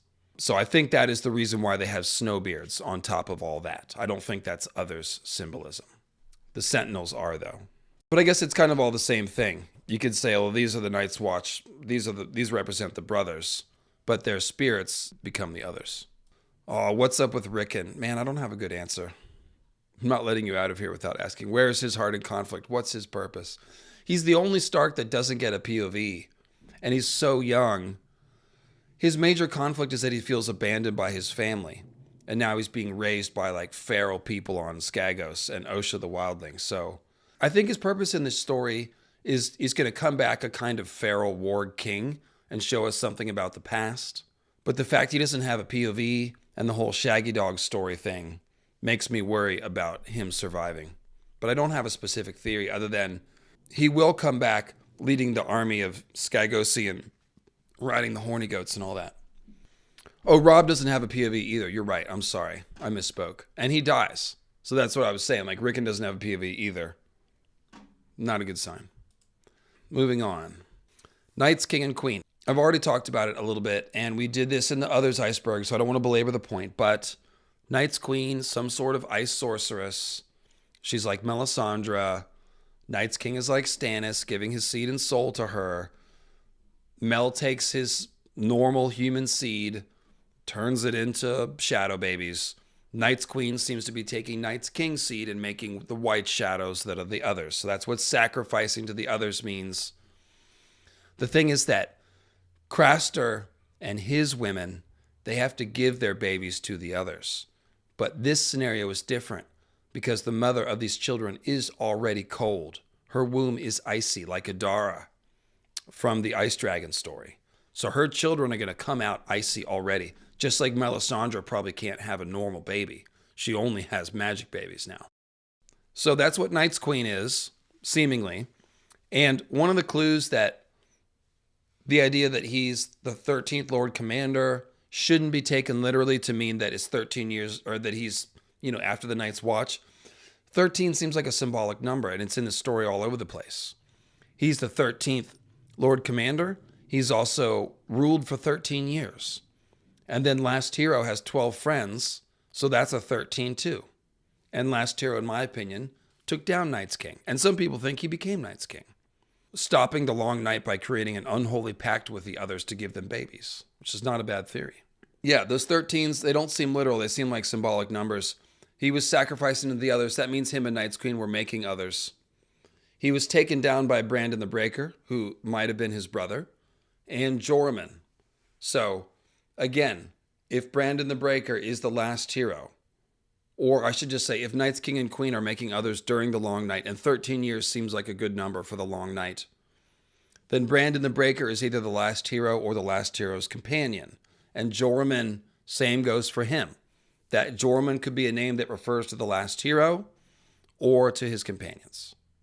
Because we shouldn't think of the last hero and just 12 grunt red shirts, 12 soldiers. They may have all been unique individuals that brought different things. Because if you think about, if we end up with John and Dany and like 12 people, it's going to be like Jaime and Brienne and Davos and people like that. Arya, people that do have individual skills and gifts and bring different things to the table. And there's also 12 Children of Garth. Thank you, Ashmeadow Phoenix. That's part of the point of George creating the 12 notable children of Garth the Green, is to tie Garth the Green to the last hero. The last hero is like Garth. And his companions are like green men, people that are descended from green men, people with skin changer gifts. They would have all had to have been skin changers originally, I think, to be the right kind of zombies, but maybe not. Maybe you had some freed ice zombies like Cold Hands. Maybe there were some fire whites, and maybe there were some skin changer whites. Maybe it was a collection. So again, I mentioned Night's King bound his brothers with strange sorceries. I believe that is a reference to the Night Fort theory, where we have a green man watch, and Night's King is using magic to create the others. So that's binding his brothers. It is shadow binding, because the others are shadows that are bound to icy golem bodies. They absolutely are shadow bound.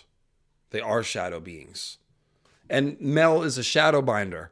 Her birthing the black shadow babies is an act of shadow binding. She's binding those shadows to a purpose and to a certain amount of physicality, because that sword actually cuts Renly. Same thing with the others. They are shadow bound. That whole thing, binding with strange sorceries, that is the creation of the others from his brothers. So who were the Night's King's brothers?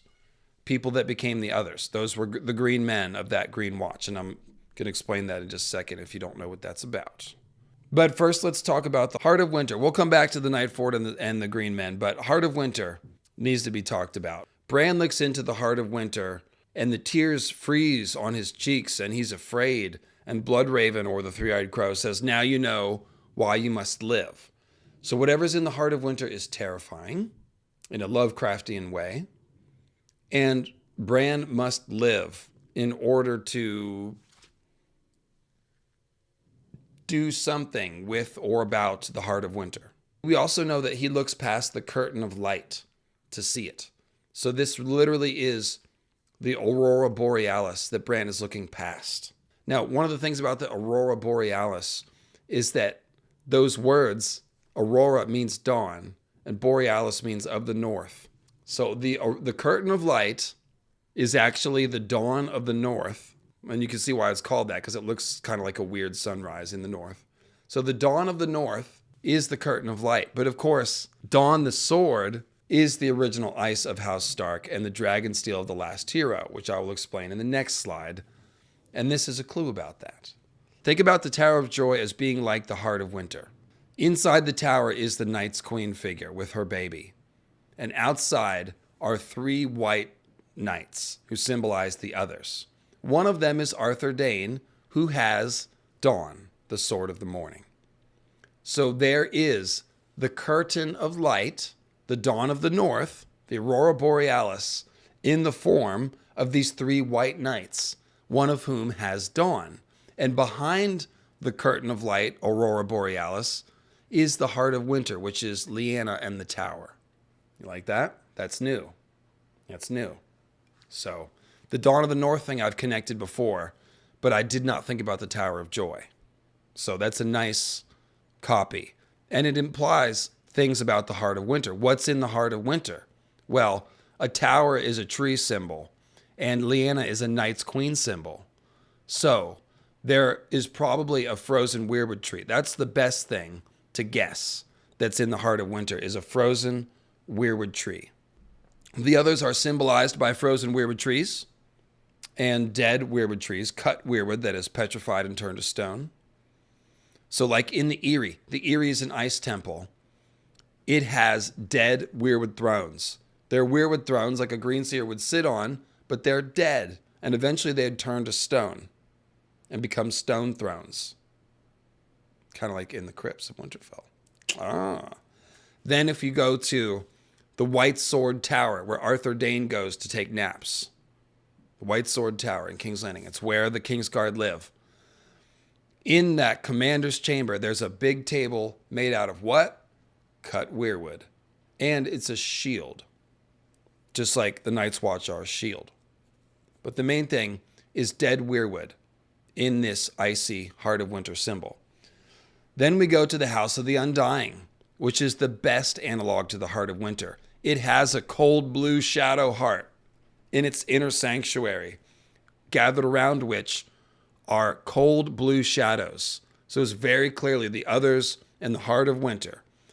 But it's inside the grove of shade trees. And the shade trees are like inverted weirwoods. They symbolize frozen weirwoods, or corrupted weirwoods.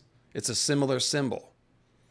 So once again, in the Heart of Winter, we will find corrupted weirwoods, blue weirwoods, frozen weirwoods. And inside those weirwoods should be Night's Queen and or Night's King / the Great Other, who might be original Azor Ahai. So the Undying is an important parallel to all that. And the other thing that might be in the Heart of Winter is oily black stone. In the Lord Commander's chamber, there's the shield. Everything is white, except for the sword. Oathkeeper. Jaime pulls Oathkeeper out from underneath the oak chair that he's sitting in. I think it's a black oak chair, actually, but I can't remember. But the sword itself is a black meteor symbol, and he pulls it out from under the chair in the Lord Commander's chamber. So that is your oily black stone symbol. Because remember, it drinks the light, that sword. House of the Undying, the house itself is black and drinks the light. So it is the oily black stone symbol. In the Eyrie, it's actually Sansa. Sansa Stark, who disguises herself as a lane stone. Not just stone, but a lane stone, like one that has been lain down, like a ley line stone, or like a meteor that has landed. Sansa also darkens her hair. She had red hair before, then she darkens it. So she is a dark stone that crash lands in the middle of the Eyrie. And of course, she is a moon maiden. So she is literally a moon maiden doing moon explosion stuff at the purple wedding, darkening the sun's face, and then she flies away like a moon meteor, turns into a stone, and lands in the Eyrie.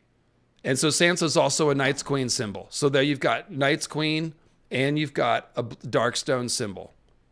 And remember, in the House of the Undying, one of them is female too.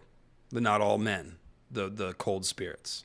There you go. That is the Heart of Winter. There, I suspect we will find oily black stone and frozen weirwoods. And I suspect that on the Isle of Faces, there will also be oily black stone and living weirwoods.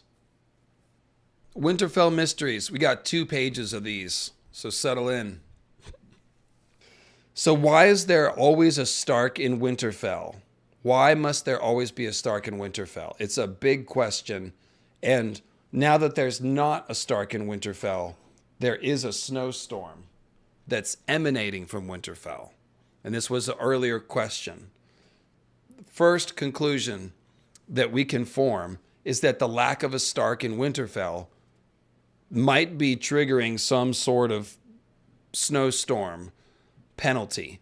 And this might be part of the onset of the long night, or part of the conditions needed, or that when the long night falls, this storm will combine with it, something like that. So that's the first guess about why there must always be a Stark in Winterfell.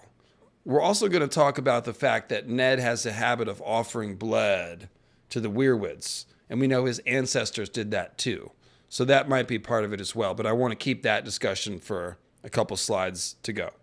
Now, on top of there being no Stark, the Boltons have also taken over Winterfell, which is kind of like an abomination. And they're doing abomination. That wedding is an abomination. They did it right in the Godswood. So that could be part of it. But we'll come back to the always a Stark idea. Those are the ideas I want to throw out now. Next thing about Winterfell that is a mystery is the first keep.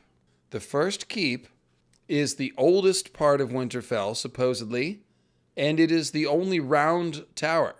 The rest of it is all square. So as you guys know, the round tower, square tower is a thing. The Maesters make a big deal out of this. Oh, the Andals only developed round tower technology after they came here and lived here for a certain point, and the older First Men castles were square. So the oldest part of Winterfell, the first keep, has some weird things about it. It's round, may have been rebuilt after the Andals came, but it is round, and it has gargoyles on it, which have been worn down so much that they're like shapeless lumps, and you can't even tell what they are. The fact that it has gargoyles is weird, because it's only Cold Moat and Dragonstone of all the castles in Westeros that are said to have gargoyles, and maybe others do, and George just hasn't said it, but gargoyles make us think of Dragonstone. And they're so worn down that they are very old. I don't know how many centuries it takes to wear down a gargoyle in the north with all their snow. Maybe it's quick. But seems like the first keep might be really old. And it's built over the Godswood and over the crypts. The entrance to the crypts is right next to the first keep. You kind of get this picture developing of the original Winterfell being the crypts, the Godswood, and this first tower, the first keep. It's literally called the first keep. I think it's like Old Town is literally the oldest town. That's what it is. It's the oldest town. So don't overthink it, kind of. I think it is the first keep. Now, the interesting thing about the first keep is that a dragon hatched from it when Ramsay burned Winterfell. Or at least that's what was implied. It probably was just symbolism. But that's definitely what was implied. Bran looking through the eyes of summer, and of course, everything the wolves see is stylized. The icicles are the trees growing icy teeth. The swords and spears are tooths and claws of men. But looking up through the eyes of summer, Bran sees a winged snake whose roar was a river of flame as he's watching the castle burn. So there could just be a fiery shape that he saw that's intended for symbolism, because the burning dragon that's going to awaken from Winterfell is obviously Jon, who, if he is not put back in his body in the Weirwood Grove of Nine, will probably be put back in his body at Winterfell. But he's from Winterfell in either way, so he is the dragon sleeping under Winterfell. All that stuff about dragons under Winterfell is first and foremost intended to talk about Jon as a hidden Targaryen at Winterfell who will awaken by coming into his own as a Targaryen, just like Egg. Egg's coming into his own as a Targ is what Jon the Fiddler saw in his dragon dream, as a dragon hatching.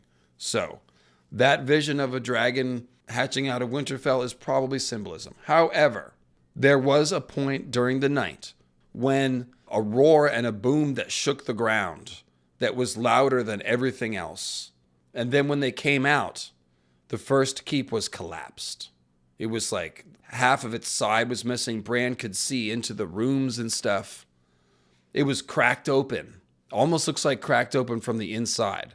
Then when they came out and they opened the door, the Hodor had to push the door open. It was wedged. It made a horrible sound. And when they came out, Mira says, "Oh, we made enough noise to wake a dragon." You can sort of imagine that there was, because we know there's rumors of dragon's eggs under Winterfell. So maybe there has been a dragon living down there in the lowest levels of the crypts. And when Winterfell got burned by Ramsay, it finally surfaced. Up until now, it surfaces to hunt in the woods, and it's just never been seen. But somehow, when Ramsay burned Winterfell, it decided to escape. Or maybe it was an exploding egg. Yeah, no, there's no way to verify that. That wouldn't make any sense. If it was a real dragon that hatched, it could be flying out there somewhere. But this is really just tinfoil. I'm pretty sure it's symbolism, guys. The Winterfell dragon. But it is interesting that the first keep is tied to all this stuff, and that is the one that seems to have crashed open with this thump. And then they talk about waking a dragon. So just throwing it out there. Maybe there was a dragon that hatched from Winterfell and it's flying around in the north somewhere in the Wolf's Wood. But probably not. So now, the gargoyles are interesting, though. That is definitely interesting. Moving on from the first keep, we come to the crypts themselves. And of course, I mentioned the lowest levels are blocked. They are collapsed. There's collapsed masonry down there. Now, could be that this is collapsed on purpose to hide the lower levels, or it could be that there was just a cave-in that's convenient for George's purpose. But there's obviously a secret down there, so it doesn't really matter. There's a secret down there for sure. Question is, what is it? Jon is the one who has a recurring dream where he's being compelled, even though he's terrified, and even though the Kings of Winter are like, it's not your place. Because, of course, Jon has imposter syndrome as a bastard. Even though he's as Stark as anybody else. Even if he was Ned's bastard, like, he's still as much Stark as his brothers and sisters. But somehow he thinks he's not a Stark, it's not his place. That's probably the Kings of Winter reacting to his dragon blood. Who knows? But this mostly serves Jon's narrative as imposter syndrome stuff. But he's always being compelled to try to walk down to the lowest levels. And it's so dark and he's got to keep going. But he always wakes up. Whatever's down there, obviously going to be tied to Jon's plot. Is it going to be RLJ stuff? It could be. It certainly could be. I would expect that Jon's dream will finish and he will, if he's going to ever talk to his mom, it would be down there. Lyanna's statue is down there. And Ned has had dreams of Lyanna's statue weeping blood, when he hears "Promise me, Ned." So if Jon has a dream of Lyanna's statue talking to him, that's barely different than what's already Ned, what's happened to Ned. So that I suspect will be down there. So what's down there in the lowest levels? I'd love to see you chat. What is it? Is it Rhaegar's harp? That's an old idea. It could be wedding cloak from Rhaegar and Lyanna's wedding. My idea that I've come to lately is a dragon's egg. And that could be even what is calling Jon with this recurring dream. Because we have rumors of a dragon's egg being left down there, specifically attached to the Pact of Ice and Fire.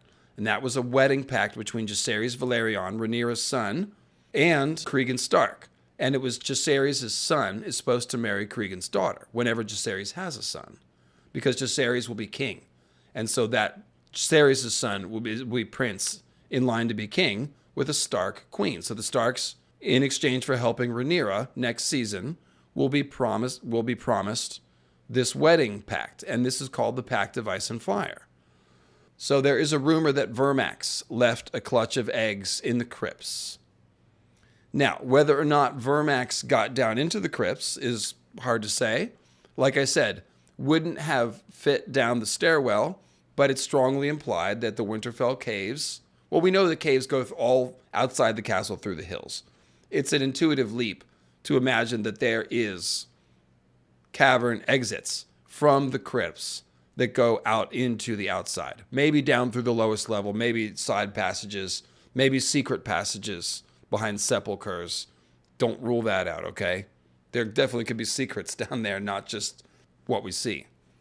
The rumor about the dragon laying eggs down there, I suspect what would have happened is that Rhaenyra and Jacaerys would have just brought an egg and given it to the Starks, because that's what the Targaryens do sometimes to cement these wedding arrangements. Like, you will eventually have a child that will be half Targaryen. Here is an egg as a promise, intended for this child, or just as a promise, because they're valuable, very valuable. It's kind of like collateral.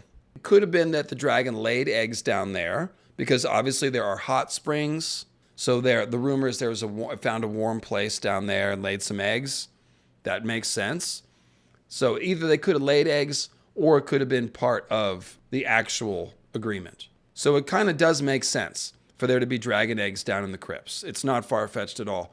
And we've seen, and this is the big thing, when Dany is carrying around her eggs, she starts to have dragon dreams, and it's Drogon that's appearing in dream form.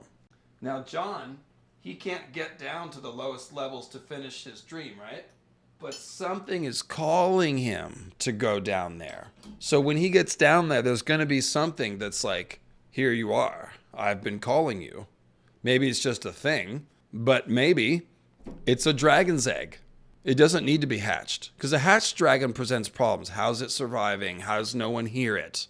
Rickon goes down there with Shaggy Dog and hides overnight. He doesn't run into any dragon hatchlings. But if there's an egg, the egg can still be sending dreams to Jon. And if Rhaegar had access to any eggs, which he would have, then that could have been something that was left with Lyanna in the Tower of Joy. Promise me, Ned, you'll show him this when he's old enough. And that's where Ned would have tucked it for safekeeping so that no one would see it. Would be down in the crypt behind Lyanna's statue. He would have tucked the egg that Rhaegar gave to Lyanna that Lyanna gave to Ned. So that's another way that there could be an egg down there. But the thing is, Jon is the fulfillment of the Pact of Ice and Fire that Jacaerys and Cregan made. Because, spoiler alert, Jacaerys never has that son. And there never is that wedding. When Rhaegar and Lyanna have Jon, that is the fulfillment of that pact, essentially. So if there was an egg left from Jacaerys' visit, it would be appropriate that it would be calling to Jon, because he literally is the fulfillment of the pact that the egg is tied to. Do you understand what I'm saying? That's my personal theory about what's in the lowest levels. Well, no, actually, the dragon's egg doesn't even have to be down there. That could simply be behind Lyanna's tomb. What's in the lowest levels is going to be something older. Got to be something with the original Long Night. And I have an idea. Part of it is the thrones. There should be Weirwood thrones down there. Like I said, Winterfell is implied as a tree, as a Weirwood tree. And that's the root zone. And I think that there is probably a Greenseer throne under every major heart tree at every old castle that the First Men made. There's probably a throne under Storm's End somewhere. There's probably a throne under Winterfell. There's probably a throne under the Night Fort. There might be talking faces under Winterfell or those other places. So those are two things that we could find behind the collapsed portion. Would be a black gate or weirwood thrones. The thing that's really weird is like the Kings of Winter sit on stone thrones with stone direwolves next to them, right? Well, this could be the thing where it's changed from the original version. The oldest Kings of Winter, and remember the King of Winter crown being 9 black swords, potentially a parallel to the 9 trees in the Grove of Nine. It could be that the original Kings of Winter were green seers, and that their original tombs down there in the lowest levels are not just stone thrones, but weirwood thrones that have petrified and turned to stone. They could have even been carved after that point, but probably what we will find down there are petrified weirwood thrones and probably like skeletons. Or maybe that's why I was saying, what happens to the singers in Bloodraven's cave? Do they petrify? Do they turn to wood? Do they are just consumed? I don't know. But if you think about Bloodraven's cave and Winterfell crypts, they are definitely parallel locations.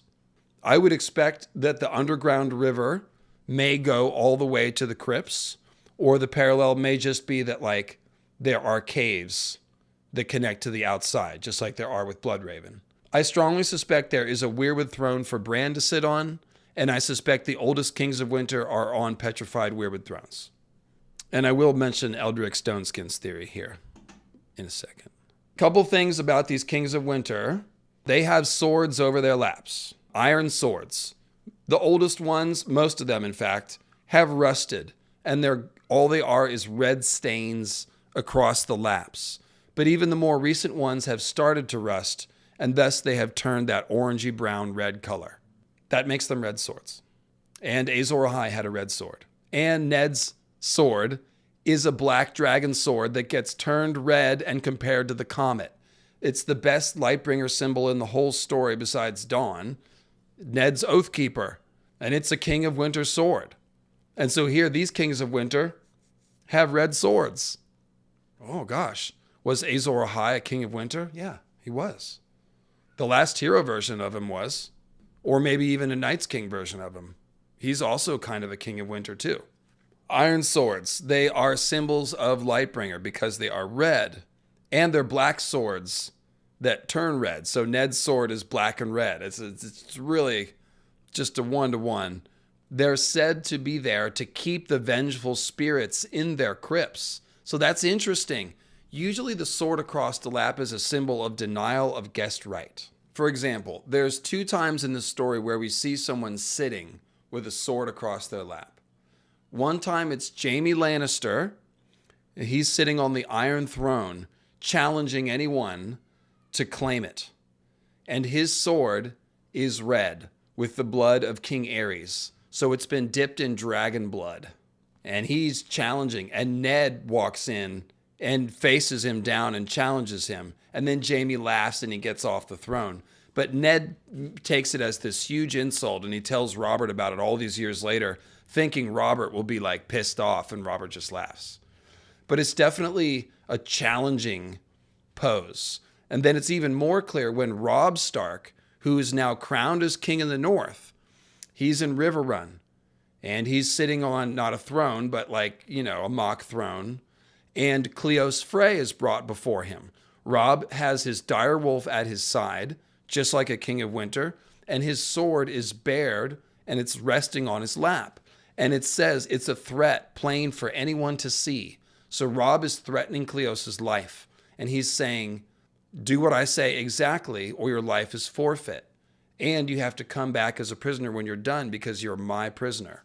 So this sword across the lap, it's a hostile, challenging, I would just call it denial of guest right, because guest right is so important in the North. And when you've got the sword across the lap, Robb did it to Tyrion too. When Tyrion came back from the wall and stopped by Winterfell, and they were thinking the Lannisters had something to do with Bran, Robb was very unfriendly to Tyrion. He had his sword across his lap, and the direwolves came out of the darkness, Shaggy and Greywind, and menaced Tyrion. So again, a denial of guest right, which then Robb rescinded. He sheathed his sword and he said, I'm sorry, you can stay here. So it's kind of like pretty consistent. So when you go down to the crypts and you see all these Kings of Winter with their swords, it would seem that the Kings of Winter are denying entrance to the crypts or whatever's behind them or whatever magic they possess in the crypts. They are warding with those swords. And Jon feels that. When he goes in there, the Kings of Winter are like, this is not your place, get out of here.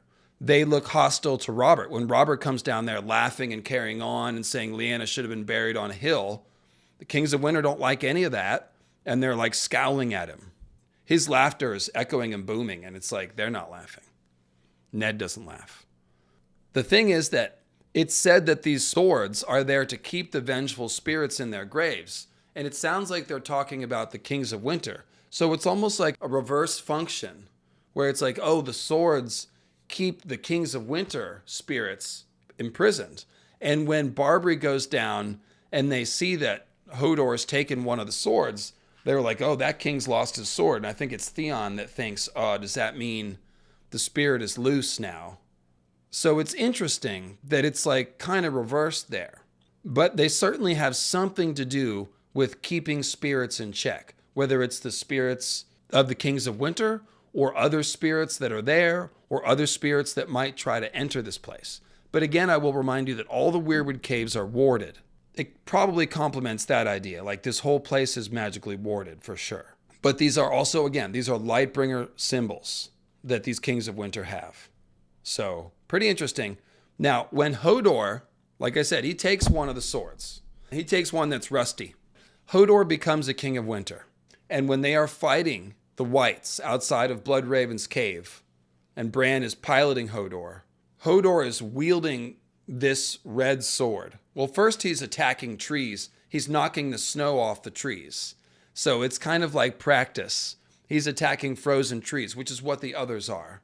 But then when he gets in the fight, his beard is frozen and his tears freeze. So he actually gets an ice eyes and a snow beard, literal ones, while he's wielding a King of Winter sword. So he's totally embodying a King of Winter. And what does that mean? So Hodor is a giant, first of all, and it is said that the ancient Kings of Winter are huge men.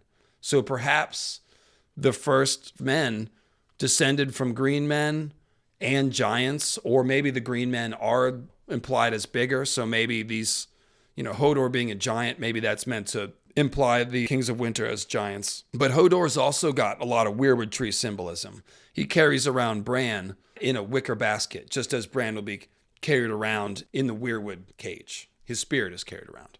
So Hodor is also being piloted by Bran, who's a green seer. So it's like, what are the Kings of Winter?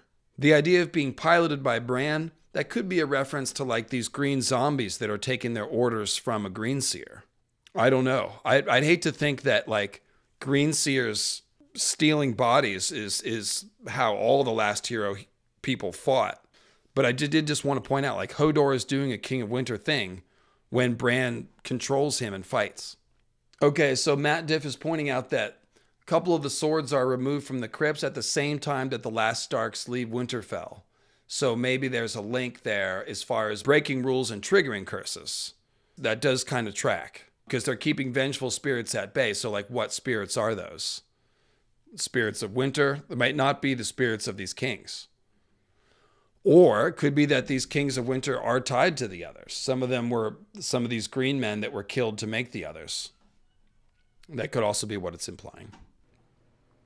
So a lot of the speculation about the Winterfell crypts revolves around the idea of the Kings of Winter rising in some sense to make an army. It starts with the Lord of the Rings parallel to the men of Dun Harrow. That's when Aragorn goes in that cave and awakens a bunch of spirits to come fight with him. These men are the men, they broke an ancient pact. They were supposed to come to the aid of the Númenóreans and they didn't. And so they've been cursed all this time.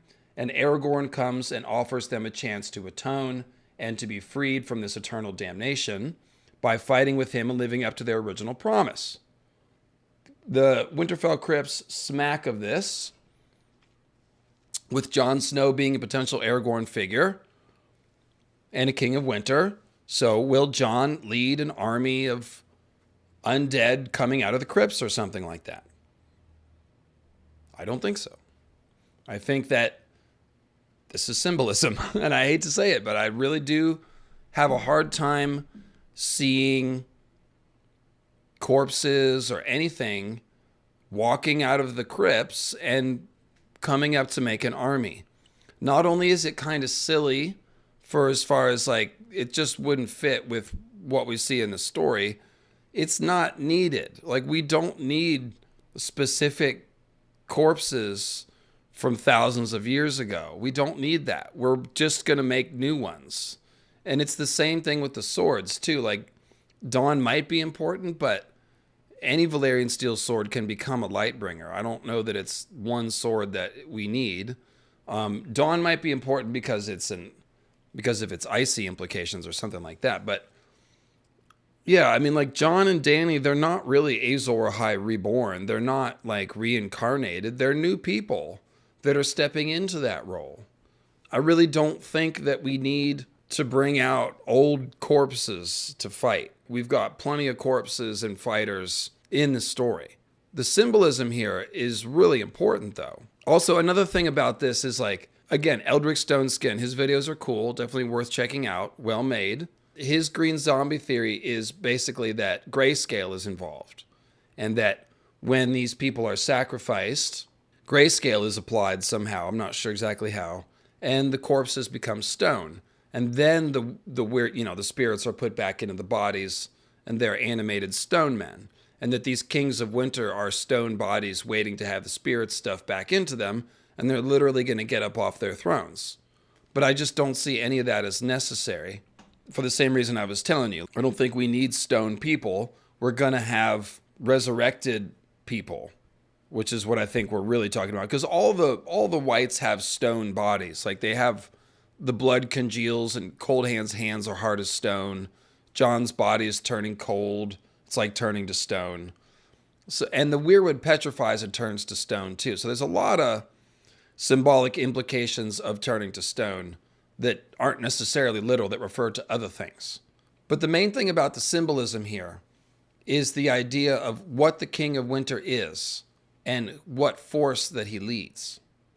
Essentially, this is, I believe, showing us the sort of the same thing as like the 79 Sentinels and the other Weirwood totems, where you've got a symbol of a man who's a skin changer, who's dead, but who's still on watch and on guard and has a red sword. So that's essentially the Night's Watch. The King of Winter and the Lord Commander of the Night Watch is like the same person. Jon is going to be both, for example, one and then the other. So I think this is what this whole Crypts of Winterfell is showing us, is the army of the last hero. Bunch of undead skin changers with burning swords who rise from death, from the crypts, to fight. So essentially, George is using the Dun Harrow call out to spell out what's really going to happen. But I just don't see George as being the kind of person to like, oh, we need all the old things again. It's like, no, what he's doing is he's having the current characters rediscover the old ways. We don't need the old things. We're doing them again. So we're going to make new corpse warriors, not the ones that are down here, in my opinion. Like I said, Eldrick Stoneskin videos are worth checking out. These are all theories. I could be wrong. And his theory is well thought out. The videos are very watchable. And I think he's a cool dude, so definitely want to shout him out. And everybody that watched his videos and was like, hey, check it out, it was worth checking out, and thank you. But I did want to get that in. I don't think there'll be an army coming out of the crypts. Now, we sort of touched on this, but R plus L equals evidence. There should be some RLJ shit down here.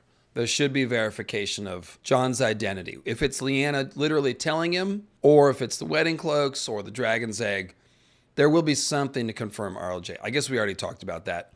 And then dragon stuff, we talked about the Winterfell dragon hatching that implies a dragon here.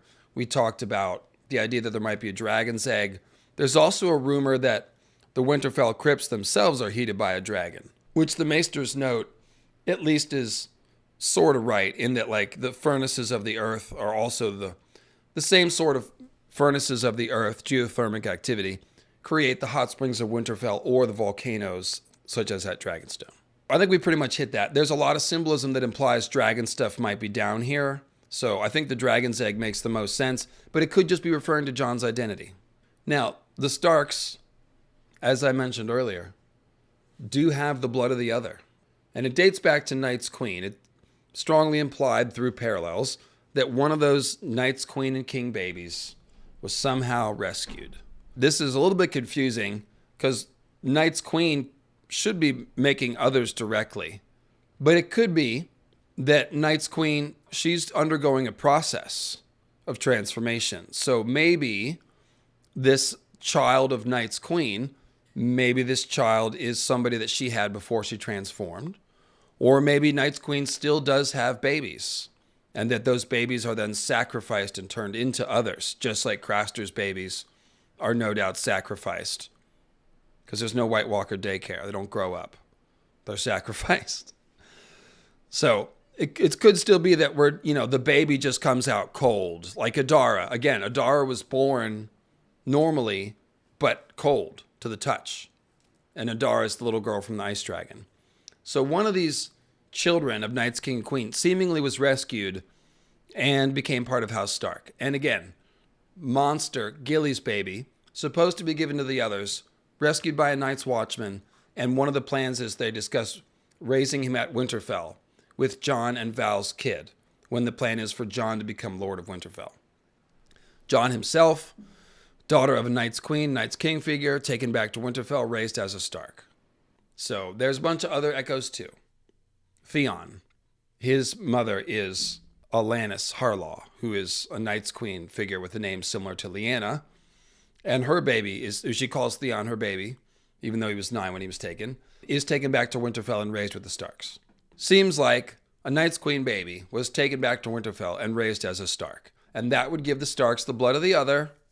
And that's probably part of this whole idea of the Starks practicing ice magic. So either it is that the Starks are already practicing ice magic, and it is a Stark maiden who is Nissa Nissa / Night's Queen. This person that taps into ice magic first. She could be a Stark already. Or it could be that her child is, again, rescued from being turned into a full other and instead becomes a Stark. And now that's Bran the Builder. And so now he has ice magic abilities from his mom, but he's not been given to the others. And so he can build the wall with ice, and his descendants can be Brandon Ice Eyes Stark and Edric Snowbeard, who might use a little bit of ice magic when they're at war. Maybe on the hush hush.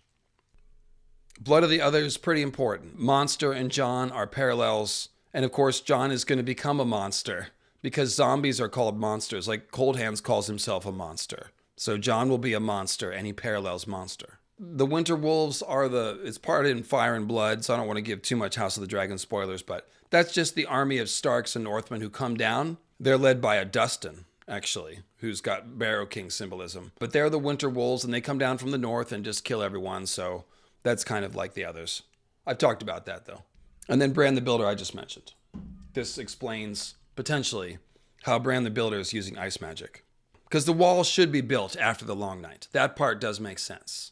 So it makes sense that this baby that was rescued from Night's Queen at the time of the Long Night grew up, became Bran the Builder, and then was building. So, original ice. I cracked this one open already too. Dawn is a big white sword. It looks like a stick of ice.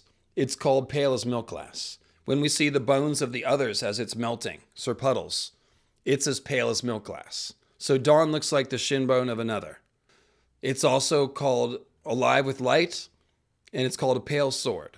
The others have swords of ice crystal, but they're also called pale swords, and they're alive with moonlight. So a lot of similar language here for the others and their swords that compares to Dawn. Most people think Dawn is Lightbringer and the dragon steel of the last hero, and that is probably right, although I think there are a couple of wrinkles in that.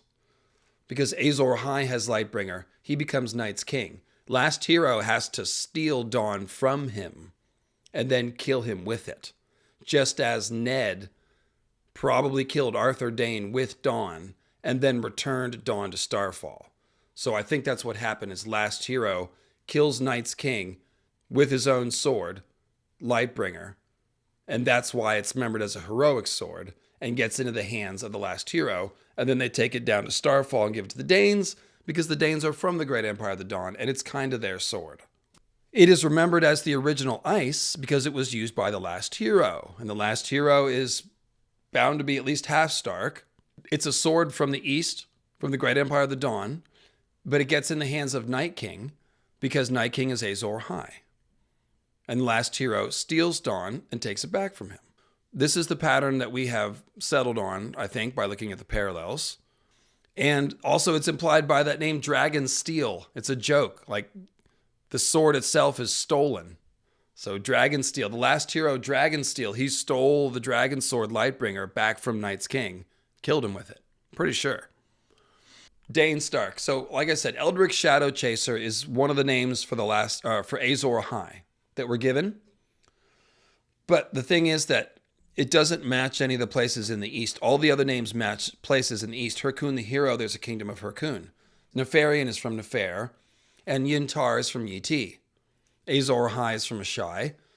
Where's Eldrick Shadow Chaser from? Well, the Danes have an Ulrich Dane and an Edric Dane, and the Starks have an Elric and two Edrics. And then they've got Eddard and various other names. Rickard, which is Elric. Almost all the Stark names, actually, besides Brandon, are derived from Eldrick. So Eldrick Shadow Chaser almost certainly is a name of either Azor Ahai or the Last Hero in Westeros.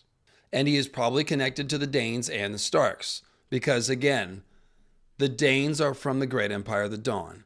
Azor Ahai is essentially a Dane. He's from the Great Empire of the Dawn.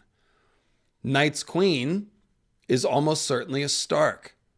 All the Night's Queen parallel figures are Starks or implied as Starks. I've gone over that. I went over that in the White Walker Iceberg. If the Last Hero is a child of Night's King and Queen, he is half Dane and half Stark. So that makes a lot of sense. So, the Tower of Joy, like I said, is important because it is this archetypal struggle where you got the Night's Queen in the tower, you've got these three white shadows, white swords, other figures in front of the tower, and then Ned and his crew. And they're gray wraiths like the Night's Watch. And they fight.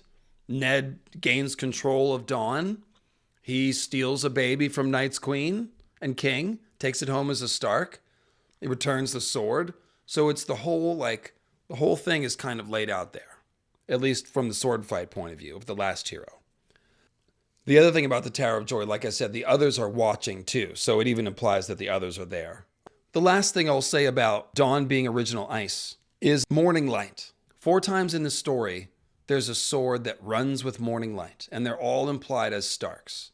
Twice it's Jon with Longclaw when he's executing Janos Slynt. So he's doing the Stark thing, thinking about his father, thinking about ice, and then Longclaw runs with Morning Light. So it just shows you Jon is supposed to wield a sword of the morning. But that sword of the morning is a Stark sword. It's ice. Original ice, that would be, which is Dawn. When Robb Stark is King of Winter and he's got his sword across his lap, he's demanding the return of ice. And that is when his sword runs with Morning Light. So it just tells you the original ice runs with Morning Light. It's Dawn. The 4th time is when Joffrey has Widow's Wail, which looks like Foamkeeper here with red and black. And he holds it up on his birthday, and it runs with Morning Light. And Joffrey's is a little shit, obviously, but he does have weird Last Hero symbolism. He's like a dark Last Hero. And the more important thing is that this is Widow's Wail. It is ice. It's literally one half of ice, and it's running with Morning Light. It just shows you the Stark swords supposed to run with Morning Light. The original one, ice, is Dawn. Why Tor Knelt? The Aegon's Prophecy videos, there's 5 of them, and they walk through these very important aspects of Aegon's Prophecy. So the first one just deals with the prophecy itself, which, in case you missed it, it's not necessarily exactly the same as on House of the Dragon, where it's written in a knife and it's got those words, but it might be, because inscribing runes on Valyrian metal is a thing, and Eldric's swords, Stormbringer and Mournblade, have runes on them. Secret runes that light up with fire. So they're called rune swords. Point is, some version of Aegon's prophecy exists in the books, which means that he and his sisters conquered Westeros in part because they were trying to set up a kingdom that would last until whenever the long night came, and they'd have their dragons and the prince that was promised, and they'd play this role saving the world. And in fact, the Targaryens did improve Westeros. That's the bottom line. They did. Especially Jaehaerys and Alysanne. Overall, they improved Westeros greatly. They didn't even have a King's Road before the Targaryens. So it was very barbaric. Of course, Alysanne famously abolished right of the first night. Egg made many democratic reforms, some of which were reversed by Tywin Lannister. In any case, why did Torrhen kneel? We are told that Torrhen knelt, which he did. They met at the Trident, if you remember. Aegon and his 3 dragons and sisters, they came up to the Trident. The Northmen met on the other side of the Trident. They were ready to fight. They didn't fight. Instead, they made an agreement. Torrhen knelt, submitted. The North joined the 7 Kingdoms, and no Northern swords were burnt and melted and became part of the Iron Throne, and no Northman was burnt by a dragon. Torrhen might have knelt simply because of strategy. They heard about Harrenhal. They heard about the Field of Fire. And they were like, I don't really want to fight these dragons. It looks impossible, actually. The Targaryens burnt all the power of the Reach and Casterly Rock in one go. And they have much bigger armies and resources than the Northmen. There's every reason for Torrhen to kneel anyway. I do want to acknowledge that. But the Northmen are also a recalcitrant bunch. They are a stubborn bunch. And they can hide. They know how to resist. They might be able to pull a Dorne thing, where they're running and hiding and not really congregating in any one place, laying traps for the dragons, using the topography. They might have been able to do something like that. And it's also said that Torrhen's brother, Brandon Snow, claimed to have a way to kill the dragons and asked for a chance to sneak across the river and kill the dragons, which we think is connected to Bran's vision of a tall, pale youth cutting weirwood arrows from the weirwood tree. So that would be Brandon Snow cutting weirwood arrows to kill the dragons. And maybe that's the thing. We don't know if that's true, but Brandon probably thought that. So they may have had a magical solution to the dragons, but they didn't try that. Instead, Brandon went across, and he was sent as a messenger. He met with Aegon, and in the morning they had an agreement. So I was pointing out that Aegon's prophecy might have been the glue here, because it's very simple. If Aegon comes north and has prophetic knowledge of the White Walkers, that would impress the Northmen. They'd be like, how do you know about the White Walkers? I'm like, well, I had a dream about it. And the dream told me that I need to get ready to fight them, and I've got these dragons. So then Torrhen's like, yeah, dragons would be handy against the ice demons, and you basically you don't want to enslave anybody, you just want to call yourself king, and then come and fight against the White Walkers when the time comes. Okay, that's a good deal. And on top of that, Brandon Snow, thinking that he has a way to kill dragons, makes him sound like a dude that believes in magic. To quote the song, he believes in magic. So he's the kind of dude that might put stock in Aegon's prophecy and be open to this discussion. So that's what I think happened. And then if you go along, there's several other Stark Targaryen alliances that seem to follow the prophecy. So there's Alysanne and Jaehaerys. Alysanne goes first. She goes to the Wall and Winterfell. And several things happen.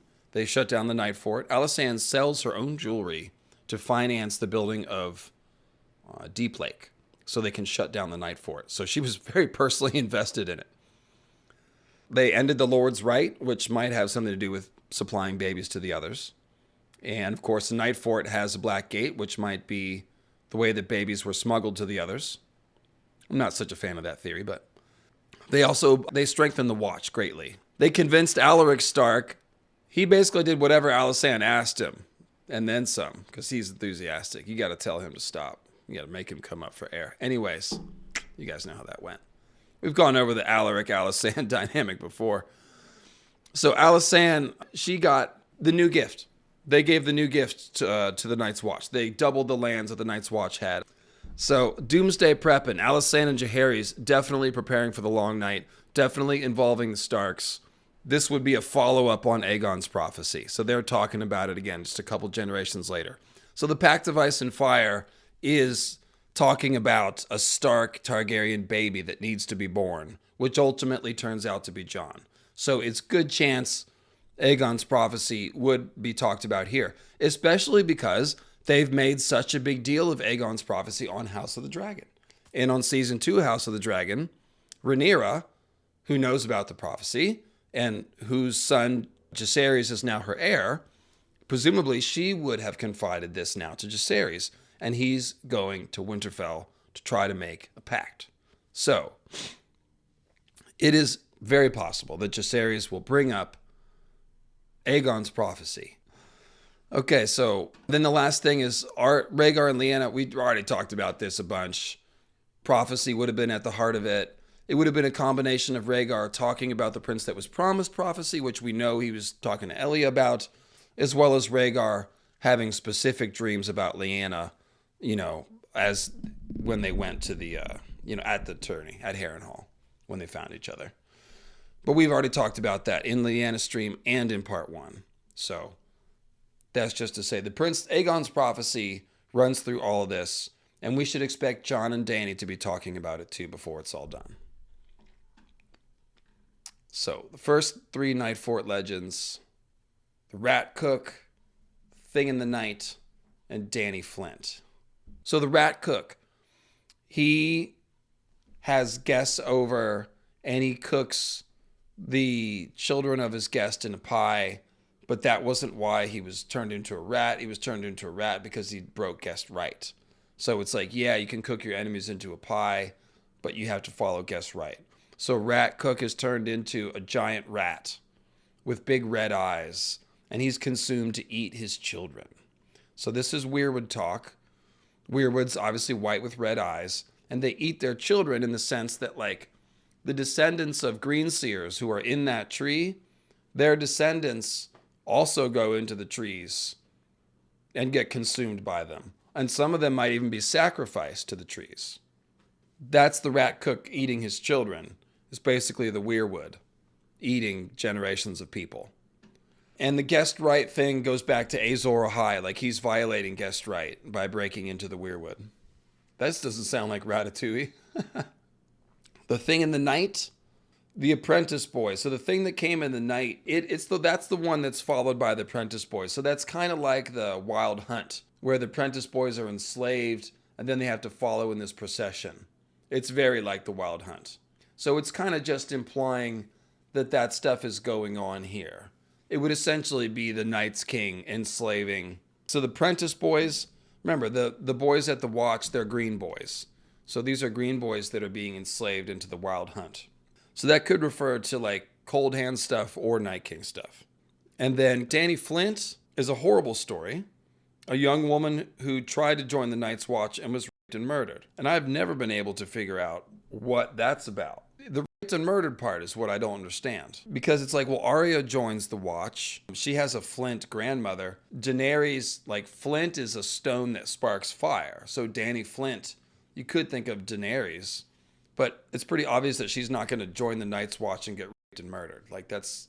And I don't even know what the symbolism of that would be. Now, of course, I do think Dany will have like a sacrificial death in the North, but I have a hard time seeing how that is equivalent to being raped and murdered. So I don't have an answer really for Dany Flint. I'm not sure. If anyone has a guess about that one, I will listen. It's about destiny, Dave. Men are pigs. Yeah, there's that. I mean, yeah, on a story level, it's like, yeah, women don't join the Watch. It happens in our world. It's just horrible. No symbolism. It could be. Yeah, maybe Dany Flint is a Nissa thing, but hard to say. It might just be a horrible story. But all these other ones are symbolic, so hard to say. Yeah, it could have something to do with Night's Queen. Yeah. So next slide, we've got Simeon Star Eyes, Mad Axe, and Arson Ice Axe.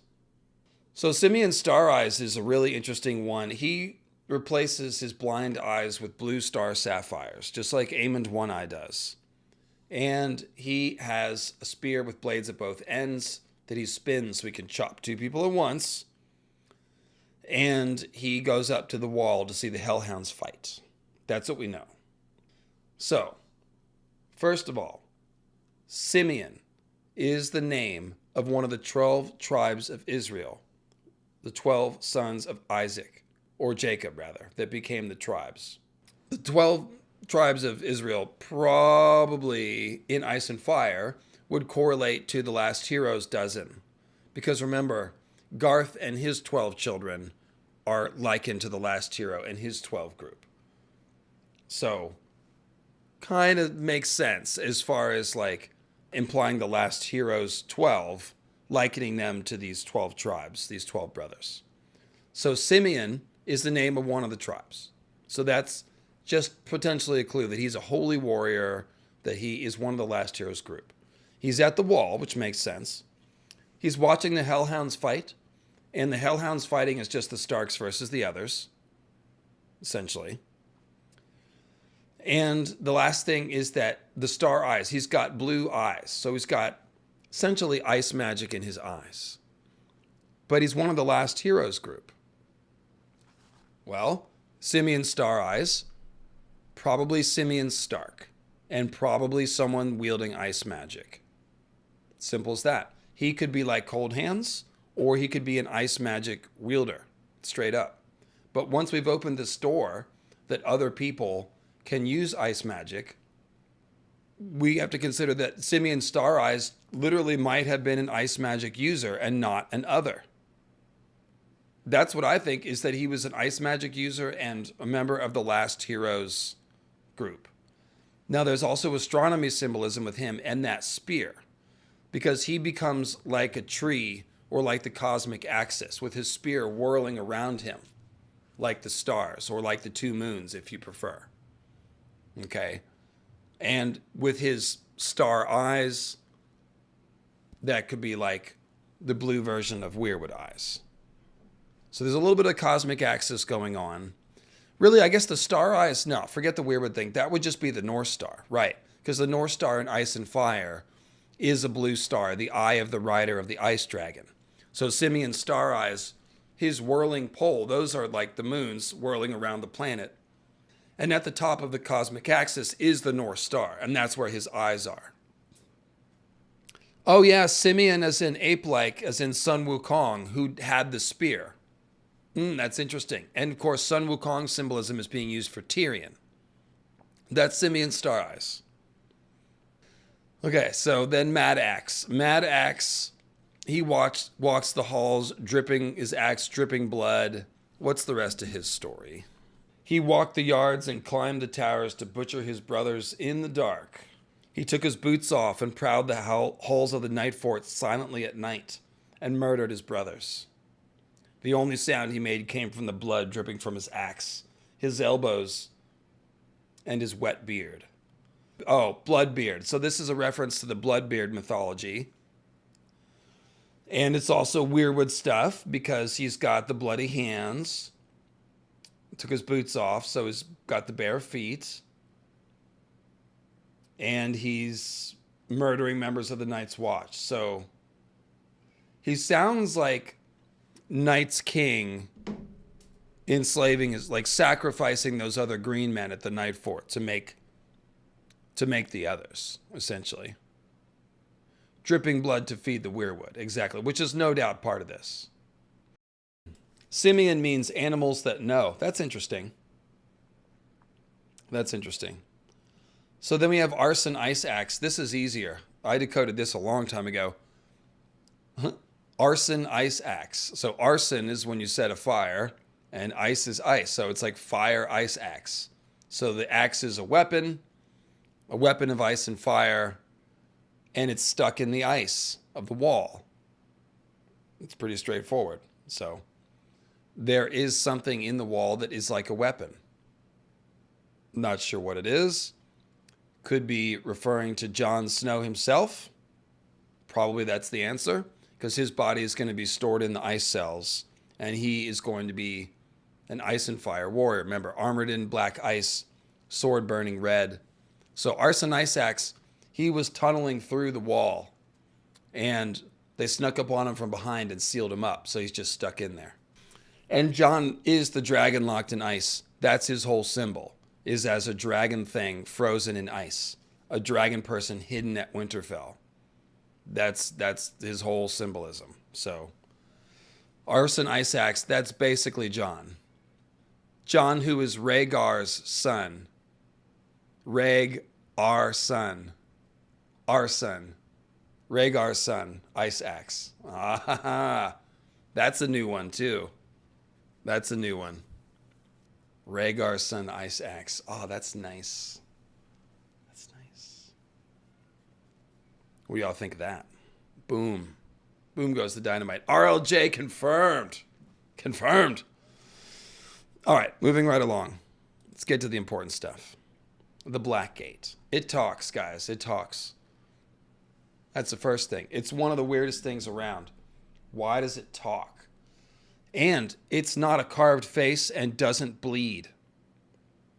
It's just a talking weirwood face. It's blind, but it's not bleeding, and it doesn't appear to be carved. Bran says it looks as if someone grew old for 1,000 years but never died. Which, by the way, is exactly the description of the Grey King, who's a green seer. We don't have time to talk about that today, but hopefully you guys know what I'm talking about there. So it could be that the Blackgate is a person, a green seer, who got turned into a talking weirwood face, who's also a door. That could be. Could be the last hero. I think we found a clue for that the other day. But yeah, it's a talking weirwood face. Now, the Night Fort proves that the weirwoods are like fungal organisms because we see that 50, 80 feet, 100 feet down, we have this big weirwood face and all the roots and stuff. And then all the way up top, you see the tree popping up.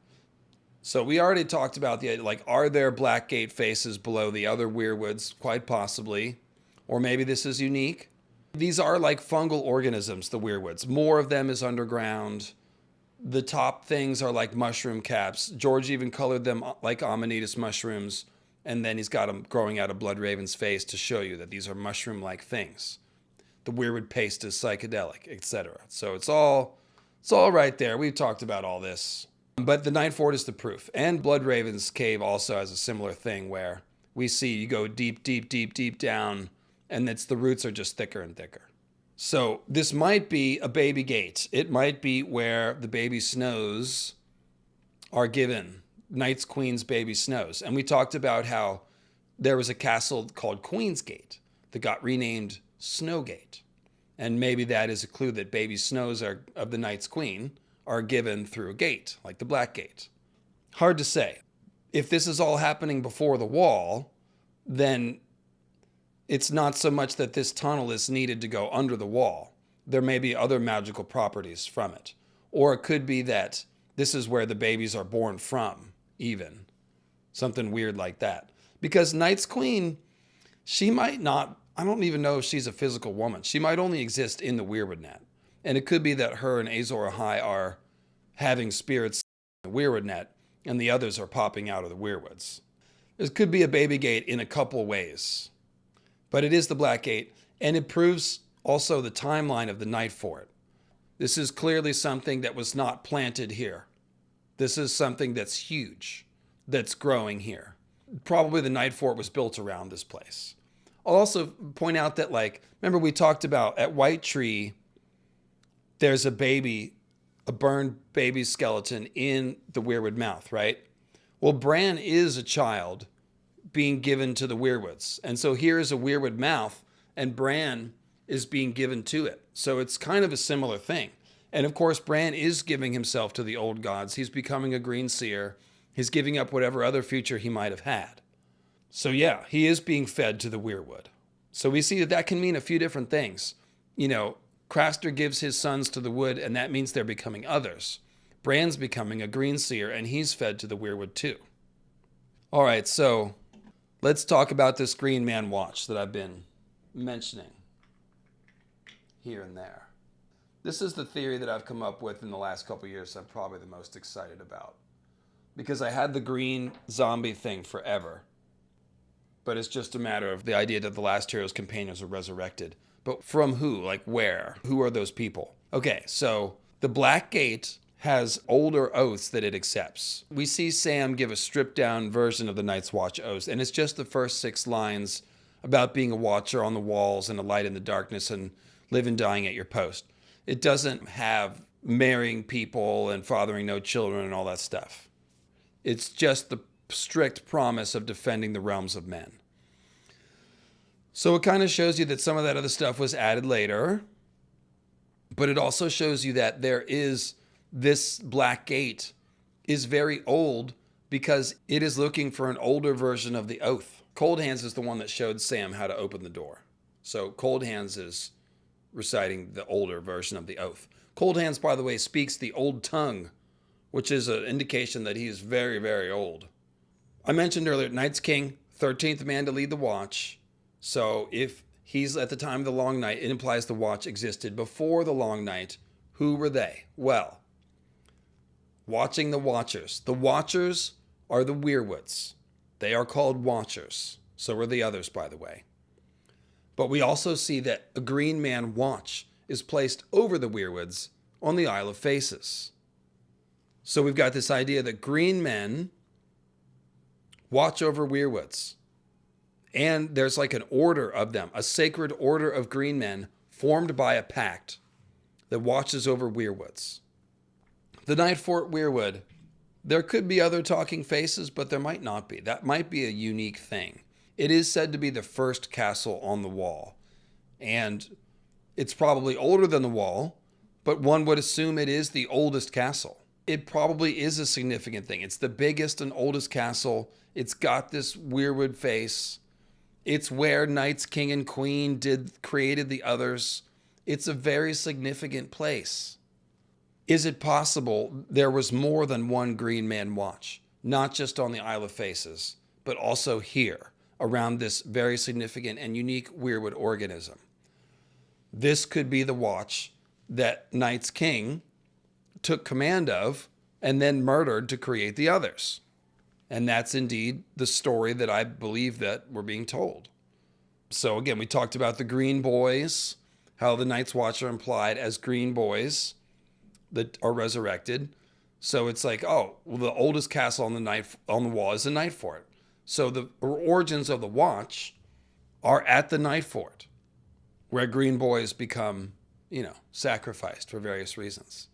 And the whole Weirwalkers theory, which I'm not going to get into fully because it's a whole thing, and I did a White Walker iceberg, but suffice it to say, the evidence is very heavy that the White Walkers do come from the white trees, the Weirwoods.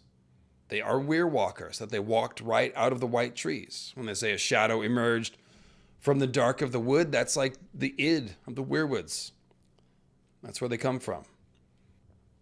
Is it a coincidence that at the Night Fort, where we have Knights King and Queen creating others, we also have this Weirwood organism that's potentially unique?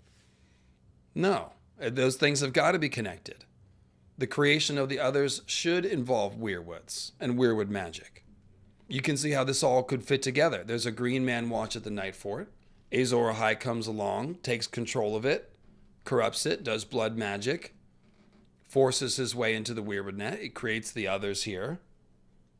And this is how the White Walkers are walking out of the Weirwood, because Night's Queen is here doing Weirwood magic and creating the others. Now, continuing on the same train of thought is ice spiders. That's right, it's ice spiders time, everyone. And as we've talked about many times, trees that get frozen and snowed down, their limbs bow down and touch the ground, and they end up looking like hunched over frozen spiders. So since we know the White Walkers come from the Weirwoods, and we've seen all this symbolism about frozen Weirwoods and dead Weirwoods being tied to the others, when it says the others ride down on the winds of winter with their ice spiders, spiders fly, of course. And green seeing is compared to flying.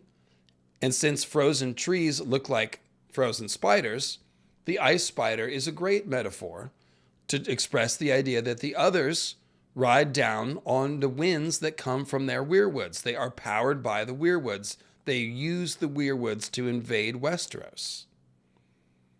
So, yeah, riding the winds of winter, that's the same thing as that Greenseer wind. It's just their version of it. And so, yes, like I said, a frozen tree. If you just look up pictures of frozen trees, they literally look like spiders. Frozen spiders, giant ones. And so, yeah, if they're Greenseers, then they ride the trees just like Bran and Bloodraven ride the trees like horses and use them like ships that they sail in. It's just another version of that metaphor. And then there's also the I spy doors wordplay. The weirwoods are like doors, and they have eyes. And if the others are connected to the weirwoods, they might be able to spy out of those eyes. And that makes the weirwoods I spy doors.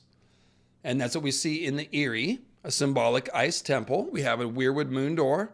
And when Cailin opens it as a threat to push Tyrion out if he loses the fight, the first thing we see are cold, uncaring stars glaring down or something like that.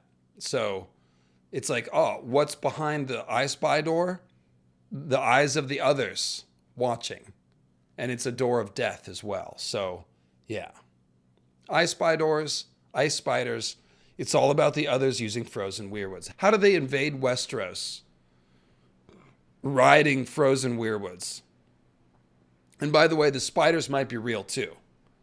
There might actually be spiders. But how do the others ride weirwood trees to invade Westeros? Oh, thanks, Gabe the Griffin. Yeah, it's also a Sleipnir joke. Sleipnir is an 8-legged horse that Odin uses to ride the spirit realms. The ice spiders have 8 legs, and they are a metaphor for weirwoods, which are used for astral travel. And as I have explained, Sleipnir and Yggdrasil are related symbols. They are both horses. Yggdrasil means Odin's horse, and he rides the horse because he's hung on it. So it's a gallows horse, and because he uses it for spirit travel. So Odin has 2 different versions of the same shamanic metaphor of the spirit horse. One is Sleipnir, and one is Yggdrasil. So the ice spiders symbolize both. They have 8 legs like Sleipnir, and they are a symbol of a frozen weirwood tree, which is a reference to Yggdrasil. So thanks for mentioning Sleipnir. Well, I'll tell you, because we're at the climax of the presentation, which is why God's Woods. Alrighty, the White Walkers, they come from the Weirwoods. What does that mean? What does that mean? Do they literally come from the Weirwoods? So we figured out that the White Walkers can basically teleport, meaning their name is ironic. They don't have to walk, actually. And when they do walk, they don't break the snow. They don't break the surface of the snow. So the White Walkers, much like the Shadow Babies of Melisandre, they are partially substantial and partially insubstantial. The Shadow Baby is like smoke. Okay, goes right through the bars, no problem. But when it wants, it can make a sword that cuts. Now, the White Walkers are the same. Tormund describes them as a mist and shadows with teeth. Can your sword cut cold? And they don't break the snow. So all these things imply that they can basically turn into mist or just materialize out of the mist. Their physical bodies are not permanent. They are like elves. They're like she, just like George says. So they partially live in the unseen world, which is called the other world with the she Irish folklore. So the White Walkers, if they can materialize and dematerialize at will, and they come from the Weirwoods and are still connected to the Weirwoods, it occurred to me, what if they can pop out of the Weirwoods? And there's a scene that seems to be depicting just that. When Varamir Sixskins and Thistle are fighting over Thistle's body, the army of the dead walks by, and everything's getting colder, And it says fingers of frost crept out towards one another, on the surface of the weirwood. And the weirwood itself is a pale shadow armored in ice. The others being pale shadows that wear ice armor. So it's like these icy hands are reaching out of the weirwood. And I was like, wow, it really sounds like they're just like literally crawling out of the tree. And it's like, wait, can they actually do that? Can they come out of the weirwood trees? Are they locked inside the weirwood trees, and can they escape? And so then you start thinking about the Godswood and Ned Stark. Ned's called the Warden of the North. And he is like a prison warden. He's executing fools left and right. He's keeping the Night's Watch on the wall, and he's in the Godswood. What does he do? With his big black sword that kills others. Like, look at him standing there. He's like, where's a White Walker? Let me catch one.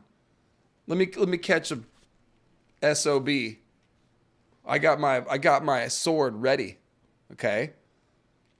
And then you look at, warden, prison warden. Exactly.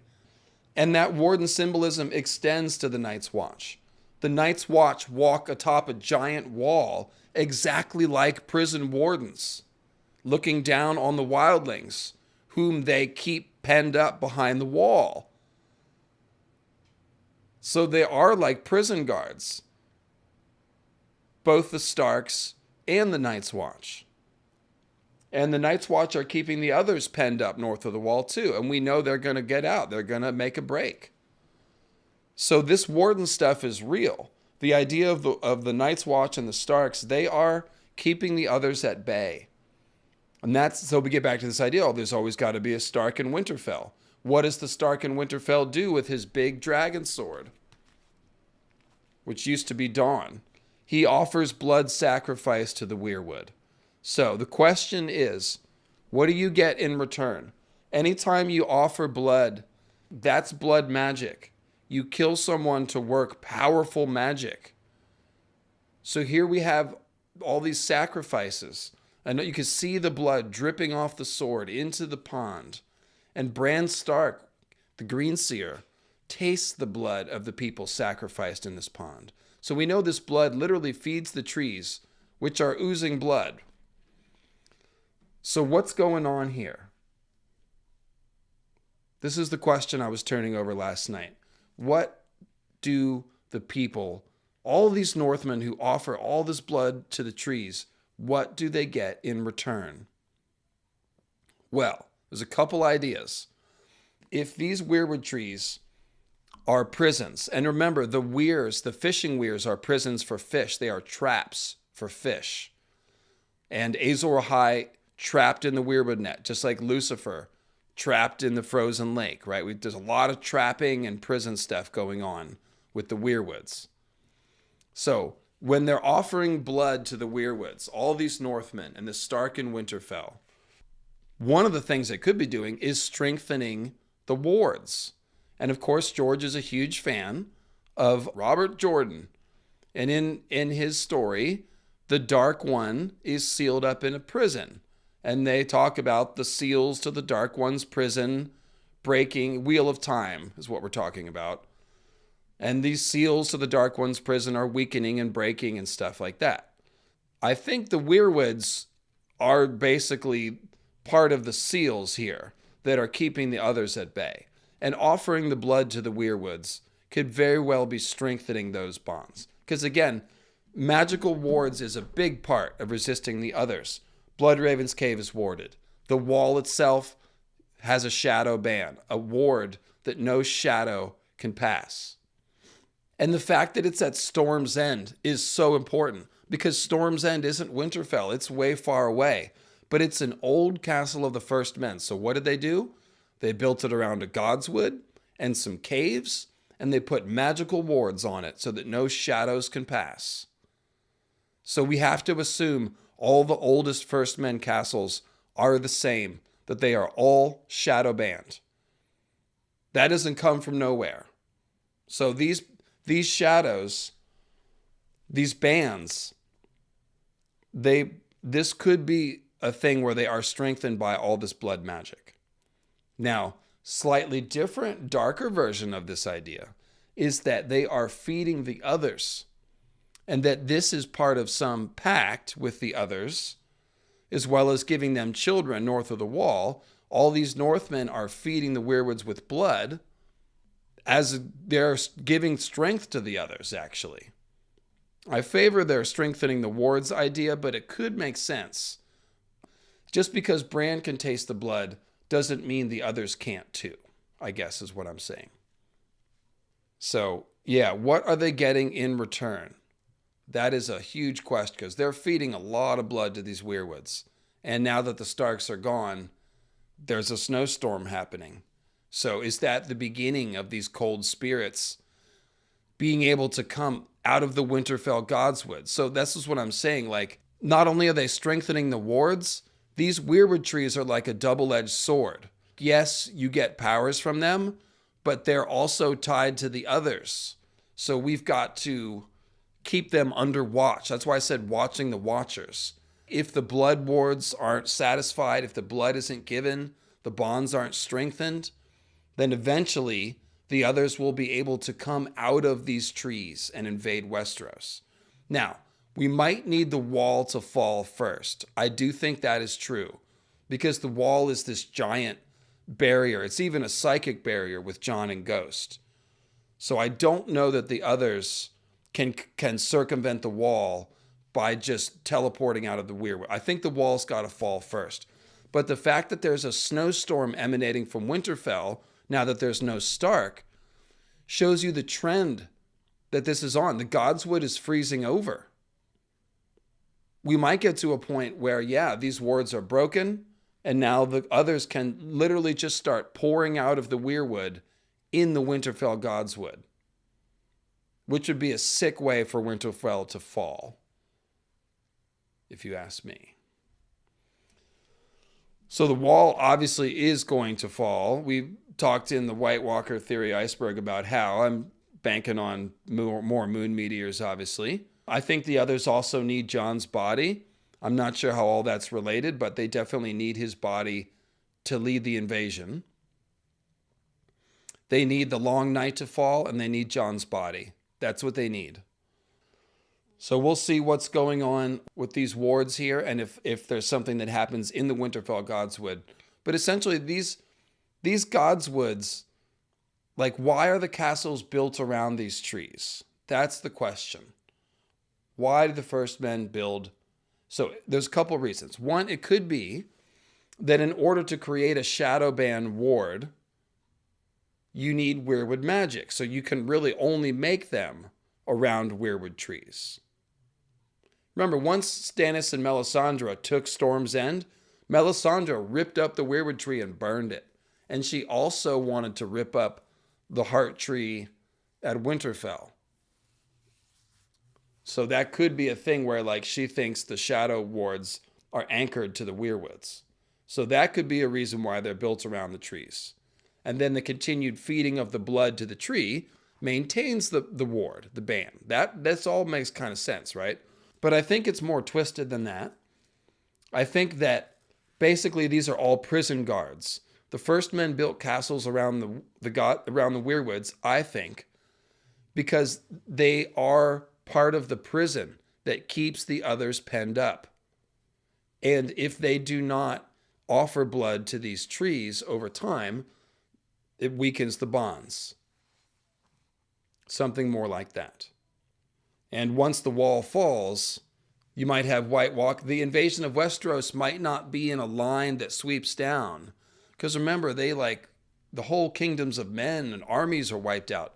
It could be that the others are going to start popping out of Godswoods all over the place. All over Westeros. Because remember, once the sun is blocked, the temperature is going to fall everywhere. And it's going to get dark everywhere. So it's not like a storm has to sweep down from the north to hide the sun. The sun will be hidden by moon meteor smoke. Friends, moon meteor smoke. It's like the color of my shirt. Like the color of gray wind. Gray wind is moon meteor smoke. Literally.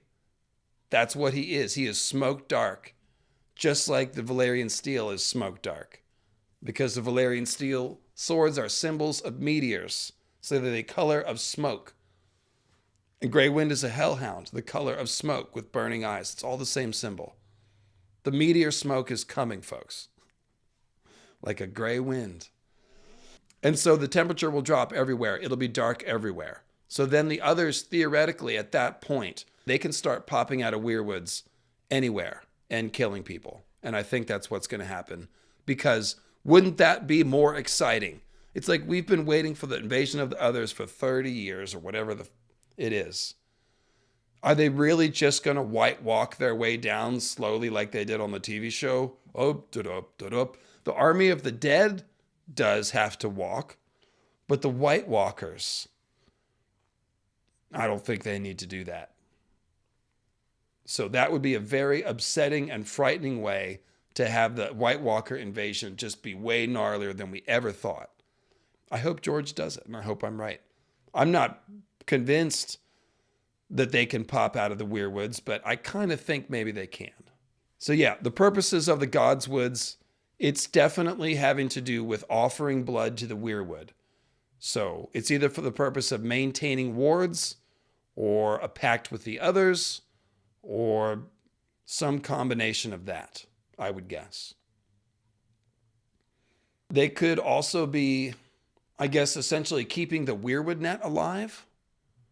But there's not really any clues that the Weirwood net is declining. Bran can taste the blood, so we know that blood is like going into the Weirwood net.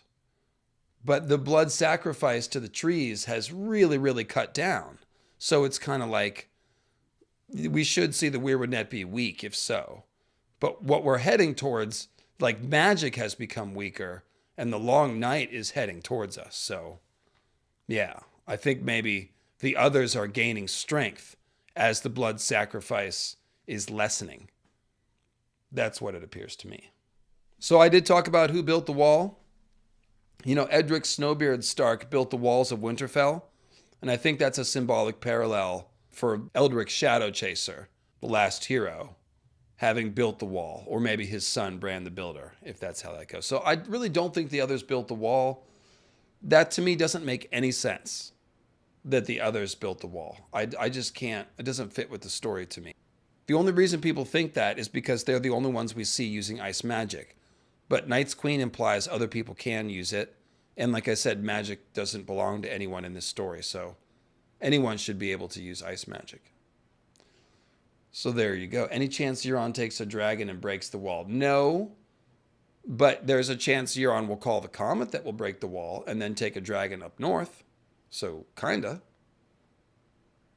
And the last thing I'll say about this, or just about the North, is like, how will the characters' stories end?